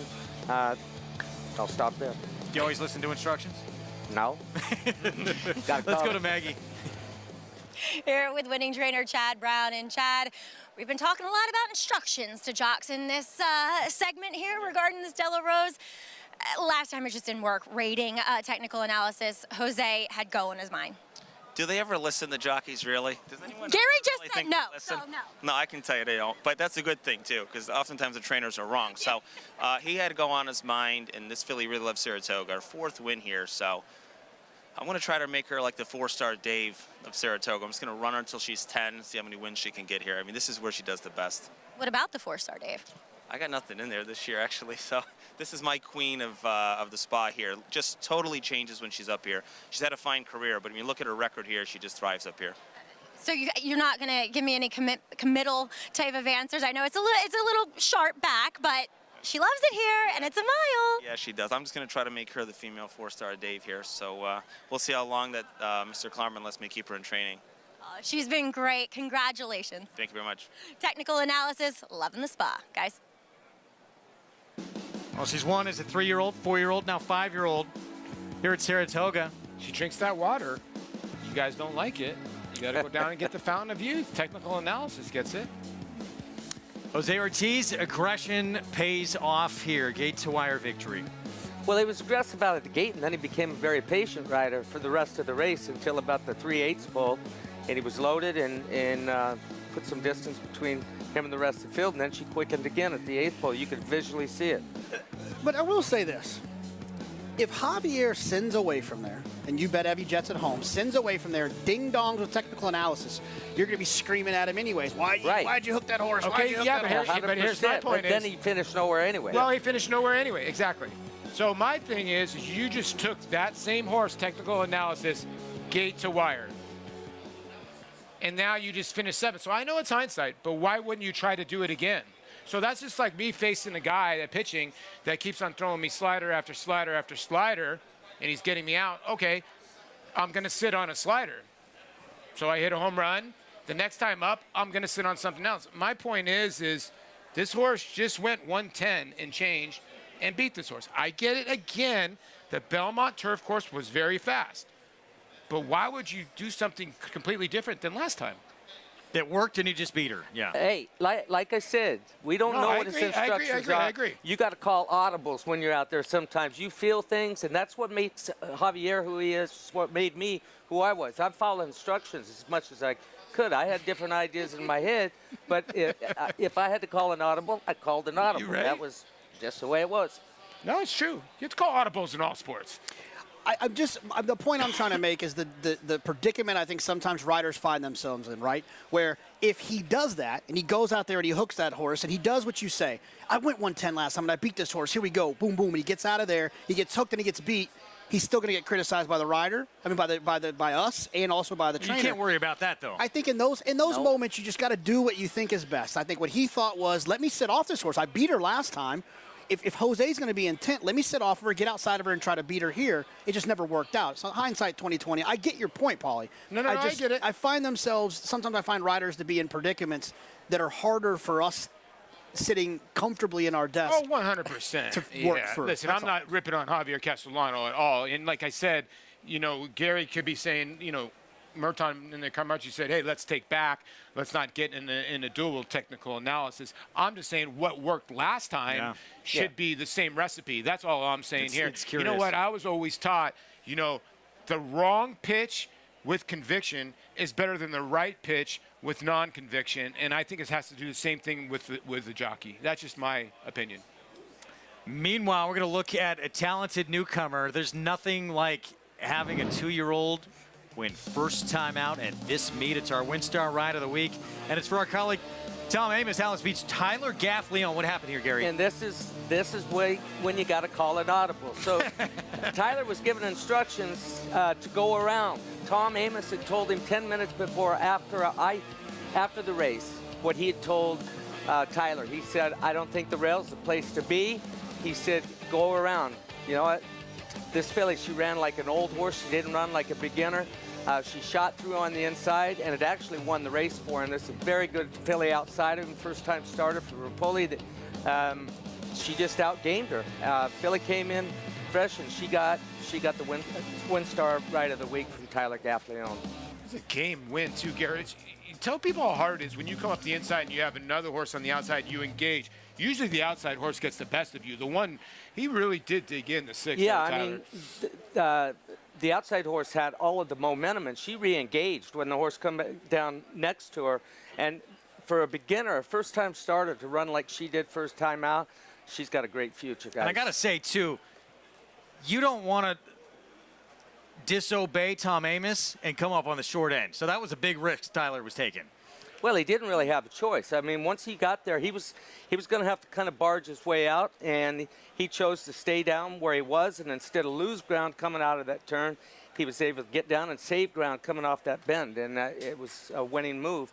And look, Tyler can be aggressive, and he can obviously call an audible, the right audible, and sometimes you got to read your gut. You got to play the cards you're dealt. He did it with the other Tom Amos horse, because Tom told me he loved corner kick, and Tyler had him way, way wide, and he thought I was going to be on the front end. He's like, Tyler, why are you so wide? Meanwhile, the horse went wide and circled the whole field, and he made the right call. So Tyler's been making the right calls so far for Tom at this meet. Saratoga's Ride of the Week brought to you by WinStar. Dream big by WinStar. This was a race, too, with some pedigrees. Made you think maybe there's some big future talent in that spot. It's Tom Amos's Alice Beach that wins in the debut. Very interesting to see where she winds up next. Might be a stake with her name on it where she lines up here coming up at Saratoga. We're going to take a timeout. We'll be back. Late double still on the way here on our Wednesday coverage at Saratoga. It was a controversial week, certainly in the 3-year-old division. We'll talk Forte and what's to come for the likely Travers favorite.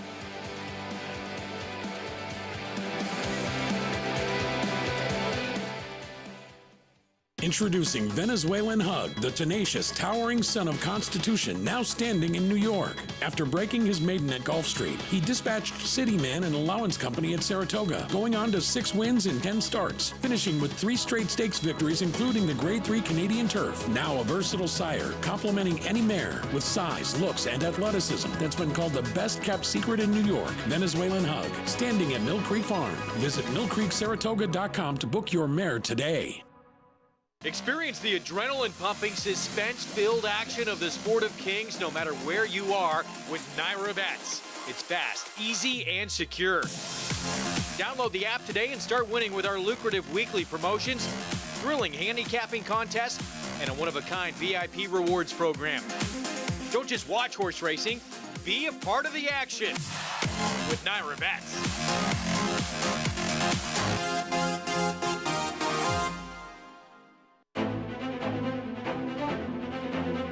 Society building a 3-length lead, set down for the drive. She just went past Rafaros, but she's still 5 lengths behind Society, who rolls off the turn, now in front by 6.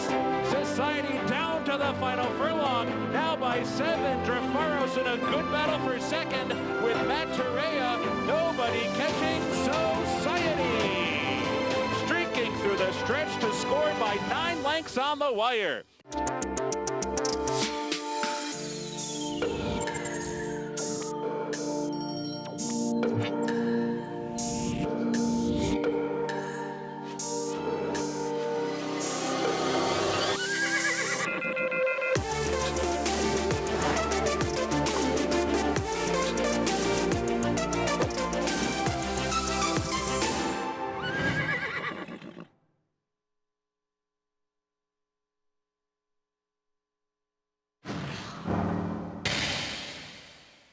Dr. B gets the first call. Echo Zulu and Frank's Rocket right in between them. Echo Zulu hugs the rail and goes on strongly. Echo Zulu canters in by 8 widening lengths. Next will track intently from second. Next has opened up at the top of the stretch. Next widening and sprinting in hand by double digits. New York Thunder sails toward the half-mile pole with a 3-length lead. New York Thunder means business. Opens up 2.5. New York Thunder rallies to win. Far outside, Elite Power is starting to close. They're a furlong from the finish, and it's Gunite trying to fend off Elite Power, who's motoring like a big chestnut tank on the outside. And Elite Power and Gunite, Elite Power got him. Forte flashing some good early interest. He's second and immediately guided off the rail. And Forte with that orange cap at the rail in third. Forte at the rail.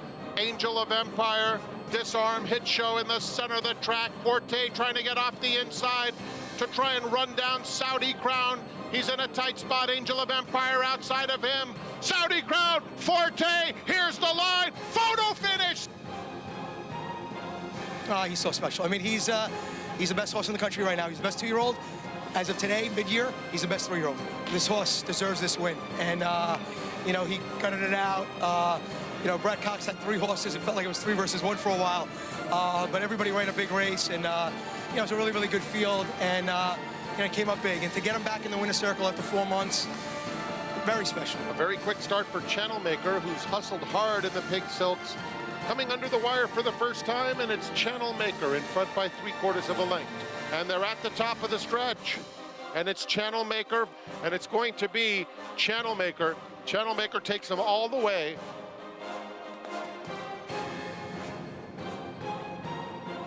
What a week it was. Week 3 stakes winners, there they are. We had some controversy, certainly, in that Jim Dandy. What a performance by Elite Power. And I know we all agree on this set, there should have been a DQ in that Jim Dandy, but what about the performance, regardless of the call that was not made, what you saw from the 2-year-old champ?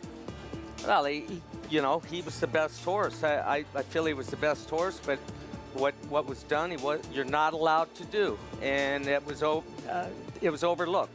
And I don't know how you can overlook that, but his performance was very, very good. Is he going to be that short a price in Travers? No way. I don't think he'll be short price. He's got new competition coming besides the horses that he just dealt with. Will Angel of Empire come back? Well, we didn't talk about the horse that was second. He ran huge. In there. He's likely going to the Pennsylvania Derby. Doesn't want to go 1.25 miles just yet. But they may meet again. As we take a look at the schedule, that's ahead. Whitney Saturday, test for 3-year-old fillies. Ooh, who do we got in the Troy lining up? One we've already talked about today. Caravel. Cart top. Oh, sorry. Basic, Tipton, Laura. What a week we have. Well, yeah, back to that 3-year-old picture. A lot of new faces that he's going to, well, not new faces, but faces that he'll meet again that were not in that Jim Dandy for Forte. Yeah, absolutely. You're going to have Mage, who ran second in the Haskell, won the Kentucky Derby. National Treasure won the Preakness. Archangelo won the Belmont. You got the Jim Dandy winner. I mean, it's going to be one heck of a field. Cannot wait. We got the late double coming up. 5.5 furlongs sprinting on the turf in race 9. We'll have more on it when we come back.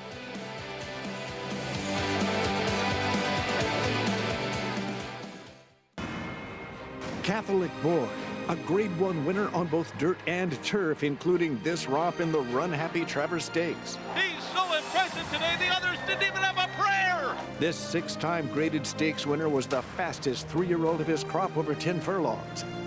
Now his first runners are hitting the track. Dual surface Grade 1 winner Catholic Boy, standing at Claiborne Farm. Tip number 1, sale time, folks, we're ready to go. When there are this many buyers under one roof, anything can happen. Last November, buyers from 29 countries traveled more than 135,000 miles to be right here. Because if the horse capital of the world actually had a capital, this would be it. Submit your entries by August 1st at november.keeneland.com.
Welcome back, and thanks for spending your Wednesday afternoon with us here on Saratoga Live on FS2. We are brought to you by America's Best Racing. For the love of the race, check out americasbestracing.net today. Horses about to make their way to the track for today's 9th race, Turf Sprint. And we'll begin with a horse who is turning back in distance, and that is number 2 in here, Scottish Star, for Hall of Famer Todd Pletcher, who I'll start things off by reading off his stats with turf turnbacks. He's 4 for 49 with a 41-cent ROI. So really not strong numbers there. And then going back to her second her first start in the Miss Liberty off of a little bit of a layoff, she literally had everything her own way, and the winner came over so much trouble to get the win. And then last time she was in a little bit overhead and the pace kind of collapsed, but she doesn't look like one that wants less ground. I know she sprinted on the dirt before, but I'm not sure about her at all. And furthermore, you go back and you watch her last workout, which was on the turf course at Oklahoma, not around the dogs, going 49, and she was working with a horse by the name Classic Catch, who's never stepped foot on the turf before, and he outworked her. So I didn't really love that either coming into here, but she is 4-1. So I wouldn't take anything less than that. As we'll move on to number 6, Mail Order. She's one that I feel as though she benefits from a start when she comes off the layoff. And last time she was well last behind a really talented Roses for Deborah, who won the Caress here. And she just kind of was slow to get into stride. And then once she tipped out, she came rolling. It was just too little too late, but she's ultra fit here for trainer Bill Mott, and I think she makes a good deal of sense. Look for her to be maybe just a little bit more involved than what she was last time out. As the horse who's likely going to be forward in here is Coffee Maker. She's a bit of a hothead, to say the least. She came in with a training saddle. She's been accompanied by the pony to get the tack on. She's a little tough to get Louis Saez aboard for Wesley Ward. She's bouncing on her toes, but at the end of the day, she looks like the tried and true turf sprinter, and I feel like here at Saratoga, if you can pinpoint those physically in the paddock, usually when leads to a winner. She is your favorite, though, Greg. Maggie, thanks. Post parade coming up. Wesley Ward with a filly on the inside and a filly on the outside, including that favorite Coffee Maker. Louis Saez will be aboard. Post parade coming up. We start with Wesley's other one, the Run Happy filly, Happy Soul. Happy Soul, I remember when she first debuted, it looked like she was going to be a monster. She's kind of tailed off a little bit. Wesley's always dangerous in these turf sprints. Intriguing with Scottish Star. Good going longer on the grass, but has shown ability sprinting on dirt. Yeah, this is a 6-year-old mare that's never sprinted on the turf before. I would think she's going to come with a wicked late run. Spun Glass, 10-1. Tyler Gaffley on aboard. I know a couple of people that love this horse. I don't get it. I know she's got a big late run. I just think she's too slow early, too much to do. But I respect the people that like her. 6-1 on A Day in Asia, who is 4th behind Roses for Deborah, who's 3 for 3 on the grass. Horse at 7 for 20 lifetime, too, as well. And you talked about Roses for Deborah. It's just an unbelievable form. You do get Flavian Pratt aboard. Sarah Harper, she ran a race on the turf 2 back that would destroy this field. She did not back it up. I don't know about that. I think that Caravel gutted the rest of them, and she was picking up tired horses. Kind of got one of those suck-along figures. Maybe the case. Her other 2 turf starts were not very good at all. Mail order. Last early, she had a wide trip, and she ran pretty good against Roses for Deborah. Yeah, she's 5 years old now, and her 5-year-old debut was very good against Roses for Deborah, like you were saying. She took the blinkers off in her 10th career start, and it did the trick. She should run better today. I think she's one of the ones, obviously, at 7-2. And the favorite, Wesley Ward, as well. She's won 2 of her last 3, Coffee Maker. Looking at the workout report, I like to look at the DRF workout report. Coffee Maker had a bad work last time, but when you read into it, and I did some digging, it sounds like it wasn't necessarily a quote-unquote bad work, but rather a mistake in the work. It's why it appeared to be bad. Wasn't supposed to go where she went, and I think the exercise rider kind of pulled her up a little bit early, knowing that he made a mistake. Let's take it her last effort. This was back on May 28th. She's been off since. Beats 2 runners that come back and win out of this race who are behind her. You know what? In her last 3 races that she's run in, there's been multiple winners that have come out of those races, and they can run. And everything they keep throwing at her, she does away with them. So yeah, she beat Linguistic and Daring Do. Both pretty nice filly. Linguistic came running with a big run on the outside here that day, and she won from the 11 hole. You know, it seemed like at Churchill on the turf, outside horses were winning going long. You win from the outside going 5.5 at Churchill. You're doing some running. NYRA Saratoga Saturday contests here all meet long. Feature competitive edge live money handicapping contests nearly every week. Register now to win great cash prizes. Seats into the following week's contest. $300 buy-in. Registration ends 5 p.m. Eastern on Friday. Go to NYRA.com/contests to learn more. Here's a look at Scottish Star. She is an intriguing storyline in here. Very good going longer on the grass. Can she sprint on the grass? She was able to sprint against some of the top competition in the world on the dirt.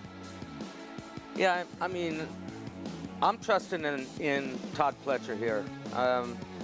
That he believes she's sharp, and this is a good spot for her to try. And look, she's going to be in a good spot, I think, with that route speed. You got Coffee Maker's got speed. You've got Mail Order's got speed, and you've got Happy Soul clear down on the inside that are all legitimate speed. Coffee Maker, she doesn't need the lead to win, but if these 3 start dueling, it might set it up for Scottish Star. Wolfie, to me, this feels a little bit like a guess give up. You know, like they get her, she wins in the first time she's in Todd's barn on a yielding turf course going 2 turns, and they try her at Gulfstream, Tampa, Monmouth, Woodbine. And I just feel like they're like, okay, let's try to maybe cut her back and see if that'll wake her up. And one of the best in the business, Hall of Famer Todd Pletcher, not a move, as you can see, that he's had a lot of success with. No, but cutting back on the turf. No, but listen, this horse was in the Richard Mandela barn. Okay, Richard Mandela, Hall of Famer. We just saw him win the Haskell. Tremendous, obviously, conditioner. Gary knows that from riding Beholder. You know, but this whole horse, when she was 3, Richard didn't send her around 2 turns. He kept her on the dirt. She was in the Rancho Bernardo. She was behind CC. Okay, and at that point, CC was legit. Okay, and you know, she's probably lost a step now, CC. And then as soon as Todd got her, he put her long on the turf. So this is the first time she's sprinted on the turf. She might fall in love with it, and she's getting bet 7-2. Yeah, the fact that she was so competitive, those dirt sprints, makes you think she can do it. Spring on the lawn, we'll have to find out coming up. Let's go to Maggie. I don't think she can. She'll prove me wrong here. She did get a good warm-up with Rod Ortiz aboard. She's also a lot lighter than I saw her last year. She's a big burly mare last year, and now she's just kind of done this, which isn't the worst thing, but I preferred her a little bit more meaty for a turf sprinter. But let's talk about number 4, A Day in Asia. Now, I'm not overly enthralled with the last effort she comes in off of, but they're taking her off Lasix today. Sometimes horses react negatively to it. She looks fantastic here for Christophe Clement. She might want a bit further than the 5.5 that she gets today, but I'm not going to be surprised if she jumps up and runs a big one. As Sarah Harper, I think JK's theory about her in that Caravel race is probably right. And furthermore, the turf course at Churchill is so much different than our turf courses here in New York. You know, we have older turf courses, so there's a lot more undulations and it's not quite as even, and it's different grass. Some horses dislike the Churchill Downs turf course immensely. Some don't care and some really like it. I think that's what Sarah Harper's digging to. But look, she's 9-1. If you like her, have her. Craig?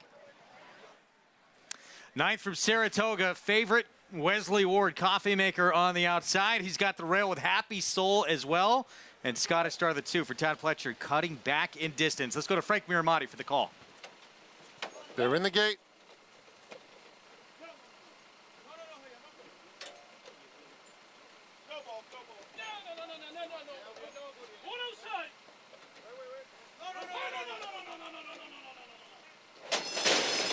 And they're off. Coffee Maker bounces out quickly. Scottish Star on the inside comes away in good order, and they're joined by Happy Soul. Rush through on the inside. Mail Order Fortress 2 lengths off the lead. They're followed by Spun Glass.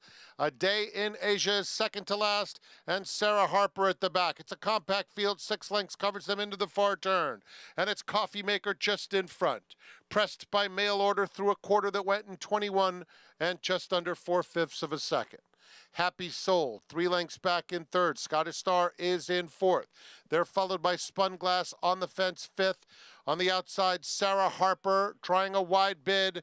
And in between them, A Day in Asia. They're at the top of the stretch, and Coffee Maker holds the lead by 2. Scottish Star comes out of the pack to chase. Mail Order in between. They are followed by Spun Glass and Happy Soul. It's Coffee Maker past the 16th pole, still with a 3-length advantage. She went 44 flat and sizzles home. Coffee Maker, a no doubt about it W. Scottish Star was second. Happy Soul third. Fourth was between Spun Glass and Mail Order. Class of this field gets the win for Wesley Ward, Coffee Maker, and I know she didn't win, but Scottish Star ran pretty good. Yeah, she ran well. I mean, you know, she got out of the gate quick, but she was just no match for Coffee Maker because the speed, 101 flat here, Gary. And we talked about clearing from the 11 hole at Churchill, which is tough to do, and she cleared this field easy. Yeah, she did, and he left there. I've got a feeling that Wesley Ward told Louis Saez, look, just don't try and be cute. Just put her on the lead. You're faster than Happy Soul with Johnny, blah, blah, blah. And, yeah, he took no prisoners. He was going to lead no matter what. If you want to be a better turf sprint handicapper, it was a long lesson I had to learn. You have to always side with the speed of the speed in a certain sense. This idea that these races are going to fall apart all the time, they just don't. And look, on paper, it looks like it's going to. That horse has speed. This horse has speed. That horse has speed. It just never seems to materialize. I don't know if it's the riders or someone's being a little bit less aggressive, but I honestly think that it's just a tough thing to do from off the pace. If you get stopped one time, you take one bad step, you're in trouble trying to catch a horse who's been winging it on the front end. 7-2-1-6, and a lot of times if you identify that speed of the speed in a race, we know how quick these turf horses are, you can get loose. And the other thing that you can do is if you can identify the speed of the speed, you can toss the other speeds. Yeah. Especially if you feel like the race is going to fall apart, just take the best speed and then try to beat the other ones using the closers that you like. But don't just go blindly with closers and toss the best speed. There's a caveat there, any horse that Joel Rosario might be on. Caveat. Caveat. 7-2-1-6. Luis Saez, his 18th winner of the meet, trying to stay within striking range of Arad Ortiz Jr., who's leading the way with 26 winners. Arad second here on Scottish Star, who was cutting back in distance at 7-2. 7-2-1-6. Prices from this one when we come back. There's Wesley Ward. Runs first and third here. Coffee Maker, 4th win in 9 career starts. We have the nightcap still to come.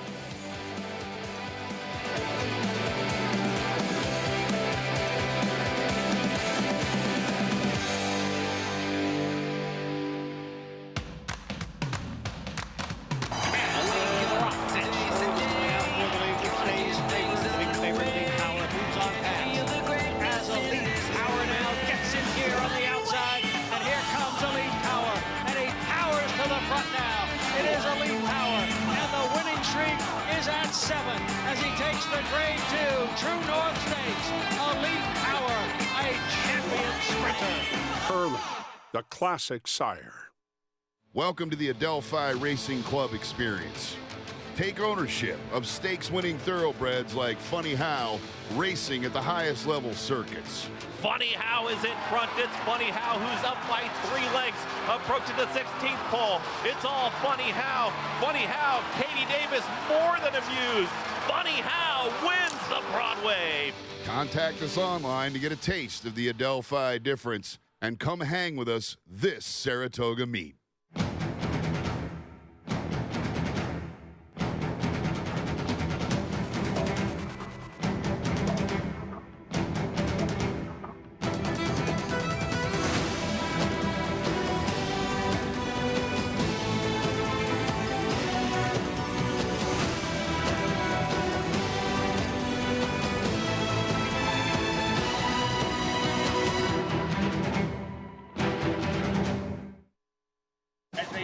When it comes to horse racing, you can never have too much information. With Twin Spires, you can place your bets with confidence. Whether you use handicapping insights, like our Brisnet speed ratings, prime power and past performances, the guidance of our experts' top picks, or just choose a name that catches your eye. Yes! No matter how you pick your horse, bet with Twin Spires. Start earning your $200 sign-up bonus when you sign up with offer code GET200. You're watching Saratoga Live on our FS2 coverage.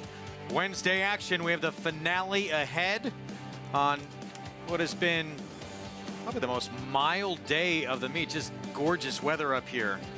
Coffee maker Wesley Ward, Luis Saez. And this filly picks up the 4th win of her career. Let's go to Maggie. Here with Wesley Ward, who is enjoying himself. Quite a nice meet so far. And Wesley, it seems as though you're so effective with bringing along and training these turf sprinters. Talk a little bit about managing her. She is a firecracker, to say the least. She is, yeah. She's a lot of these horses that, you know, on the track here have a lot of quirks to them, and if you can kind of, they're just like kids, you know, if you kind of find out what they do and how to manage them and get them to the race and get them into the gate, it just makes such a big difference on the other, you know, when they run. And you really did. I mean, you had the pony, the training saddle. So were you happy kind of going into the gate? And obviously, with Luis Saez aboard, you know you're going to get a good break and likely to the lead. Yeah, I also like being on the outside. When you have speed on the outside, you kind of control. The rider gets to control whether to go or whoa or whatever. If she breaks a step slow, so that was a big advantage as well. Now, Jonathan said something about her last work, where on paper it didn't look as good, but was there kind of communication error there with going into this race on the turf? No, our plan was to just kind of get her here. It was a little spacing from her work at Keeneland to here, and just have her go as easy as possible with the exercise rider that's been with me forever, Melanie. And she did it. You know, she just got a nice open gallop and came into it just perfect.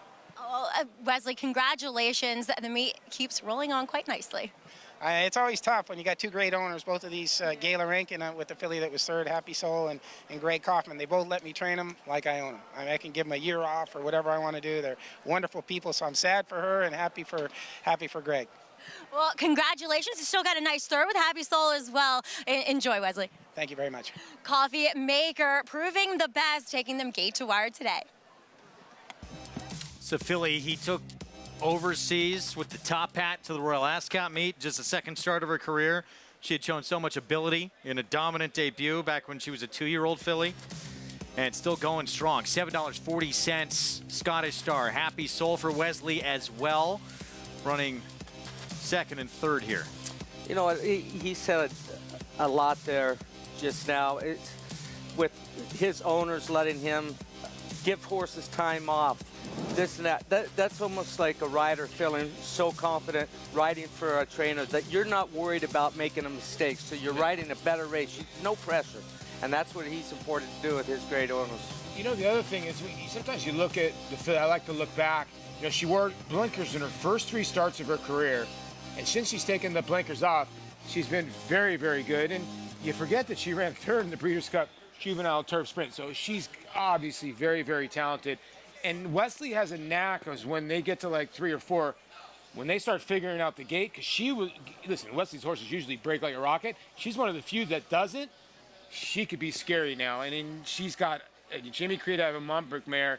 She's only got 9 races on her resume. Like he said, he can be patient with a horse like this, which means she's going to fire shot after shot. One of my favorite horses we've seen here in the last few years, who was just incredible as well, trained by that same man, Golden Powell, who his Breeders' Cup performance a couple of years ago was just out of this world. If you're live in this pick 6, to the 6 here, the lowest payout, $8,700. So not bad for. No, not bad at all. Nothing crazy in the sequence, you know, especially with technical analysis winning. Yeah. And we thought this race, aside from that 1.25 mile race, probably the most wide open on this card. If it's not the 6, numbers get a lot more interesting in terms of this pick 6. Well, I think what Jonathan said for the race before, don't throw out the speed in this race, because there's a lot of speed in here, and I don't know who's going to come from off the pace.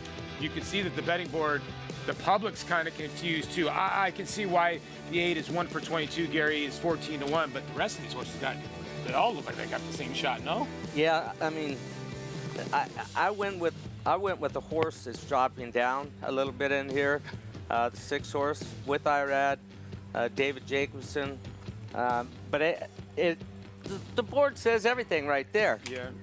The board says everything. This is a wide open race. And talking about pace, the 1, the 2, the 4, the 9, they all are quick. Yeah. Who's going to be that speed of the speed coming up? This race completely changed when the 7 Vax was scratched before this card ever started. Linda Rice runner, that was probably for some going to be a single on a lot of tickets in the pick 6. That horse is scratched, opened this one up big time. We'll be back. And we'll talk the test for 3-year-old fillies. Pretty Mischievous, Kentucky Oaks winner, Acorn as well. Returning on Saturday, cutting back in distance.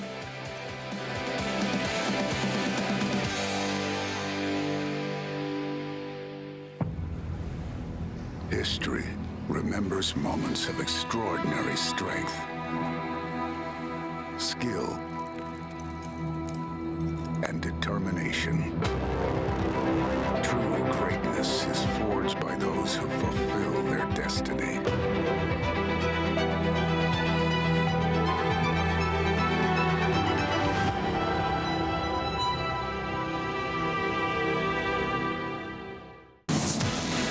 It's America's original sport, and no one covers it better than americasbestracing.net. From the sport to the lifestyle, the best races, horses, and destination venues, cocktails, gambling, fashion, and more. americasbestracing.net is a sport for you.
It's a pretty comprehensive day, starting with breakfast, which begins right here on track at 7 o'clock. You're getting the same high-quality buffet, the opportunity to witness horses in training on the main track.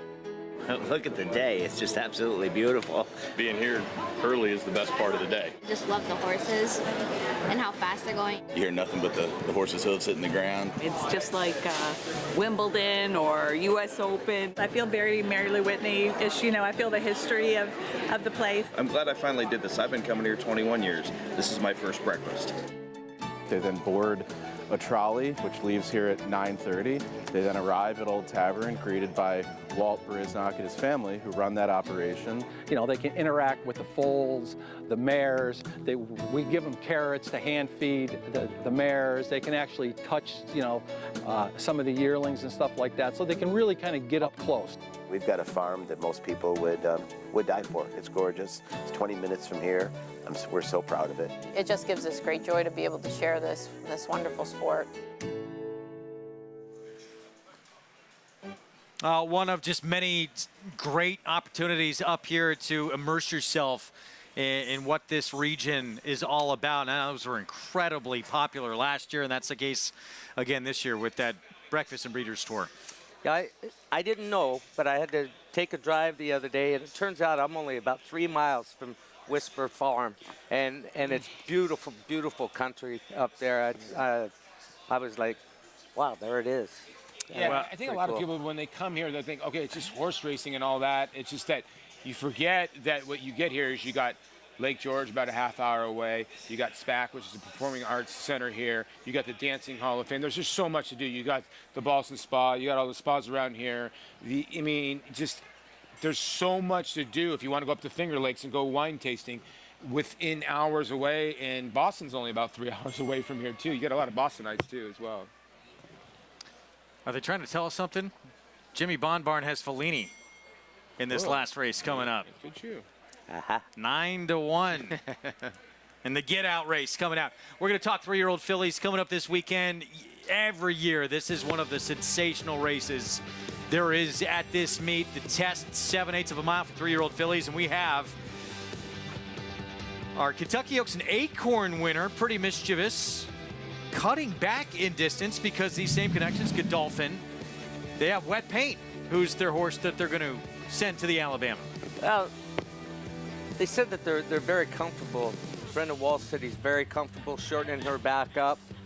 She's got that type of speed, early speed, that puts her in a great spot. And look, we know she loves to fight. She has a tendency to wait a little bit when she makes the lead, wait for the competition, makes things close. But she's always got a little something left. Yeah, he put those blinkers on her, and it maybe got her to focus a little bit, but you could see Darth Vader was never going to go by. I think the cutback will be just fine. Brendan's a very sharp trainer, JK, and I would think he's probably sharpened her up. Listen, she's never missed a board. I started to research how many times in the history of horse racing there's been a horse that won a Grade 1 going a mile and 1/8, then a Grade 1 going a mile and 1/16, and then showed up in a 7 furlong Grade 1. And then I realized it's probably going to take me forever, and it's only going to be like once or twice, if any. It just never happens. You never see that, especially in the modern day of racing. It's just, you're not going to see a horse like this continue to cut back. But she's the best horse in here, and she's going to absolutely have some pace to close into with horses like Money's Gold, Maple Leaf Mel, drawn towards the outside. Absolutely. Darth Vader's going to show up against her again in that narrow finish from that Acorn, but this New York-bred filly, something special for Bill Parcells, August on farm. She has never lost, 5 for 5 now. And Bill Parcells keeps telling trainer Melanie Giddings, don't eat the cheese, don't read the headlines, and get caught up in what's going on here. She says, that's okay, I'll just have some wine with that cheese. This horse keeps getting faster and faster, Gary. If you look, 81, 80, 87, 99 Beyer last time. She stopped the clock in 1:15.3, and she did it nicely. The biggest issue she's going to have to deal with Money's Gold to her inside. I thought this day was going to be kind of Maple Leaf Smell, her kind of reckoning, where she was going to realize that maybe she's not as good as these horses. She proved me wrong. Now she's got another test. She's got to go 7/8 against a horse like Money's Gold, who is extremely, extremely fast. And it's going to be very interesting. They're both drawn right outside next to each other. It could set up absolutely perfectly for the Kentucky Oaks and Acorn champion, Pretty Mischievous. It's crazy how this worked out, because Money's Gold was undefeated till 2 races ago. You could have argued if Money's Gold would have won those last 2 races that Pretty Mischievous' Money's Gold would be battling for favoritism. But a couple hiccups with Money's Gold. But I'm with JK. That horse has got a lot of speed and a lot of talent. I don't know if there's a lot of heart there. With Money's Gold. That filly, though, I don't think we've seen the has best a ton of of her yet. heart. Oh, Pretty Mischievous? Maple Leaf Mel. Oh, Maple Yeah. Leaf. Oh, yeah, 100%. Yeah. I don't think, That might be her like best Gary asset. said, I don't know if you've seen the best. The horse is undefeated, so have we seen the best of her? You don't know. Maybe not. You saw Joel wrapping up there. You're right. She's got better numbers with each race, and she doesn't just put away horses. She puts them away and goes on. Without, I mean, he was knuckling on her, but she was throwing her ears up at the very end of that race, and tells me that there's still more there. It's going to be a great race. Bill I'm looking forward Parcells to has seeing it. never won a Grade 1 in this sport. That'll be a first for him. That'll be cool. Coming up this Saturday, you know he wants it bad. Week 4 stakes schedule. Tomorrow, the Glens Falls. Friday, leading us into a big afternoon. National Museum of Racing Hall of Fame on the lawn, Grade 2. And that, of course, is Hall of Fame induction day as well, right across the street. Obviously, a huge Saturday with a test in the Whitney and Cody's Wish. And Sunday we'll close it out with the Adirondack. Yes! Wow, look at this, our future stars. Gotta love it. Got the boots Get a leg on, up right there. Hall of Fame across the street, some big names gonna be inducted. The great Arrogate, Songbird, and a couple you know pretty well, Gary, Corey Nakatani, and Fernando Toro. Yeah, I'm excited. I'm going to have a busy day. I'll be over there for the induction. Starts at 10 o'clock. Be on set by 1 o'clock on Friday. But, yeah, well-deserved. Fernando Toro finally put in the Hall of Fame. A lot of people may not know who he is. Toro on the turf. We called him the Bull. He was magnificent on anything, but the turf taught me a lot. Corey Nakatani, the same, one of the greatest turf riders there's ever been. I was on that Southern California circuit. A lot of success, and Breeders' Cup Sprint winners on the turf and the mile as well. Still to this day, at Woodbine, he gave one of the best rides on Latifi in the Breeders' Cup Sprint, weaving in and out of traffic, Corey Nakatani. And might be one of the best athletes I ever met. Scratch golfer. Champion wrestler in high school. Like, seriously, a sick athlete. Going to be joining us on the set on Friday, and actually that's the whole reason he wound up as a jockey. He actually broke his nose. He was in the hospital, and he healed up. His dad took him to the racetrack, Santa Anita. He started wandering around, and he asked the trainer, "These guys make any money?" And he heard how much they make, and then he started finding a path to become a rider. Nightcap coming up, approaching the 10-minute mark to post. Let's go to Maggie.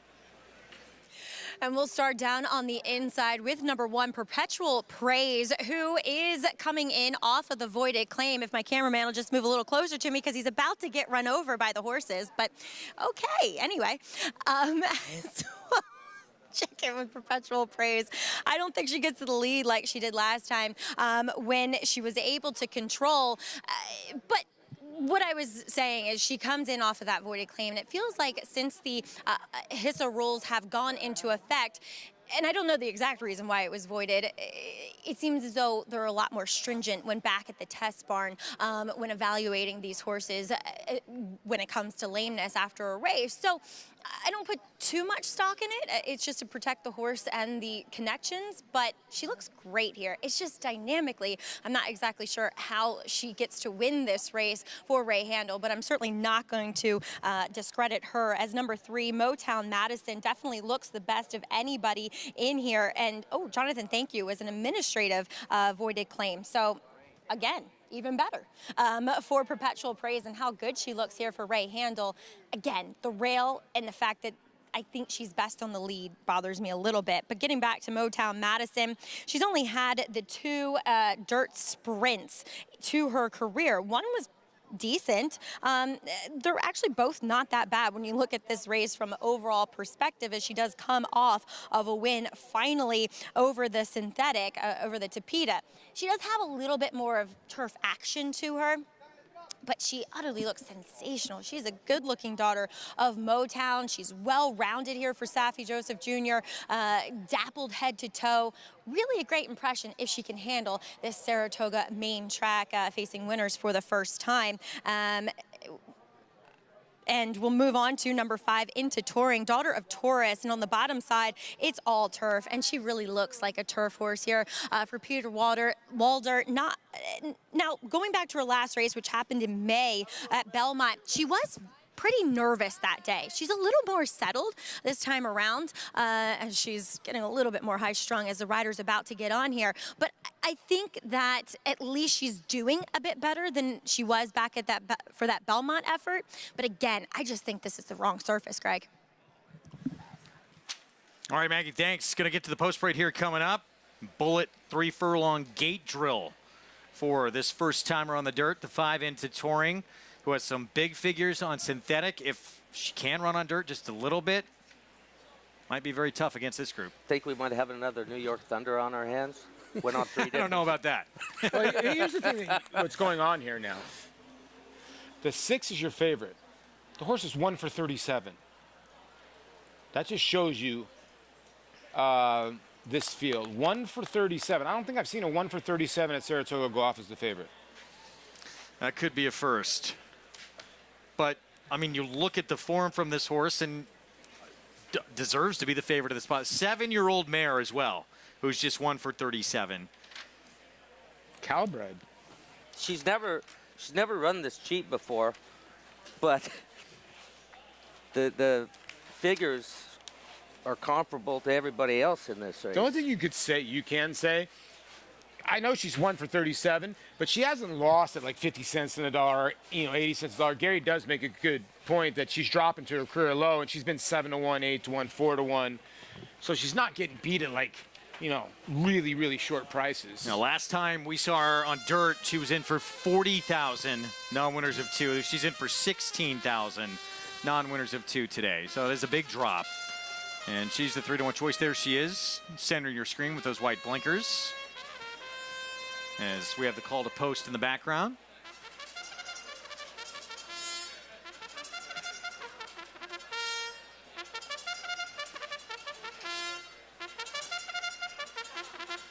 And we'll start with Perpetual Praise. Went gate to wire. Start number 2 last time out. Yeah, like Maggie mentioned, Timeform US now clarifies if the voided claim was administrative, and that's what was listed for the 1. More speed next door with Fellini, the Bond Barn. Joel Rosario rides. Yeah, Philly by Competitive Edge in here. Hasn't seen a fast racetrack since August of last year. Motown Madison, last time she was on dirt, she was in an open maiden special weight at Gulfstream. Yeah, just a little bit light on numbers, but the work last time seems like that could hint that this one's going to be ready to run a little bit today. Baby Sox has now become the favorite. More pace here. This horse lost at 20 cents on the dollar in Linda Rice's barn, then won, and now drops to 16. Maybe the speed of the speed could be dangerous. First time on a dirt surface for Into Touring. I just have a hard time with this horse. A Hall of Famer in Mark Cassie had this horse for a ton of starts. Never thought once to try on the dirt. Makes me wonder if the horse really wants to run on the dirt. La Aguililla was favored, slight second choice, Rat Ortiz Jr. Yeah, like I said, 0 for 18 last 2 years, 1 for 37, but she does drop to her lowest level she's ever run at. And Devilly, for the most part on dirt, been facing a lot better company. Yeah, you're right here. She's shown some good dirt races. It seems like she doesn't break well on the turf. She breaks a little bit better. She needs to get out of the gate today on the drop. And a filly mare, I should say 5-year-old mare, just broke her maiden. She's been showing speed at Finger Lakes. Yeah, Maddie's surprise. I think Maddie would be a little bit surprised here today as well. 12-1. Actually, we'll be taking a little more money than we expected, but with Vax out, everyone's prices have come down. Again, the 7 Vax would have been a heavy favorite in this spot as we go back to Perpetual Praise. So start number 2 for Ray Handel. Gate to wire win, but it's probably going to need to go a little faster than this to have the lead and go gate to wire today. Yeah, but it was their second out, and how do you know she's not going to improve, in her third race? She's got experience now.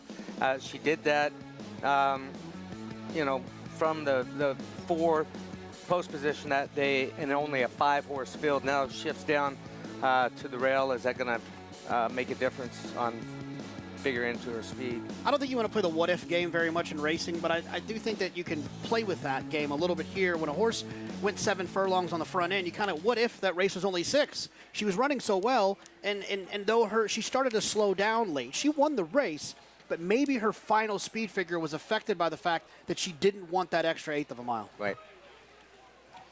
4-1 right now from that inside slot with Dylan Davis. But again, we talked about a few others that have pace near the 2, the 4, the 9. So it could get, doesn't happen a lot, but it could get a little busy up front, be a fight for the front end. Yeah, there could be. Listen, Baby Socks has one way of going. That's the 4 in here. And she's going to go towards the front end. I would think the 9's got one way to go as well, towards the front end. And it depends on what happens with the other horses. I do think the 1 will lay a decent trip. The 2 has shown speed in the past, obviously. So it's going to be very interesting the first quarter of the mile how this race shapes out. And it's going to be, I think whoever's in front in the first call of this race is going to have a big advantage. Let's go to Maggie. Well, as far as horses being in front, let's talk about number 2, Fellini, in here. Now, she's one that wears a hood and has been throughout her career, but she's kind of a poster child of one who needs to wear it. See, she's a little bit of a nervous type, a little bit of a hothead, but it does the trick. And I got to say that Joel Rosario did the right thing with her. Immediately took her away from the pony. She wanted to get a little high strung there. Look, you see that brown thing right below her drop nose band? That's a tongue tie. And some trainers opt to use pantyhose for tongue ties because they have a nice stretch. They're soft on a horse's tongue. Some trainers use felt as well, but Jimmy Bond opting to use pantyhose. Nowhere to get those. You can just get them at CVS. Anyway, I just thought that as far as intent, Joelle certainly has go in his mind, and so does Fellini. She looks incredibly healthy here, and she's a generous 10-1. So I think she could be effective in this spot. But again, as you guys are pointing out, it feels like this race is speed laden, and I want somebody who's coming off of it. I took 3 here, guys. Well, back to Fellini. You see those Bond Barn Silks. This one with a pretty decent work with a stablemate named Rinaldi, who many know on this circuit. It was very, very good on the grass, but showed some ability on the dirt, too. Didn't Rinaldi run okay? I mean, he's a nice runner, no? Yeah. Mm-hmm. The Bond runners, they run well up here. I mean, they just do. This is their home. They're running in their backyard. It's right around the corner. Right down the street. Yeah. Right over by the horseshoe inn. They got a nice little kind of private barn over there. You can't turn down that street before 10 a.m., which I follow that rule all the time. Immaculate, too. No, with the you 007 don't. I do follow Do the you rule. really? Proud of you. It's funny, you can go one way but not the other. Yeah, right? Yeah. You know, there's always horses on the road. I follow. There's a lot of rules I don't follow. When there's horses involved, I don't want to cause anybody to get scared. So I go the other way. Let me ask you this: if you were a jockey, would you follow instructions? You don't follow. You don't follow. Good rules. question, Gary. That's a great question, Gary. You'd spend some days on the ground from the stewards. Well, not here. Yeah, exactly. On this set, the guy who's been serving the most days is Paulie, no question. Wow. I got to say this. I think if you go over to that Hall of Fame over there, and you look at all the riders that are honored in that place, there's not a chance that any of them would be in there if they followed trainer instructions every time. That's why they were great. It's why they're Hall of Famers, is because they had instincts to audible and change the play in the middle of the race. That couldn't be more true than anything in the world. I'd had managers yell at me all the time, hey, throw this, throw that. I used to look at him and go, I've been behind the plate for 7 innings. You've been sitting over there. I know what's going on. I'll call the audible. And if we get beat, it's my fault. Meanwhile, we just saw that 4 leave our screen, who had become the favorite, but now even more money coming in on Baby Socks. See if the late money's the smart money here. This is one of several speeds in the race. Who do you think is the speed of the speed? Now, with that late hit, the 4. Yeah, I think the 4 is too. These markets, there's so much money in the pool. For a horse to jump that much, someone made a large wager. Manny Franco back aboard. This horse went gate to wire at Belmont in a $20,000 maiden claiming race. We'll see if this horse can outfoot the 1, the 2, the 9, the other speedsters. Nightcap from Saratoga on this Wednesday card. Let's go to Frank Miramati. They're in the gate.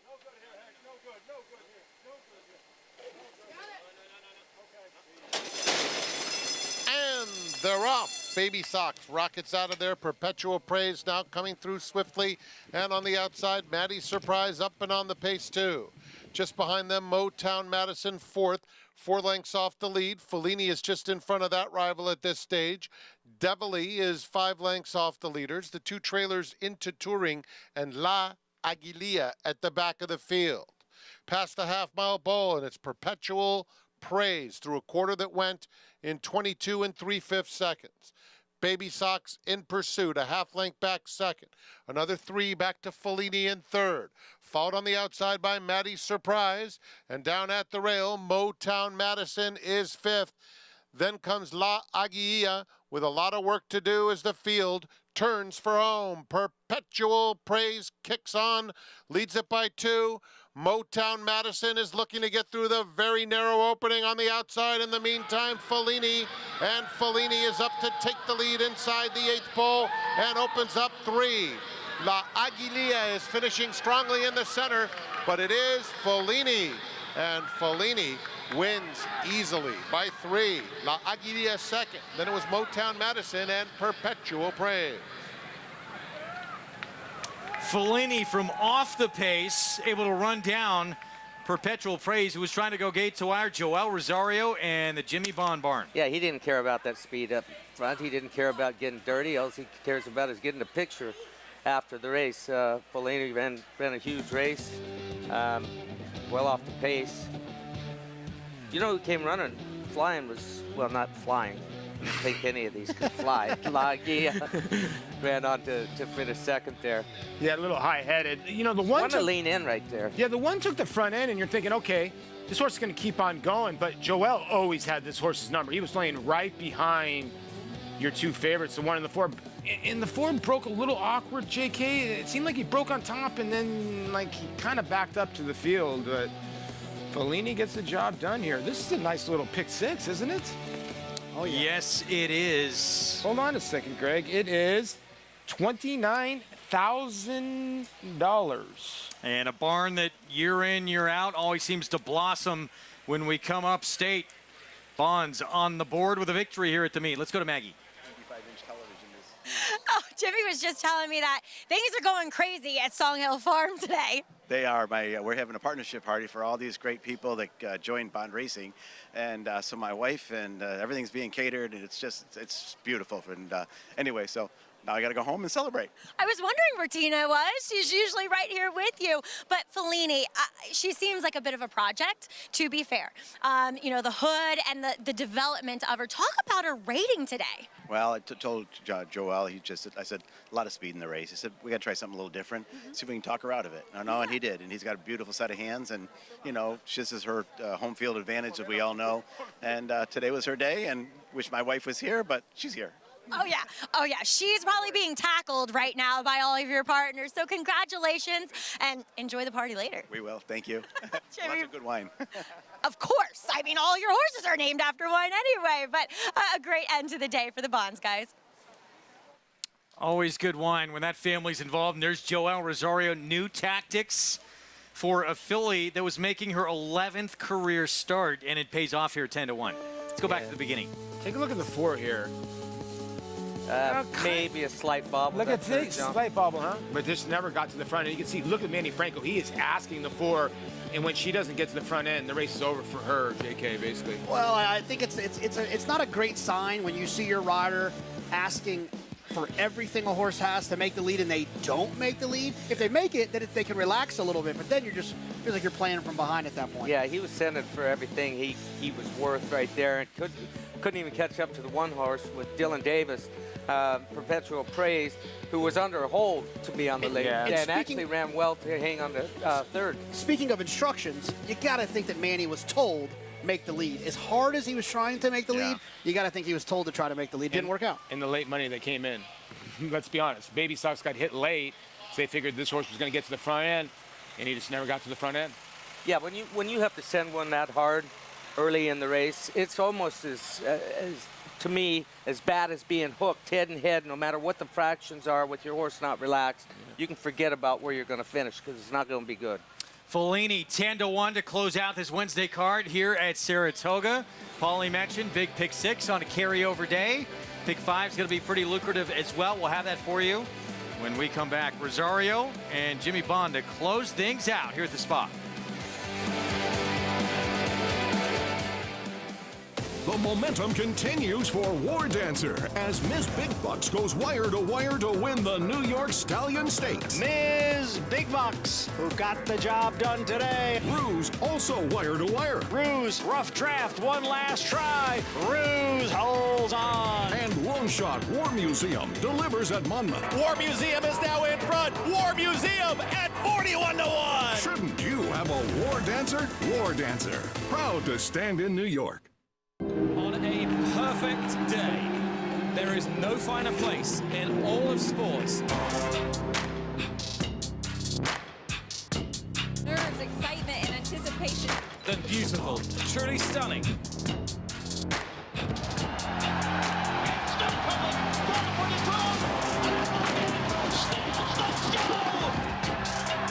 For the Breeders' Cup World Championships.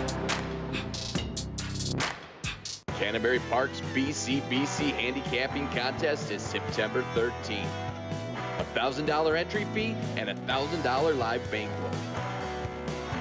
Play on expressbet.com or at the park.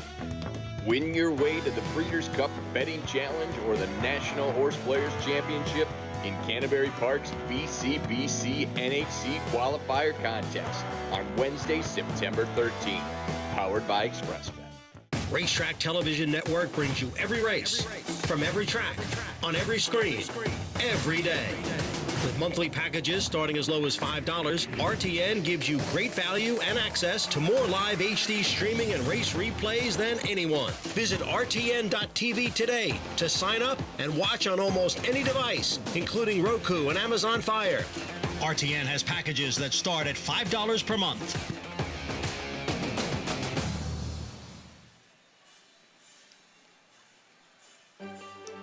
Back with you on Saratoga Live on our FS2 coverage. Coveted spots out there, those picnic tables. What a great setting for the most competitive racing we have in this sport. And you can quench your thirst, too, at the Big Red Spring. Oh, yeah. If you're brave enough. That's prime real estate come Saturday morning. I'm telling you, Fellini went by there right before the race, grabbed some of that water, boom, right in the winner's circle. $22.40 to close things out on this Wednesday card. Good for the Bond Barn. 2.63 finish. And new tactics for this horse in a race that looked like there was a lot of speed. They decided let's come from off the pace, and it worked out. As Paulie mentioned, pick 6 on a carryover day, $193,000 carryover, and it comes back just shy of $30,000. And nothing crazy, like JK said. Look, technical analysis was singled in a lot. Coffee Maker, you had to go a little bit. Bear Oak, I think, was the tricky one, and obviously the last race, but Bear Oak at 1540 might have paid a little bit more, but that's a tremendous payout. One of the things I'll say when you look at those follow-alongs at the end of the day, I always ask myself, who's the one horse I could have singled that I was too scared to single? And sometimes if you look at it enough, eventually you'll get the courage. And for me, it was technical analysis. I should have singled technical analysis. I didn't. Makes my ticket twice as much. Then I shave off horses. Then I try to get cute in other places. Next thing you know, I'm 4 of 6 and a pick 6 to pay $29,000. And for you, when you're looking at these tickets too, you try and single. I mean, that's a class horse. But there were still question marks. But you try and lean on horses that have a little more class. You trust them a little bit more, but I'll single whoever deserves to be singled. Yeah. The problem was I was worried. We sat here and talked about it the entire lead up to the race. Are technical analysis and EV Jet's going to hook up? And I was too concerned that was going to happen, and I wanted to have the one White Frost, which made my ticket twice as much money to use both of those horses. Sometimes you got to make those decisions. Like, I say this all the time. You can be a tremendous handicapper and be a bad bettor. And it happens to me a lot. Sometimes I'll put together a sequence, and I'm like, why did I do that? I mean, when I'm singling a horse on maybe a $200 ticket, why don't I just pay that horse to win because I missed the other legs? You know what I mean? So sometimes structuring your ticket is more important than getting the, having the right opinion. You know what I mean? Whole different art form. 100%. Betting as opposed to handicapping. Need to do both to be successful in this game. over the long term. Yeah. But there's always a new day as well. That's true. So Sun we're comes back up at tomorrow. it tomorrow. Big weekend ahead that includes a test for 3-year-old fillies and, of course, the Whitney, one of the races everybody looks forward to the most when we get to Saratoga, and this year even more intrigue than usual with the great storyline and what's happening with Cody's Wish, who has been dominant at a mile. He's the reigning Breeders' Cup Dirt Mile winner, but Connection said after that incredible run in the Met Mile, they want to go for the Classic, so stretching him out to a 1 1/8 miles. I think it's a great move. I think he's the best horse in America right now. I think he'll stretch out. I think he'll be just fine. I'm with you. I've been looking forward to this. I think a lot of people are looking forward to this. There you see the field. You have Zandon and Charge It, obviously, Last Samurai and Giant Game. I mean, White Bar. Listen, it's not a joke of a field here. He's got 5 other horses he's got to beat, but I think it's going to be a nice little test. Yeah, I mean, I think Cody's Wish is a foregone conclusion. I guess if you want to try to get cute in there, Charge It, because he's forward, he's shown some brilliance at times, and maybe he's trending in the right direction, but I can't design the race for here. Cody's Wish not to win. Coverage on Big Fox on Saturday starts at 3 Eastern. We're back with you tomorrow, 1 Eastern start time on FS2. Technical analysis. Turning the tables on Abbey Jets, Jose Ortiz, Chad Brown, and Klarovich say we want the lead. They got it, and then when Gates Wire puts her right back in the winner's circle. Now 4 for 5 at Saratoga. We will see you tomorrow. Again, 1 Eastern start time on FS2.